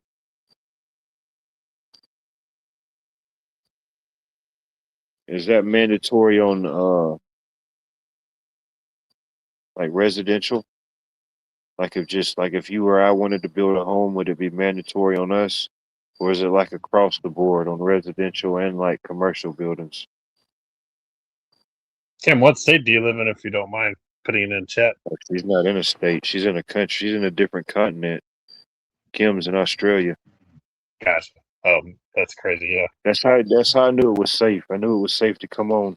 When I seen Kim in the YouTube streets, I knew that the world did not end. It is tomorrow in Australia. So I knew we made it. So I know it's safe when I see Kim. No doubt. I remember one time, it was probably a couple of years ago, we got called into these people that was, I don't even know how it even, I could only assume that whoever lived there passed away because everybody that was dealing with it was like somebody else. You know, it was nobody that did it. But people would then came about the house and they were selling it. But they needed us to come out because whoever the guy that lived there before, dude, he was like an electrician slash mad scientist. Man, he had solar panels all across the roof. He had cables. He had converters, distributors. He had all type. He had Batman. He had all type of stuff hooked up. And whether ultimately it was completely safe, I can neither confirm nor deny. But he had some stuff going on, dude. Like he had a whole room like in his garage that was just batteries, bro. And I'm thinking, holy crap, where do you even start taking all this apart? And that's why they called us in, you know. It was like, hey, we just need somebody to come safely turn all of this off, disconnect it, and just kind of like remove it. So it's like, all right. But yeah, dude, I got a bunch of I got a bunch of photos I took of it before we disconnected and all the different things. It was a yeah, dude, it was a mad max of electriciology. Another thing in the attic, since they're mentioning that it's mandatory, Kim was mentioning something mandatory. Here in California, they make it mandatory for fire sprinklers. So you got to deal with that in the attic too with your electrical. Good old fire sprinklers. Yeah, yeah, no doubt. Sometimes it calls for it. And that's if it's a and that's if it's a 1 story house and that's if it's you got access, Just depends on how it's built. Anytime you got to do electrical on a 2 story home, it gets tricky, because if it's just a single story and you got an attic access, then you could just run a wire up, boop, and run a wire down to your other point. But if you 2 story, it's a little bit different. You don't have that privilege, so it can be a little bit tricky. It could be a little bit more costly in some instances, depending on what the situation is to getting a wire or getting power back down to a certain point. And a lot of times, by the time they call in an electrician, it's probably done went through every channel and every way to jump off and repower and reconfigure to that point, So that octopus ain't got no more tentacles. Now we got to start back over.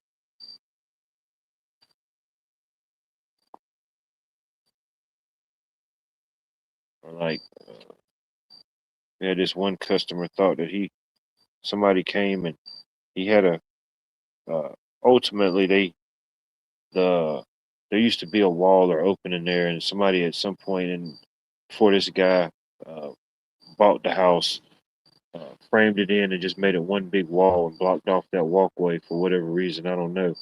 And when they did that, it used to be I guess a switch or something, but I don't know. They put a instead of it, they put a three-way switch in a place where they didn't need a three-way switch, so it was messing up the sequence of the lights. So this dude literally had to go all the way to the back of his kitchen hallway and cut on a switch, and then walk all the way back around through his kitchen, all the way through the living room, and back around to his foyer to cut the foyer light on and off. So, but all it was just changing a couple wires around, changing the traveler wires around to keep a constant to keep constant power at the switch that it was in, and to shoot power to the switch in that sequence. But yeah, it was that, and we just had to disconnect. We ended up doing that and disconnecting the line that used to feed the shed. The shed in his backyard used to have power to it, ran to it. But they said they didn't never use the power, and for right now, that old line was just hanging and unsafe. So we got up in the attic, disconnected it, pulled it out, and terminated it.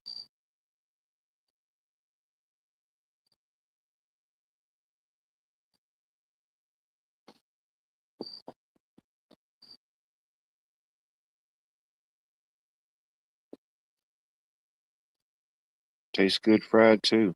Funny and fried.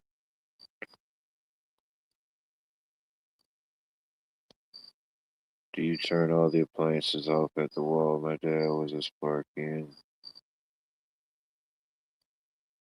Oh yeah, certain situations and certain circumstances, yeah. Um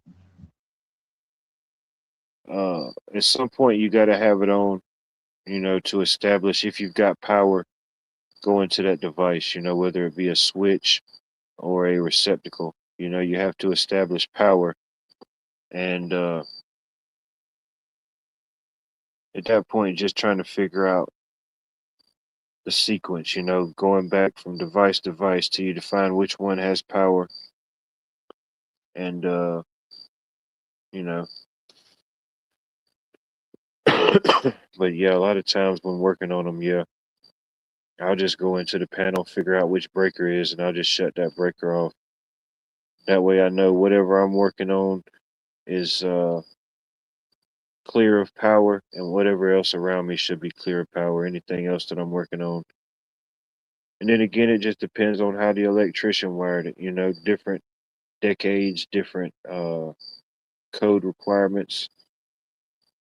Even with the same code, me and somebody else can do it and be totally different. Both can meet the standards, but just took a different route.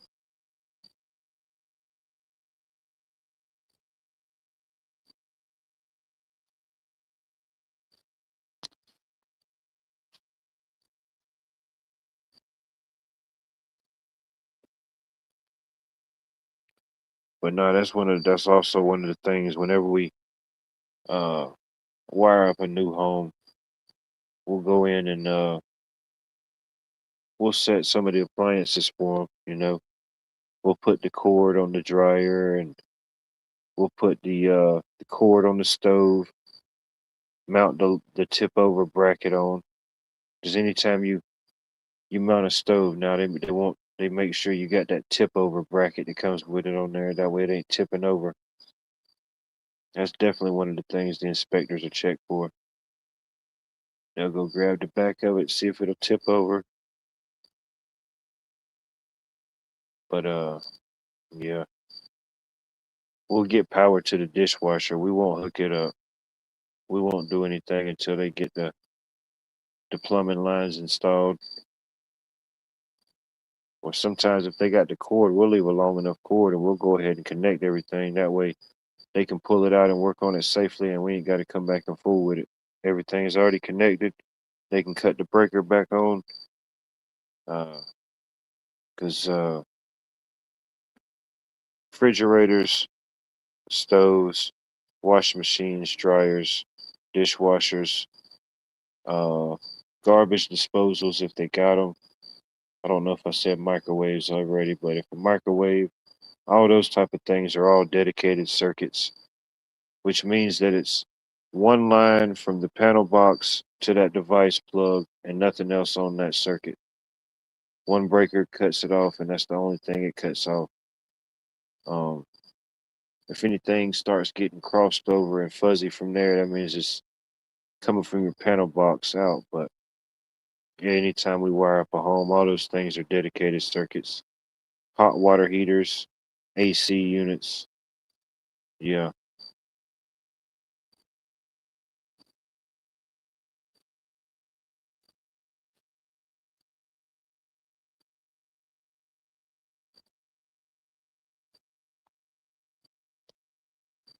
Oh yeah, yeah, definitely, yeah. Yeah, if nothing else, yeah, unplug the appliances and stuff on that circuit just in case you have a surge or anything like that. Yeah.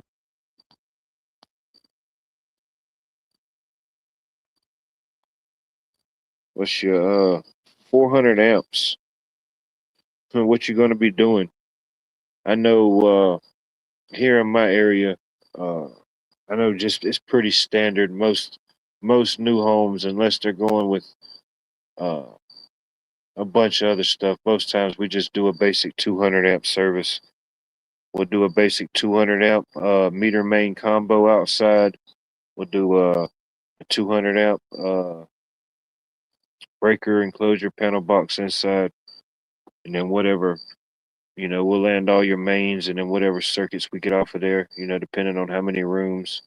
And it can vary, it could go up. It just depends on what you're trying to do. It could be done. Um, it could be done, just depending on what size service you have currently.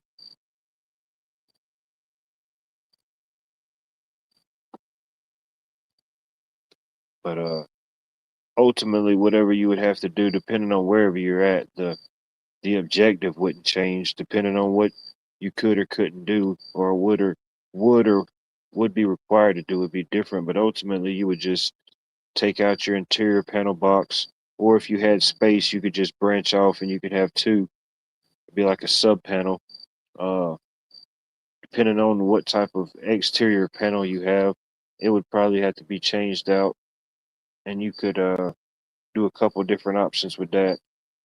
You definitely would have to upgrade and refeed your service entry cable, which is the wire that feeds your outside meter to your inside panel box.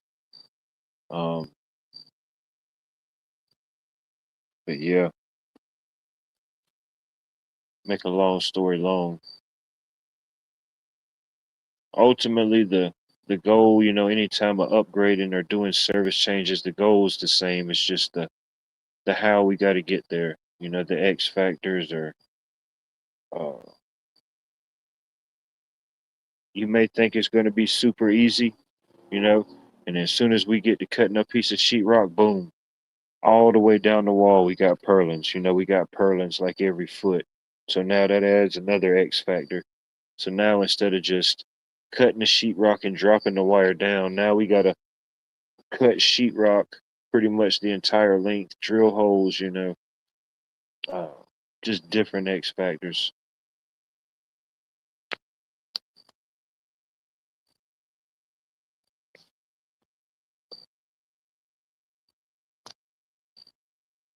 Yeah, we've done some 400, we've done some 400 amp. We did a 800 amp house service on this house. Um, we did this one house. Well, we didn't build it or wire it up, but we did some work on it years after the fact. But this house had a massive service. It was like I don't know, about 1,000, about 1,000 or 1,200 amp service. I mean, it was ridiculous. But they had a bunch of stuff going on. Pools, jacuzzis, heated stuff, guest houses, uh, air conditioning, lights. I mean, they had a lot going on, you know. But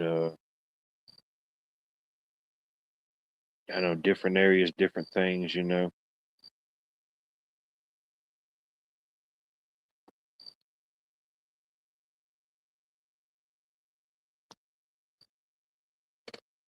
Yeah, we built some pretty massive house services on some houses. We've did houses with elevators, um, all different type of things. A lot of times it ain't really the lighting; it's just like the extra stuff, any of the extra appliances or whatever they may need or want.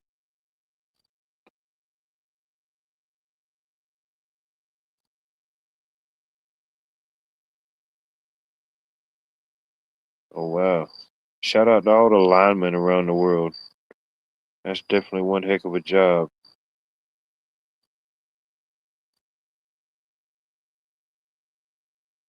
no doubt. Yeah. Ultimately, by the time it gets to my level, it's limited. 240 or less. They're dealing with that. Yeah, they're dealing with the direct thing. Flying linemen off the helicopter, that's crazy. Oh yeah, I've seen videos of that. Yeah, where they had to fly them in and just be suspended so many. Yeah, yeah, you couldn't pay me enough to do nothing like that, bro. I'll watch a YouTube video about it, but that's as far as it goes in that adventure. Oof, man. I imagine they pay them good, but they couldn't pay me enough. I promise you.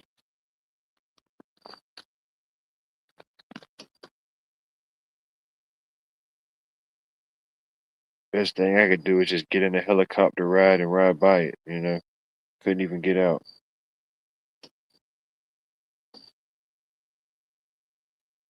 There you go. And that's you could put that on a shirt. You put that on a shirt, it's gonna sell. I'm gonna go fry some chicken strips with just a picture of a cat, you know.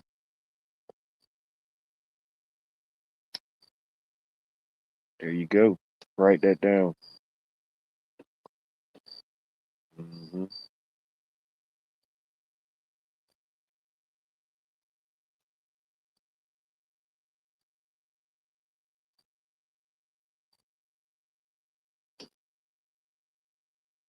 Yeah, if I would have probably known then what I know now, I might would have got into electrical earlier. Probably would have did something like lineman, that type of that type of side of it. I know there's a high demand for it. I know a lot of the different linemen and people for the different power companies here in my area. Some of them fixing to get ready to retire and phase out. A bunch of them. There's fixing to be a big gap in linemen here in my area. Yeah, there's apprenticeships and then groundmen. Like my brother is a groundman. Groundman's like below lineman. It's the guy that stays on the ground and gives the tools up. It's a groundman.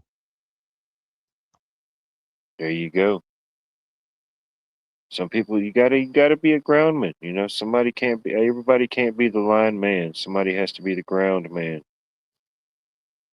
But yeah, I don't know for different positions, groundmen, linemen, whatever it may be. I know the a lot of the operators we deal with different power, cutting on power for different jobs. Yeah, and there's a bunch of them that we've talked to that said they're getting ready to, within the next couple of years, phase out. And heck, some of them's told me that like a couple of years ago. So who knows?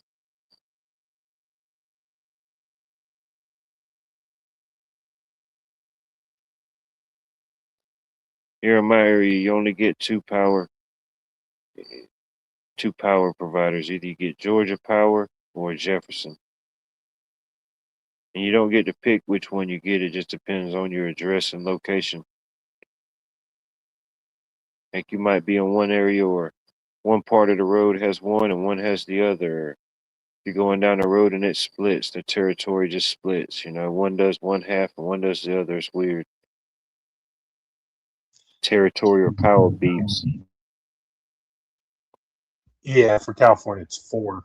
So it's quarters, not halves. It's quarters. Mm. Even in Cali, they're getting you. They're getting us everywhere.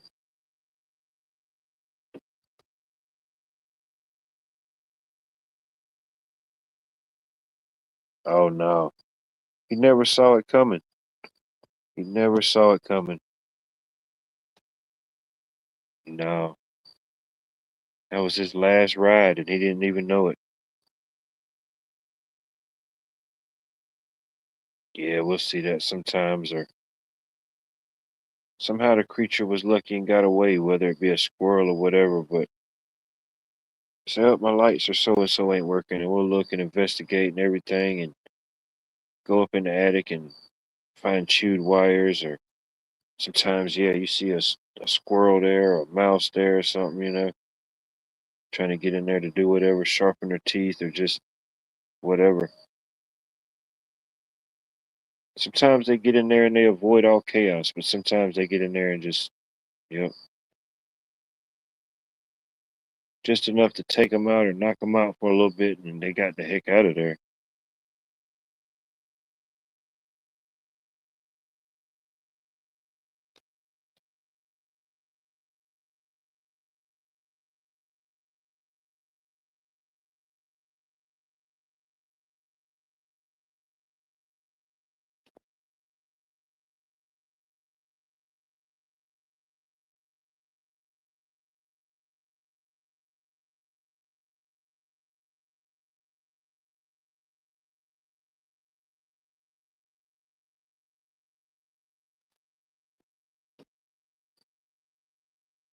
The way we do power and operate is totally different. You go to different regions, different countries, different standards of power.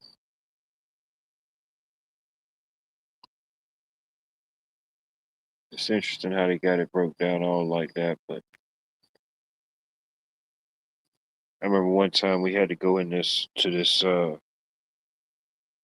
It wasn't really it was a recycling facility, but you couldn't just bring stuff there. What they did is they would get in like uh, coffee pots, all vacuums, electric weed eaters, all different type of stuff. But it was like stuff that was defective. Like it might have still worked and it was still good and it could have served its purpose, but it was a defect. Like the label might have been printed backwards, or uh, a handle or something might have fell off. I don't know, whatever it was. But they had this. They would get in these 18 wheelers of uh, these big rolling like plastic plastic totes of this stuff. And what they would do at this facility is they would grind it all up, and then the magnets or whatever would separate the plastics from the metals, and then they would take that stuff and then they would send it to another facility somewhere else, and they would like smelt it down and melt it to whatever grade plastics it was and redo it. But yeah, they had this equipment there, these different control modules and stuff.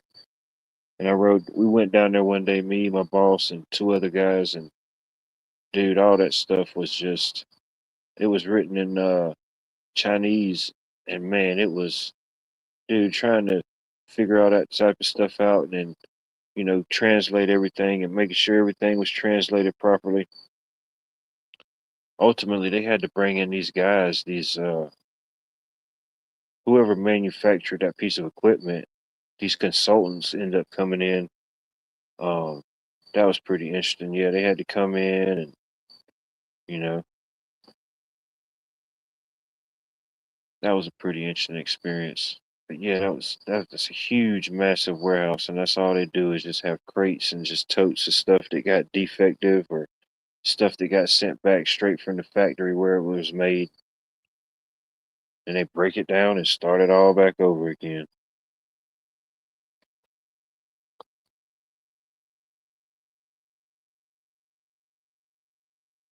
Yeah, if they're in the right, uh, if they make the right point of contact, like around with a transformer or something like that, yeah, if they make 2 points of contact or they break through a certain wire, oh yeah, no doubt, that would be all it took. You should watch the bear. It touched honey hive, the comb or whatever for honey, and it crossed with the somehow the transformer, and it went down like a King Kong down a pole, man, flying down and landed on the ground hard, man. That's crazy. It's on YouTube. I wouldn't doubt it. I think they're bringing King Kong back. We got it. We got the wolves, the mammoths, the saber tooths, the what else did they talk about bringing back? I forget, but they're bringing it back allegedly. It's happening.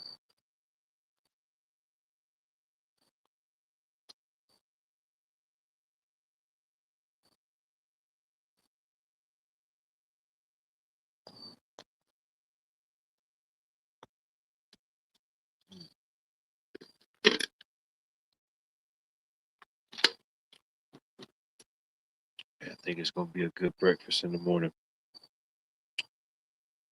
I ain't decided what it's gonna be. Might be a biscuits and gravy kind of morning.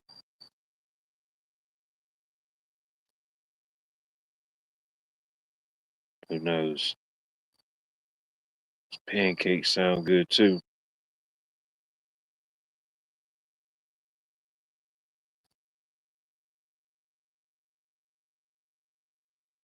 Pancakes and peach jelly, or just peaches.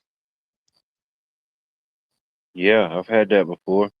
Believe it or not, like you would take like like you would take a banana, mush it up, and mix in with the batter. Yeah, I've tried that before. It wasn't too bad.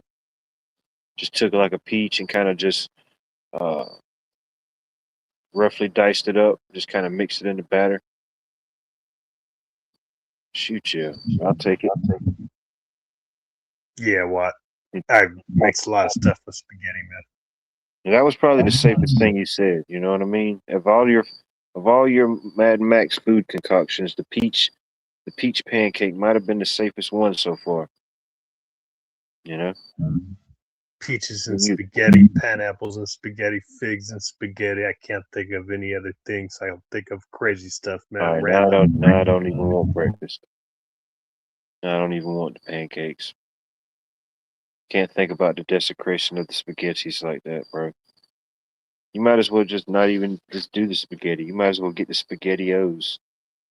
You can't even do that no more. I think they just recalled all the batches of spaghettios. They just had some thing about it. It's like they keep showing me all the things I don't eat. I'm just like, well, I guess the odds are eventually in my favor. I think they said something about the blueberries, and I said, well, damn.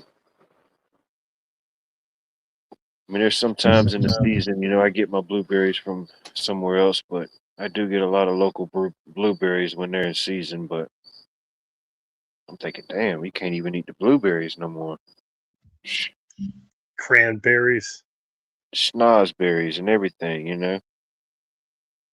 Willy Wonka tried to tell us about it.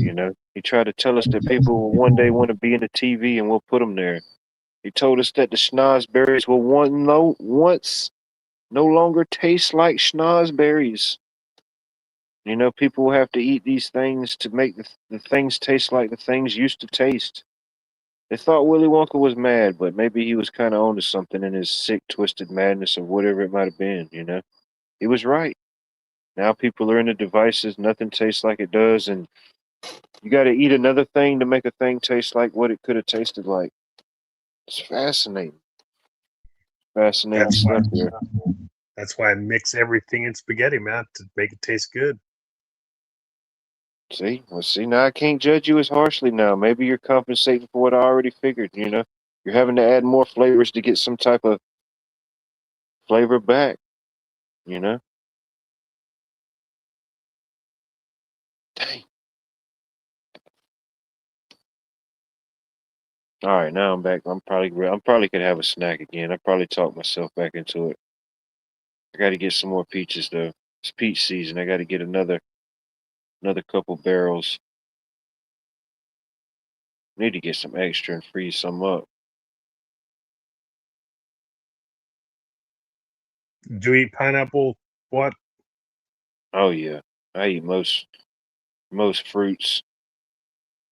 I've only had well, I can't think of what they are, but I'm pretty sure I've had some I didn't care for. But yeah, I eat most fruits, pineapples, whatever.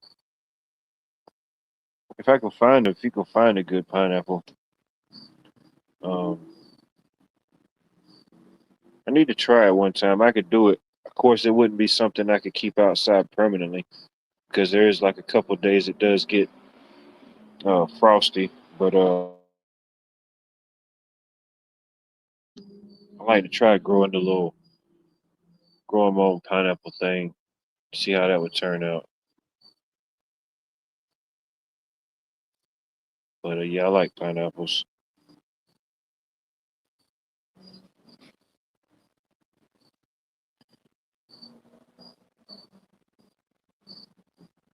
Shoot, yeah, get you a wad of pineapples, some watermelon, and some strawberries, and blend all them together. Oh man, that juice mix will get you going. Cranberries. Yeah, probably ain't it's definitely not my number one berry, but you know I acknowledge it. You know, I acknowledge it Blackberry. sometimes. Yeah, cranberry's probably the lowest of the berries that I could think of as far as my acceptance rate. Boysenberry. Marionberry. Sorry, Marionberry.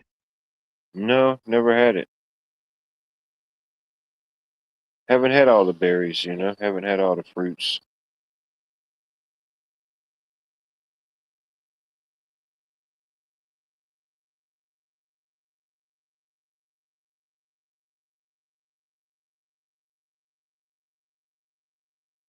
I think everybody's just naming everything they want to eat right now. Bambra nuts. It's a ground nut. It's like a peanut from Africa. It doesn't take no water to grow, hardly any water. It's like the cactus of nuts. It's a ground nut. It grows Never under heard the of it. ground. Bambra nut. You said the African cactus nut. No, it's like a cactus. It takes the least amount of water, like a cactus. It's Huh. called Bambra nut. Huh. Wonder how they taste. You probably need to get some and plant some here. Like a peanut. It's like a peanut. Peanuts taste better, still they're more creamy. Yeah. Cashews are probably, in my opinion, I think cashews are the creamiest nut, tree nut. Make milk out of it. I think cashews are the best, but everybody has opinions. Yeah, you got to be careful with the cashews. You know, can't consume too many of those things. Start offsetting your equilibrium and stuff, man. Science I behind it. I know, man. I seen a Why lot of people don't make cashews. cashew bread, you know? Who you hear making cashew bread?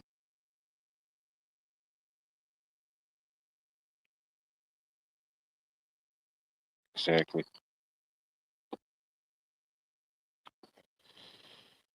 Well, I think we've reached our high point. We've reached our peak. We've reached our precipice. We've went to places and realms that nobody thought you could go, and everybody even thought of going for reasons obvious. You know, obvious reasons.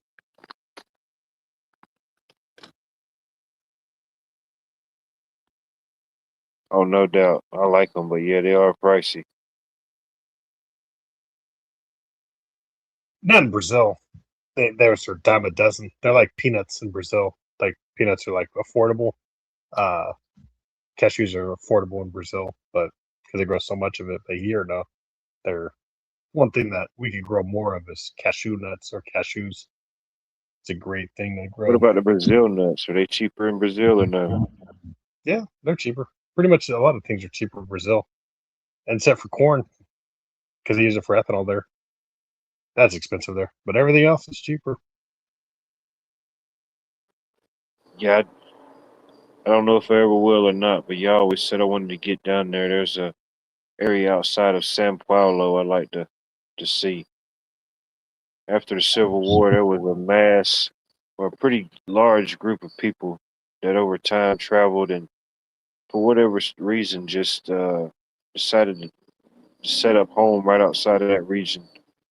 It's pretty interesting. It's cool, but it's got crime rate, man. So you got to know where you're going in Sao Paulo. North Brazil is kind of cool because it's the rain shadow effect to where like Fortaleza, in between Fortaleza or Fortaleza and Brasilia, which is the capital of Brazil, is a rain shadow to me, to where it means half of it's dry and half of it's wet Amazon. So it's pretty amazing to where you could be an hour from each ore to where you can have the Amazon rain or just dry Yeah, desert. yeah. Got to be able to acknowledge. Yeah, you don't want to be at the wrong. You don't want to be on the wet side at the wrong time.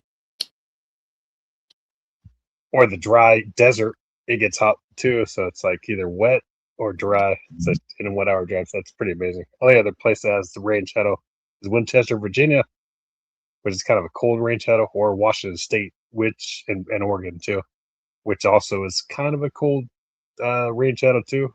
But yeah, Brazil's warm, so you won't freeze there. I can neither confirm nor deny that question, Zed. As a member of the International High Council, I cannot disclose these things in an open setting.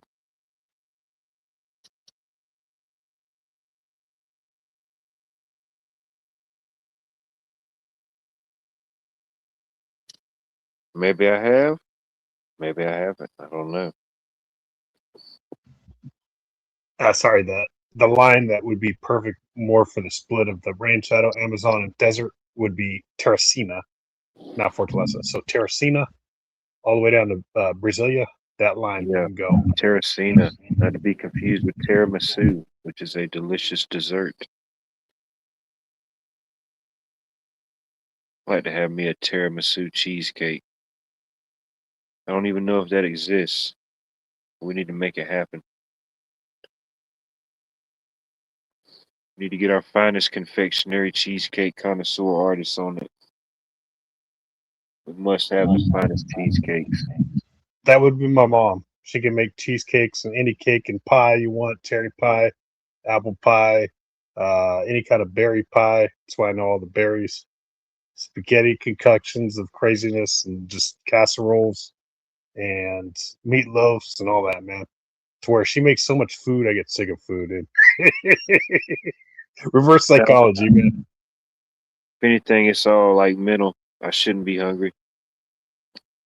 I ate a pretty good dinner, but nah, I won't eat any more tonight. Nah, definitely not this late. Yeah, you're a big dude, man. I'm only 5'9", but yeah, about yeah. I mean, you need to eat more because 6'7" takes a lot more than just 5'9", man. Your body Probably won't give me a function little bit right. of water. Oh yeah, dude. Shoot, I ate five fat tacos, a big plate of beans, a big plate of rice. I had a I had the Mexican street corn. I had some cheese dip. I had the salsa. I had a 5 gallon bucket of chips, 3 gallons of water. Yeah, I'm pretty good. That was just supper.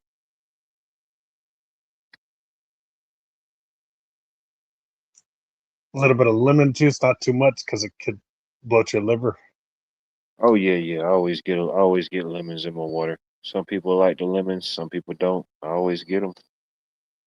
Yeah, they don't give you too much free things in life, but they'll give you the lemon water. They will give it to you.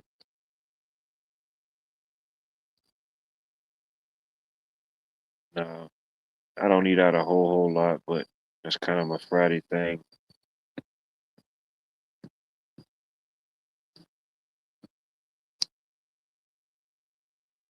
And while you're younger than me, so you need to eat more, man. When you turn 43, your metabolism and you start to have that, yeah, the urge not to eat as much because your body doesn't need that much energy anymore.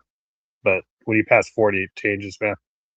I think you need just more testosterone or some kind of what do you call it, HGH pills, like the force factor that you see with Frank Thomas, like those kind of pills that are safe that raise your testosterone levels. Then your fat will turn into muscle. That's what happens after 40. I'm not fat, but it's just you start losing muscle mass to where you don't have as much energy. So that's why you got to start taking the testosterone pills or the like the boosters or what you call it, the HGH pills. Oh, I bet. Yeah, they got to shoot a pill for everything now. If you want to gain something, lose something, remember something, or forget something, I imagine they got a pill for that. Yeah, but if you the problem with those things, man, is they make you eat more sometimes to where it doesn't trick your brain like that. It also makes you fart a lot, like me. It's not good either. Fart every 20 minutes when I was taking the herbs, man. Too much pills Yeah, will make you fart. you gotta have a proper intake, outtake. You don't want to offset the outtake with the intake, because ultimately it's going to be an outtake. It's just how it is, man.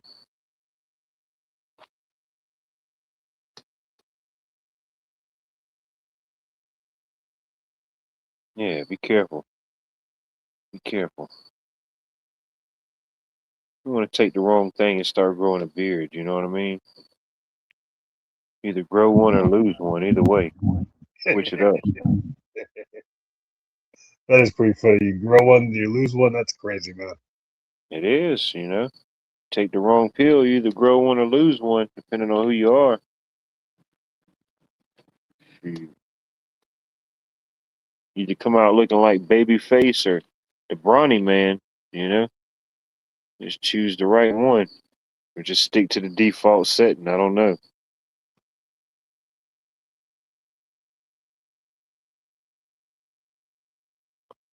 Sticking with my default setting until I can't stick with it no more.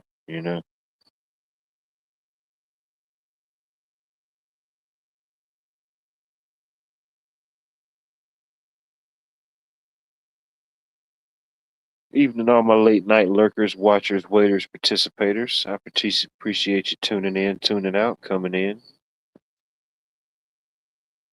There you go. Whatever floats your boat. You do enough electrotherapy, you don't have to worry about those things. Just kind of stay aerodynamic.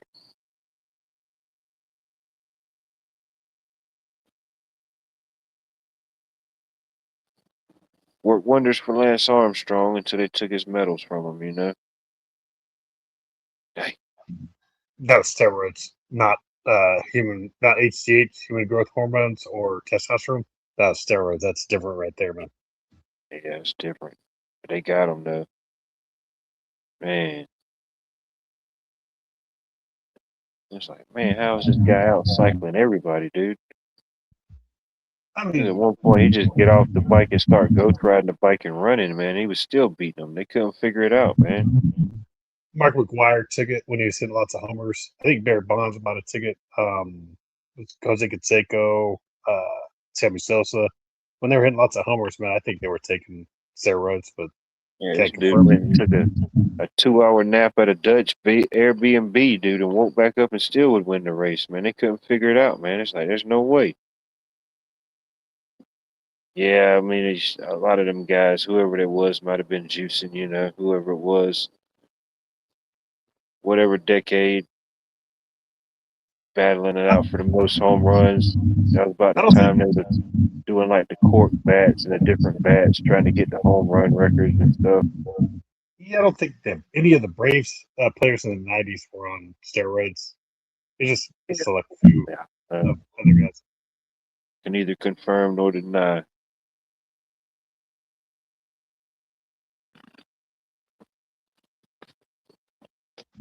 Remember good old John Smoltz? I forget the other dudes on the. Man, I forgot man off the top of my head. I got a brain for it. The other pitchers that were on the Braves at that time, back in the '90s run.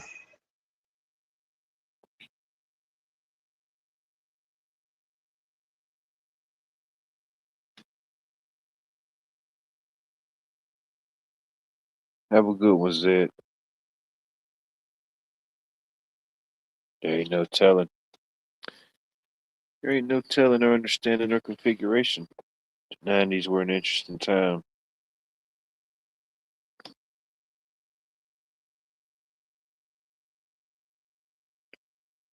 Wow. 80 and got a horse ranch. How about that? There you go.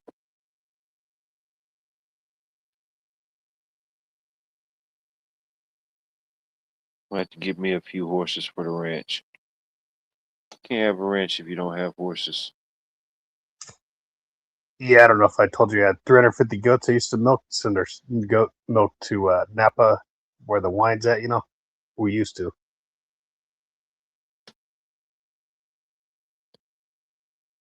Same here, Mary. You have a good night. Have a blessed night and a blessed weekend. Good night, Oh, Mary. yeah. God bless you too. Yeah. Same That's name a as lot my of mom, goats. Mary. It's a lot of goats. Yeah, goats are pretty funny, man. 350 makes you go crazy. That's why I'm crazy, man. I'm borderline insane. Mix so much Yeah. spaghetti stuff. Yeah. That's all you could think about is goats and spaghetti. It's a Goat weird milk, combination, you know. bad aftertaste. Got to mix the Hershey's. You don't ever really want to think about either one of those things at the same time, you know. You don't want to think about spaghetti while you're around goats, and you don't want to think about goats while there's spaghetti. So it's an interesting merger, you know. It's like the yin became the yang. I like it. That's one thing I can't put in spaghetti is goat cheese. It has aftertaste. I would not See? do that. Yeah, I sense that. Since that would be the line in the sand.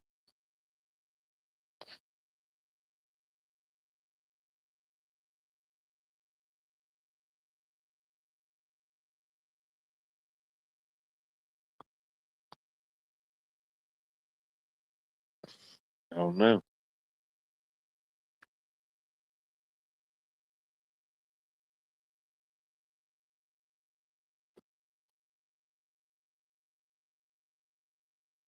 I don't know. The world may never know. I've seen some people eat some interesting stuff with it. I've seen people make spaghetti and having an entire totally different meal just alongside of it. Like they're having a meal as the side dish to their spaghetti, you know. Like, all right, this the game we're gonna play, the more the merrier. Give me a big plate, you know. Honey with spaghetti. What's the other thing? Watermelon with spaghetti. Crazy Nah, world. I don't think the FDA approved those combinations of concoctions. I think even they stood back on that one. It's like Cantaloupe and spaghetti.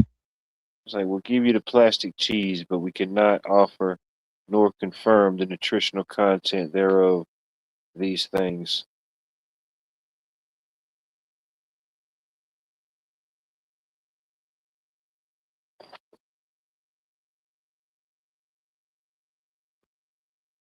Well, fortunately, unfortunately, all good things must come to an end. I think I'm going to get off of here and go make a list of all the things I don't want to eat with spaghetti. I think that's what I'm going to do. There you go. Maybe a good salad. Maybe a good salad to get it kicked off. I like a little rabbit food every now and then, you know. But yeah. I think I'm gonna get off of here, shut this one down, go do a little hot yoga, make a list of all the things I don't want to have with spaghetti. Even though now, for some odd reason, I am craving pasta. So who knows? Who knows these things? But I appreciate you tuning in, tuning out, being here. Whole lot of nothing. But you know, sometimes that's how it happens, non happens. Tuning in the future, I appreciate you still the same. I love each and every one of y'all. Appreciate you being here. Got any final thoughts, comments, concerns? Johnny Tsunami? Yeah, just have a good night and God bless all you guys in chat. Definitely. Definitely. I appreciate all y'all. Y'all have a blessed and prosperous weekend. And God bless y'all. Let's see, I can't find the button.